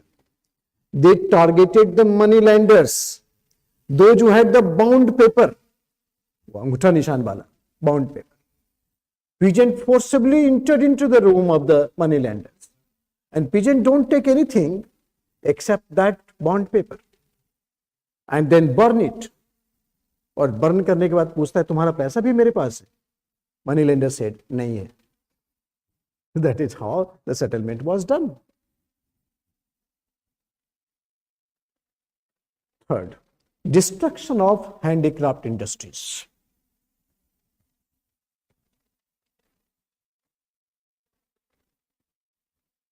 Destruction of handicraft industries.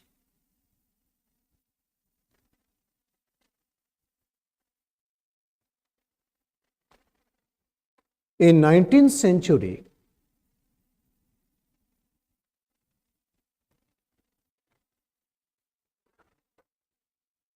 agriculture and handicraft are the two main bases of Indian economy.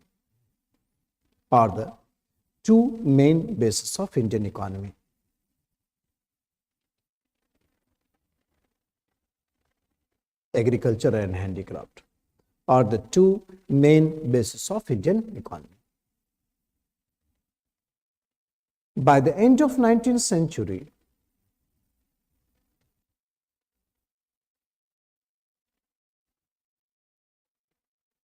handicraft lost its relevance.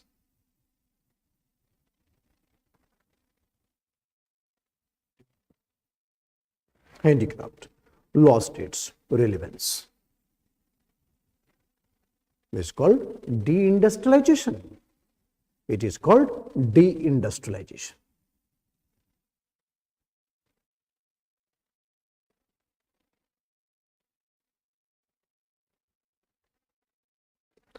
Actually, if you not destroy the Indian handicraft, then how India would turn out to the market of British industrial product?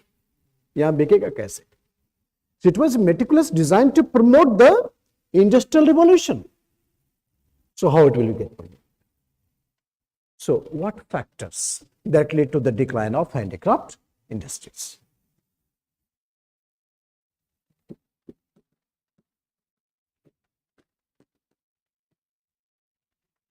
First is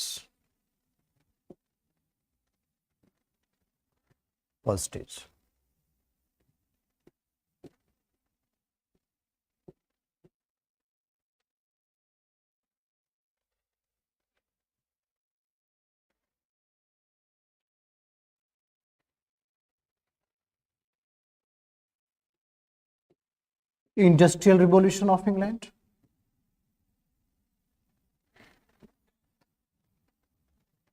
Industrial Revolution was shift from man to machine.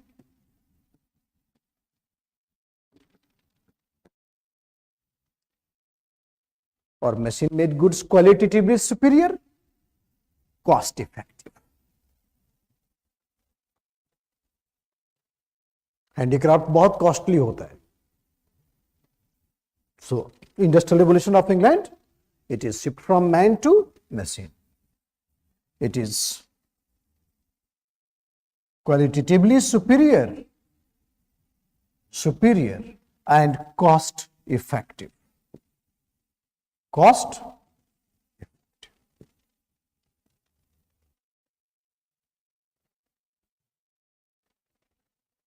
effective. Demand of Indian handicraft had decreased.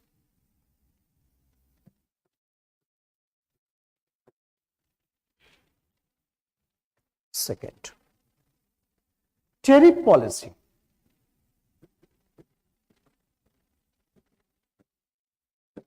Custom, excise,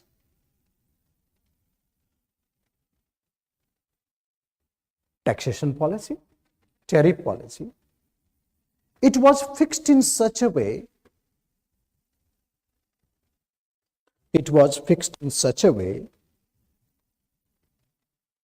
that Indian handicraft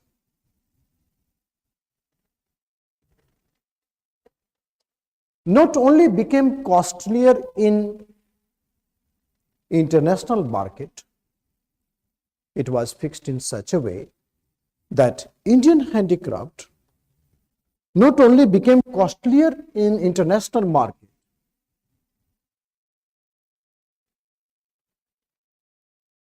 but in domestic market as well.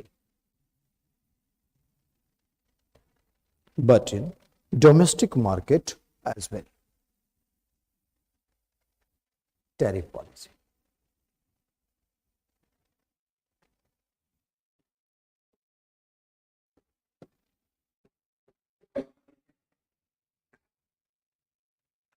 Third,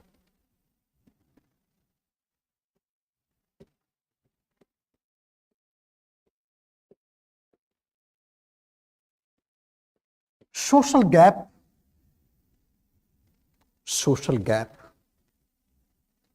or social contradiction. Social gap और the social contradiction, इसको थोड़ा आराम से समझो। इधर screen पर नजर डालिए आप। Look, Indian society, there is upper class and the lower class. Caste.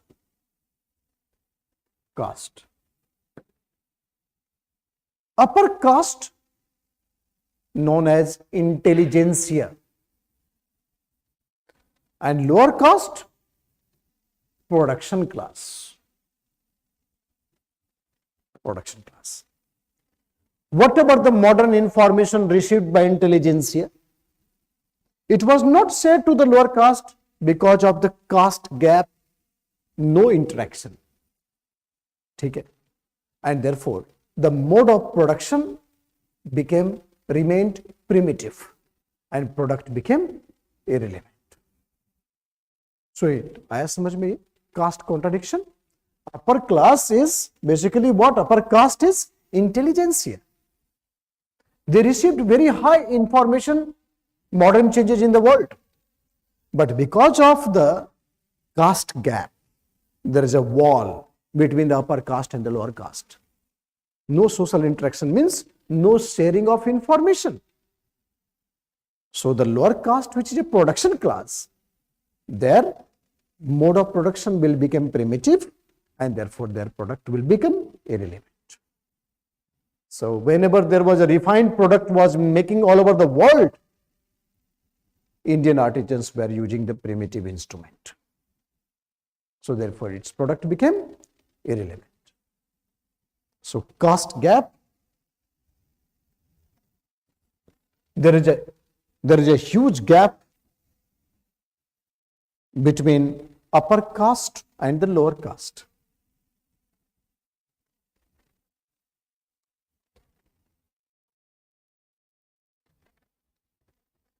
Upper caste is called intelligentsia.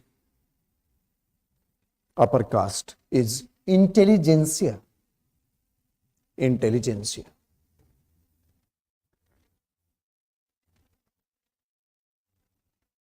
Upper caste is intelligentsia. It received modern technological changes. Modern technological changes.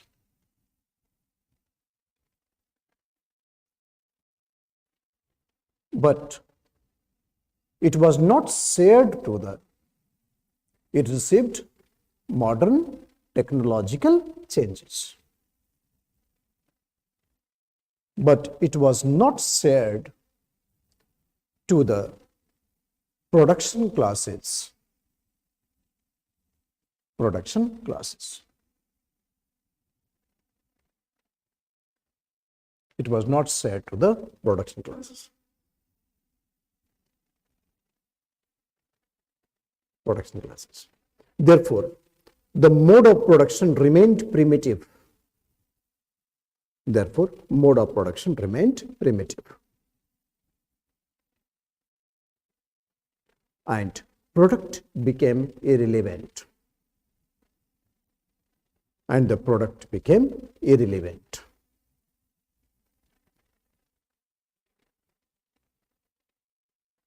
That's good. That's good. बहुत सारे factor हैं that led to the decline of handicraft industries.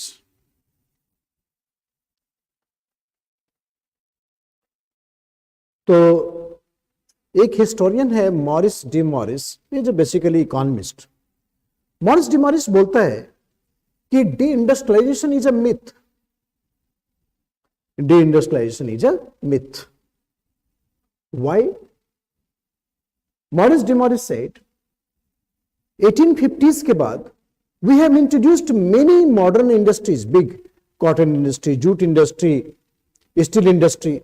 So because we have developed the modern industries, इसका मतलब है कि जो small scale industry would not survive. So why there is no handicraft? Because of the rise of modern industry.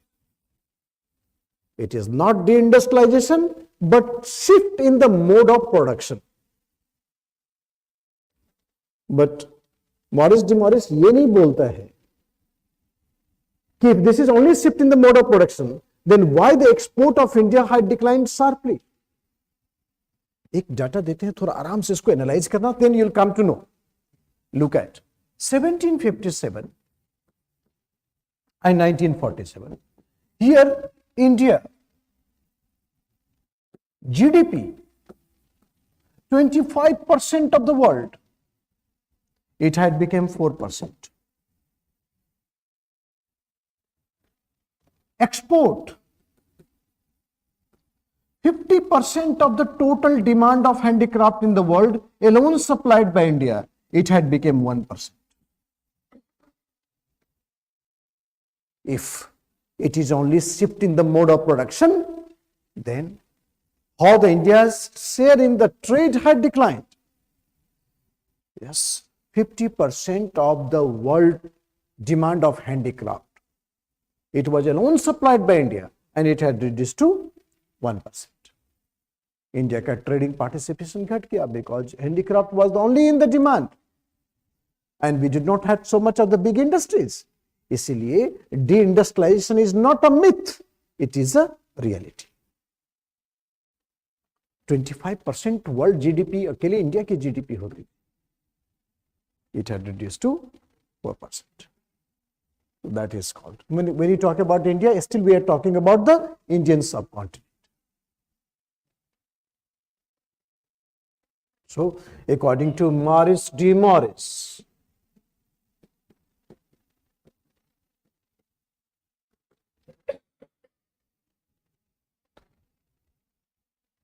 deindustrialization is a myth. According to Morris D. Morris, deindustrialization is a myth.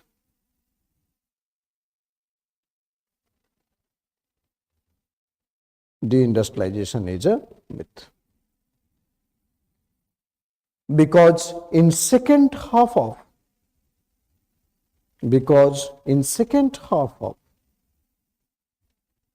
19th century, second half of 19th century, there were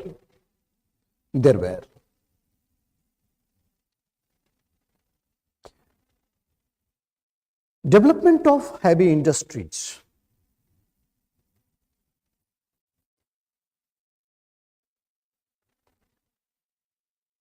development of heavy industries. Therefore, handicraft did not survive. Handicraft did not survive. So it was shift in the mode of production. It was shift in the mode of production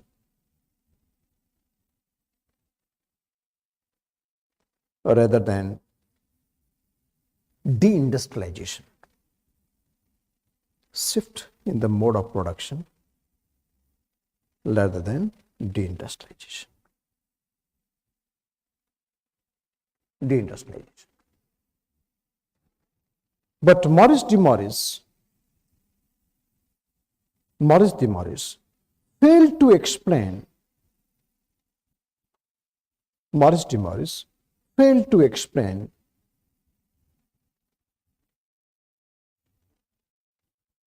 decrease in GDP or participation of trade. Decrease in GDP or participation of trade. Maurice de Maurice failed to explain decrease in GDP and the participation of trade. Data याद रखना, 25% in 1757, 4% in 1947. 50% in world trade, 1%. 1%.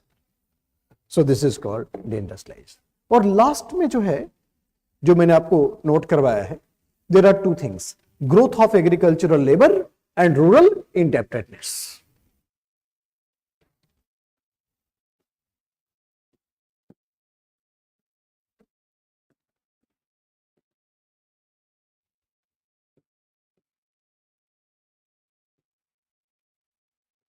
Rural indebtedness. Growth of agricultural labor and rural indebtedness. Growth of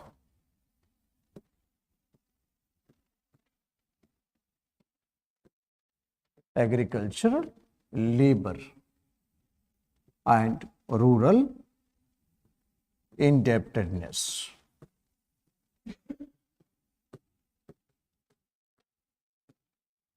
Indebtedness. This is called development of underdevelopment.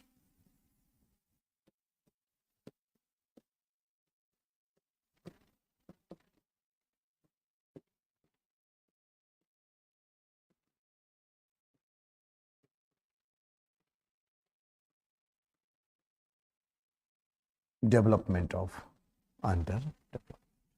अल्प विकास का विकास हुआ. अल्प विकास का विकास हुआ था.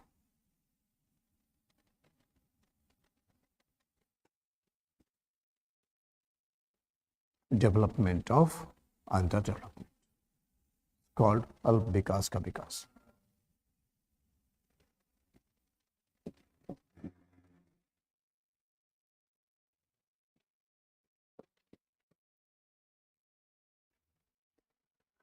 विकास क्या कर रहा है? अल्प विकास कर रहा है. मतलब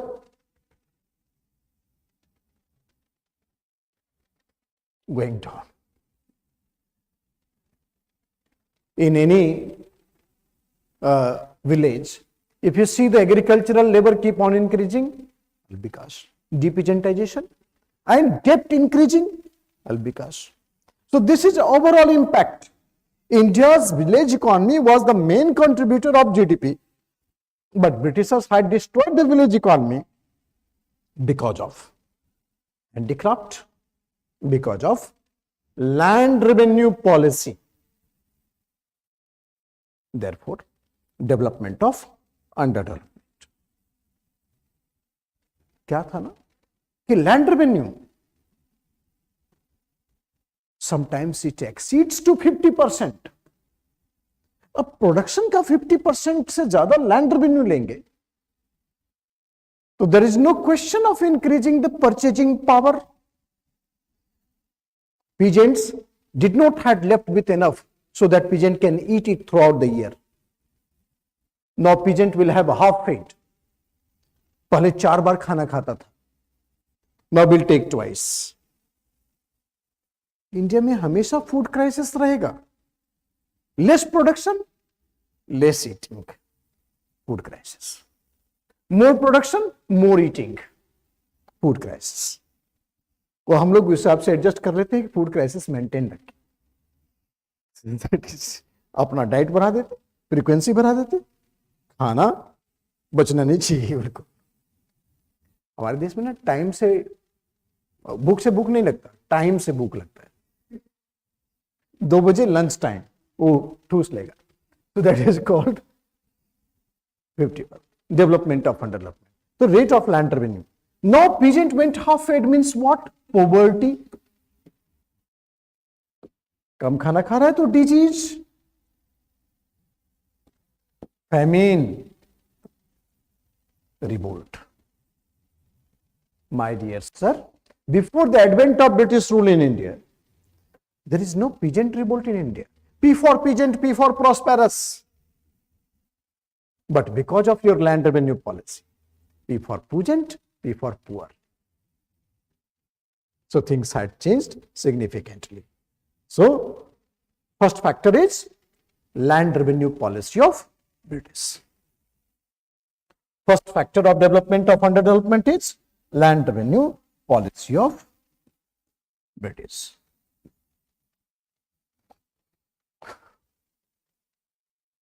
After grant of Diwani, British made many experiments. British made many experiments. Permanent settlement,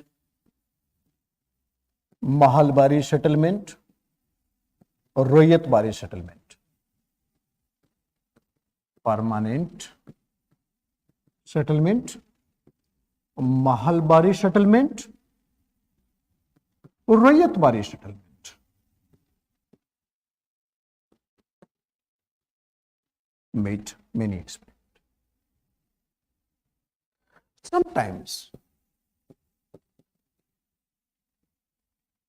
Sometimes rate of land revenue exceed to 50%. Rate of land revenue exceed to 50%.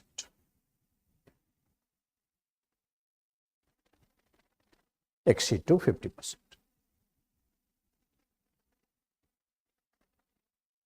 Resulted in poverty, famine, disease, and the revolt.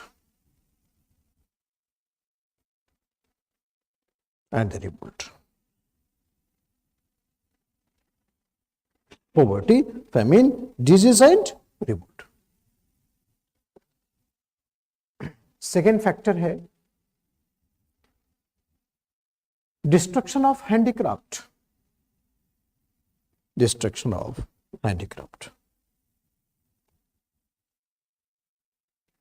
Second factor is destruction of handicraft. It was second largest source of employment.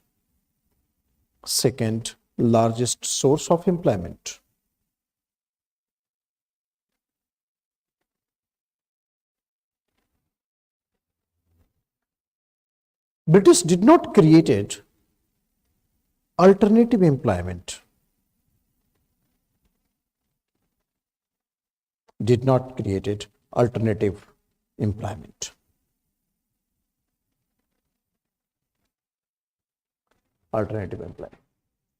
Therefore, the debt burden on the peasant had increased. Debt burden on village had increased. Debt burden on village had increased.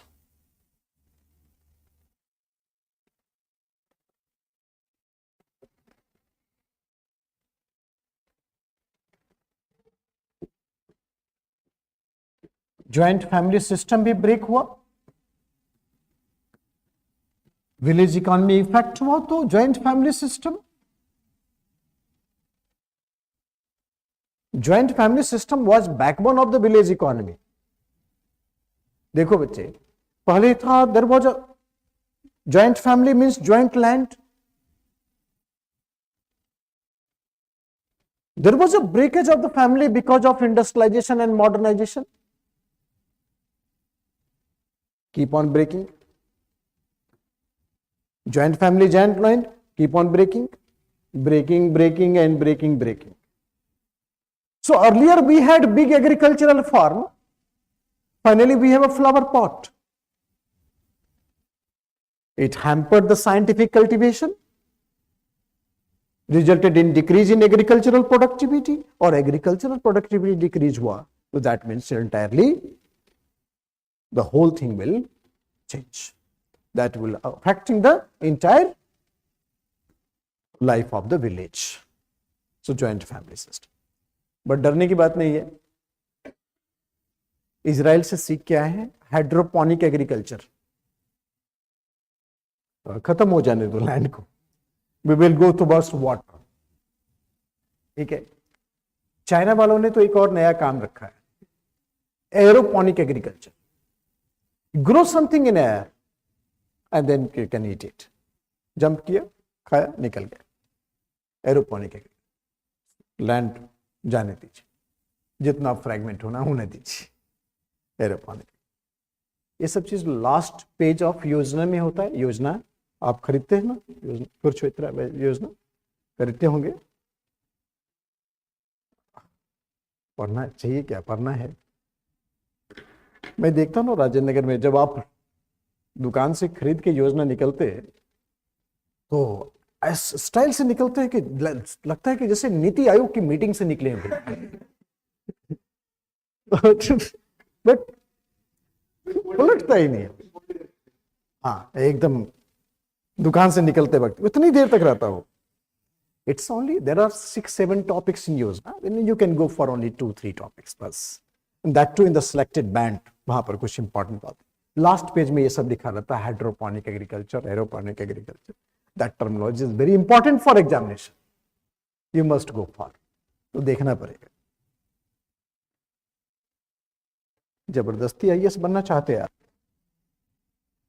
कि as a citizen I am unemployed, so please make me an IAS.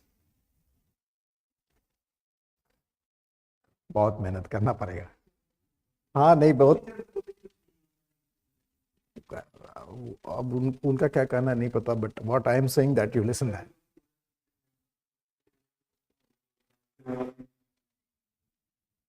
Relevance कैसे खत्म होगा? There is a proper information in that. You use that information for your examination. Books का क्या relevance होता है? और UPSC का सिलेबस और बुक्स डिफाइन है क्या? Right. So you use the information to suffix it. Next point है इसमें, सोशल प्रैक्टिसेस. ये गांव कैसे गरीब हुआ बताएं आपको. एक रीजन तो यूपीएससी की तैयारी भी है, behind the poor village economy. City becoming richer, village becoming poor. Drain of wealth from village to city. तो ये जो सोशल प्रैक्टिसेस है इंडिया में, फेस्टिवल जो होता है ना, या tradition, festival is not festival, it's compulsion. You have to meet the requirement of society and market. Indian festival is very costly. Chinese लोग तो पतंग उड़ा के काम चला देते, बट हियर फेस्टिवल के 10 दिन पहले फेस्टिवल, फेस्टिवल के 10 दिन बाद festival. So that is also costly. You have to borrow money from the money lenders. and that's how the rural indebtedness. So these are the ultimate impact about the economic impact of the British rule. थोड़ा सा हम लोग एक important topic देख लेते हैं, and that topic is related to बोलो, तुम ही बोलो क्या, उसको क्या देख रहे हो, सबसे पूछ रहे हैं. एजुकेशनल पॉलिसी देख लें. एजुकेशनल पॉलिसी, वहां से क्वेश्चंस आते हैं. Then from tomorrow will go for the revolt 1857 onwards, rise of nationalism.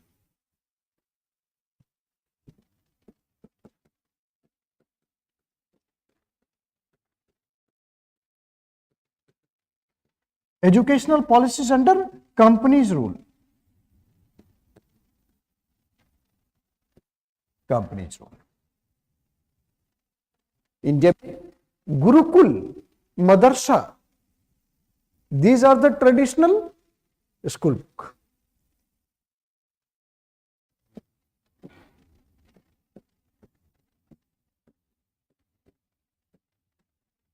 मदरसा, यही चलता था इधर, गुरुकुल और मदरसा. This is a traditional learning method, traditional learning method. But after advent of East India Company,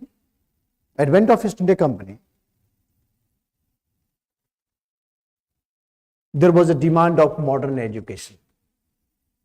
There were three agents of modern education in India, जो कि demand कर रहा था कि इंडिया में होना चाहिए. There were three agents of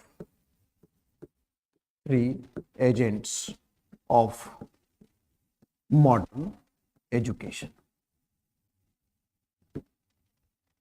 First is the government, that is East India Company. Second, Christian missionaries.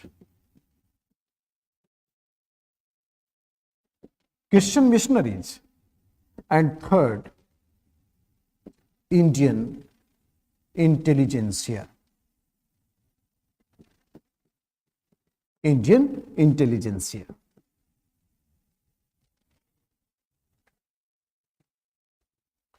There were three agents of modern education. First is the government, that is East India Company, Christian missionaries, and Indian intelligence. Most of the Indian intelligence here, they understand, they realize it's because of the lack of modern education, there is a problem in the Indian society, evils in Indian society. How we will do away the evils? Only when we will start the modern education. And this is the reason why they were demanding the modern education system. So first phase of educational policy of company 1757 to 1813. ये जो phase है, in this phase, company was not taking any pain of introduction of the education system, because company का policy था not to interfere in the socio-cultural perspective of India. Because India is a complex structure of society, religion, culture, there was probability of revolts. So therefore company was not interfering. So in these years, the policy of company was not to interfere in socio-cultural practices. Not to interfere in socio-cultural practices. So, no educational policy. No educational policy.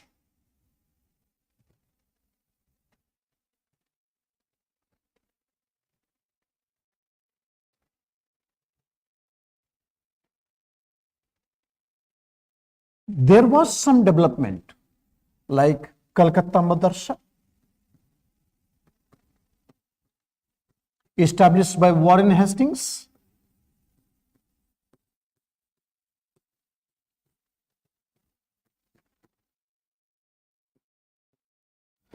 Sanskrit college eight Banaras,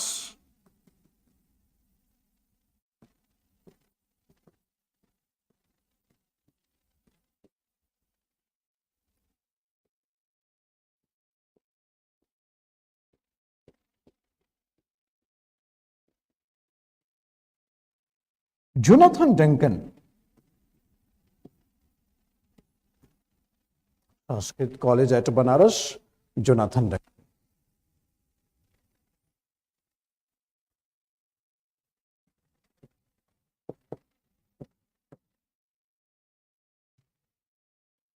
Jonathan Duncan, ये सब चल रहा था। Christian missionaries भी उड़ीसा में open some primary school. William Carey, he was the missionary, William Carey. He established primary school in Serampur,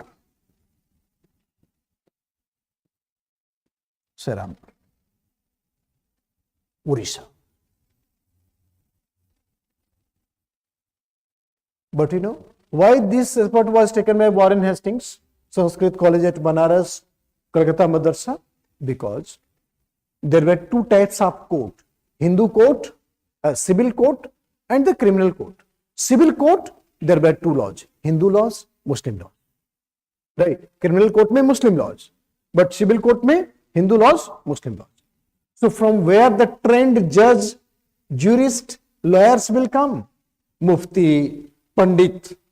So British needed trained persons. Therefore, British wanted to take the trained person from here.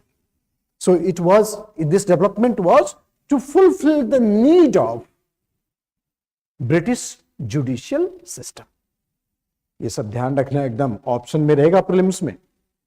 That Warren Hastings established Calcutta Madrasa, Sanskrit College, to fulfill the need of British judicial system. To fulfill the need of British judicial system. To have trained person. To have trained person. To have trained person for judicial practices.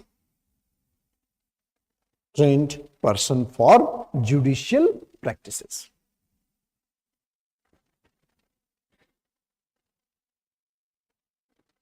Okay, continue रखते हैं इसी phase में. Charles Grant, he is known as the father of modern education in India. Father of modern education in India. Charles Grant. He was known as father of modern education in India.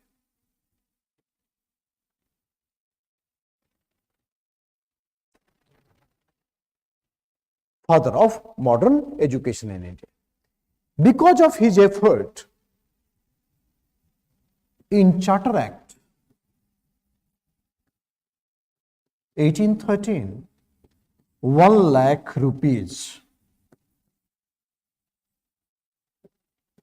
budget was fixed. 1 lakh rupees budget was fixed.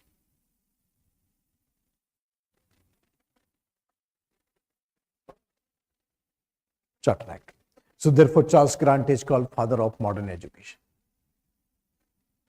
बड़ा interesting है, इसको otherwise मत लीजिए. जितना interesting है, अगर दिमाग लगाएंगे इंटरेस्टिंग बन जाएगा ही. बजट फिक्स हो गया एनुअल, बट 1813 से लेकर के 1835 तक, इन 22 ईयर्स 22 लाख रुपए जमा हो गए. Not a single rupees was used for education system.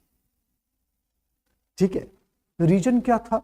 Y government was inactive? Because of many problems. Problem पहला था, what should be the medium of instruction? It is vernacular language और English. First answer. Government decide नहीं कर पा रही, right. Second, aim of education, right.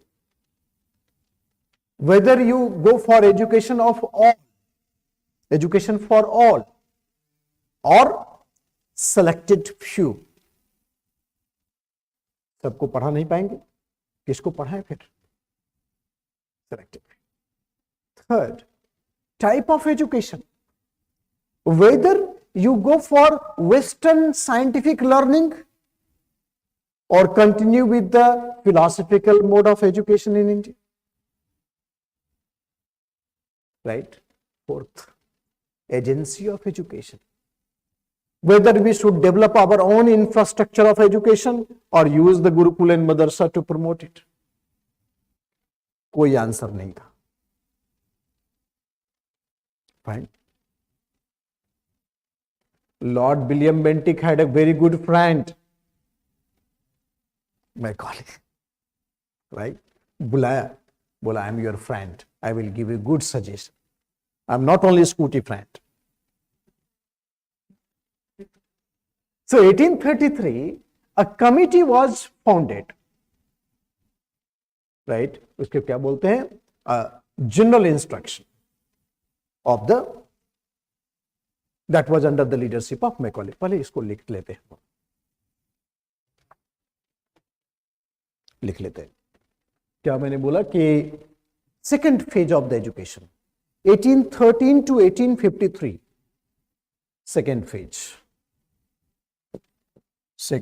of education, 1813 to 1853. In spite of huge budgetary allocation,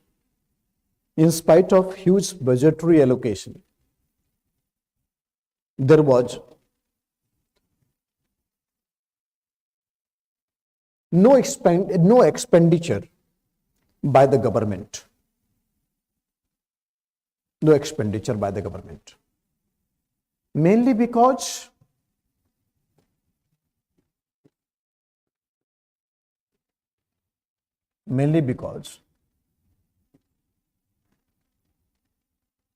first point समझना है इसको, mainly because medium of instruction.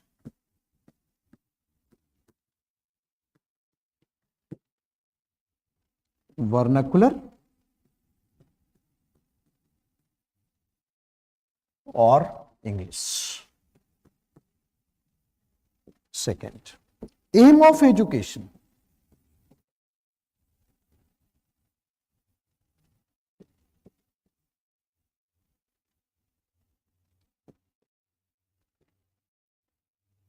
Education for all,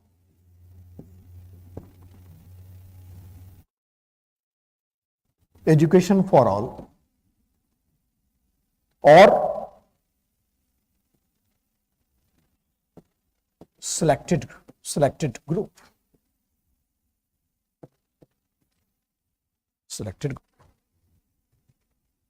Education for all or selected group.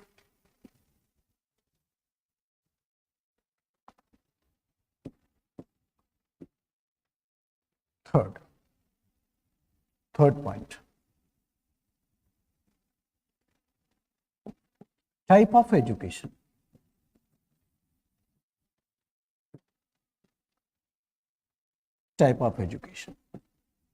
Western scientific learning,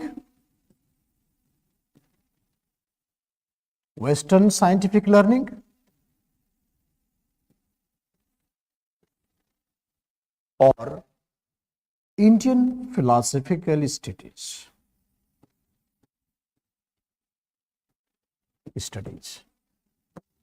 Western scientific learning or Indian philosophical studies. Fourth,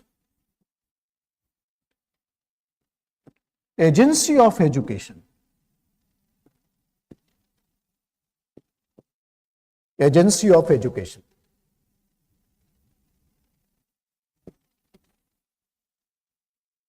agency of education में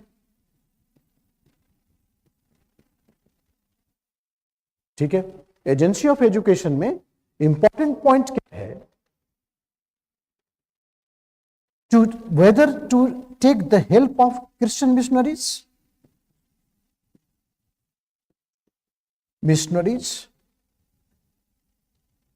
whether to take the help of Christian missionaries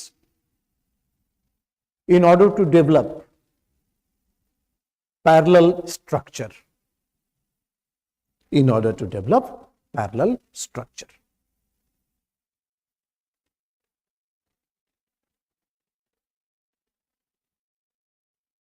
Or use of Gurukul and Madrasa. Use of Gurukul and Madrasa.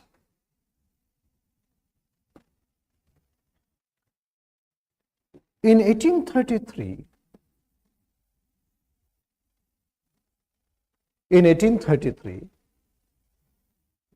Lord William Vandyck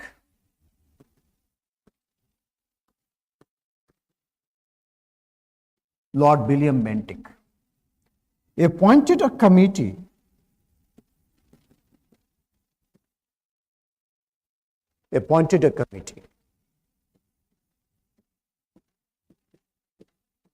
General Committee on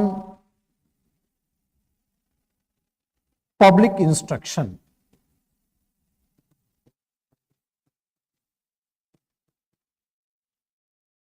under Macaulay. General Committee on Public Instruction under Macaulay.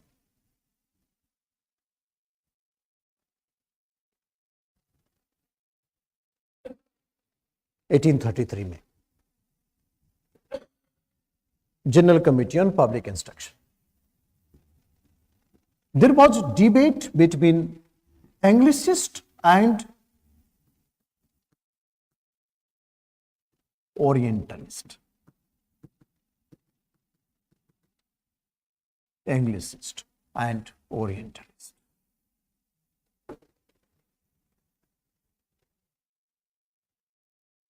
Anglicist led by Macaulay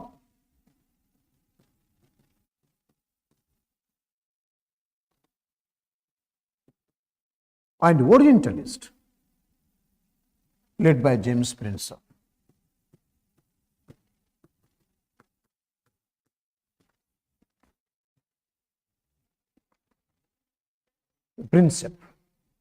James Prinsep, right? So they were the great icon supporting the Orientalist or the Macaulay. You understand the Oriental language? Yeah. Sanskrit, Arabic, Persian called Oriental language, right? Sanskrit, Arabic and Persian called Orientalist. इसलिए तो इसको बोलते Oriental और उधर Europe हो गया. So whether should go for the these type of education, Sanskrit, Arabic and Persian, Orientalist. Finally, Macaulay ने बोला, which is called Macaulay Minute in 1835, बोला no, English. Macaulay, he said that single bookshelf of European library is more worth than entire literature of India and Arabia. कितनी भारी बात बोलता है ना sir. The single bookshelf of European library is more worth than entire literature of India and Arabia. So अंग्रेजी पढ़ाओ एक garbage है. This is a garbage. English पर. Macaulay said, बहुत भारी बात बोलता था. It is white man's burden to teach the lesson of civilization to the barbarians. तो भारी बात बोलता था. Finally he bank on English. उसके बाद दूसरा इंपॉर्टेंट पॉइंट है. He said educate the top starter in English. English will go downward. But Macaulay ने यही नहीं सोचा कि if you go by education for the top starter, जब तक वो नीचे आएगा तब तक मैन एप बन जाएगा. उसका रिवर्स ट्रांसफॉर्मेशन हो जाए. Should have a comprehensive educational policy. बकवास था. 1835 Macaulay presented Macaulay Minute.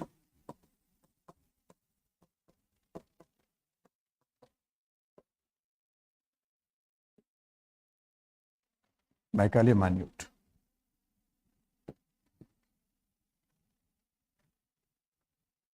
Macaulay. 18. And therefore, there are 2 points. Suggested English to be the medium of instruction and infiltration theory. English to be medium of instruction and infiltration theory. छन छन के नीचे आएगा. हाँ. Medium of instruction and infiltration theory. So tomorrow we'll take the time for the massive Uth dispatch. बहुत interesting उसका atmosphere. And then we'll switch over to the revolt of 1857. We'll finish the company at least. Thank you so much.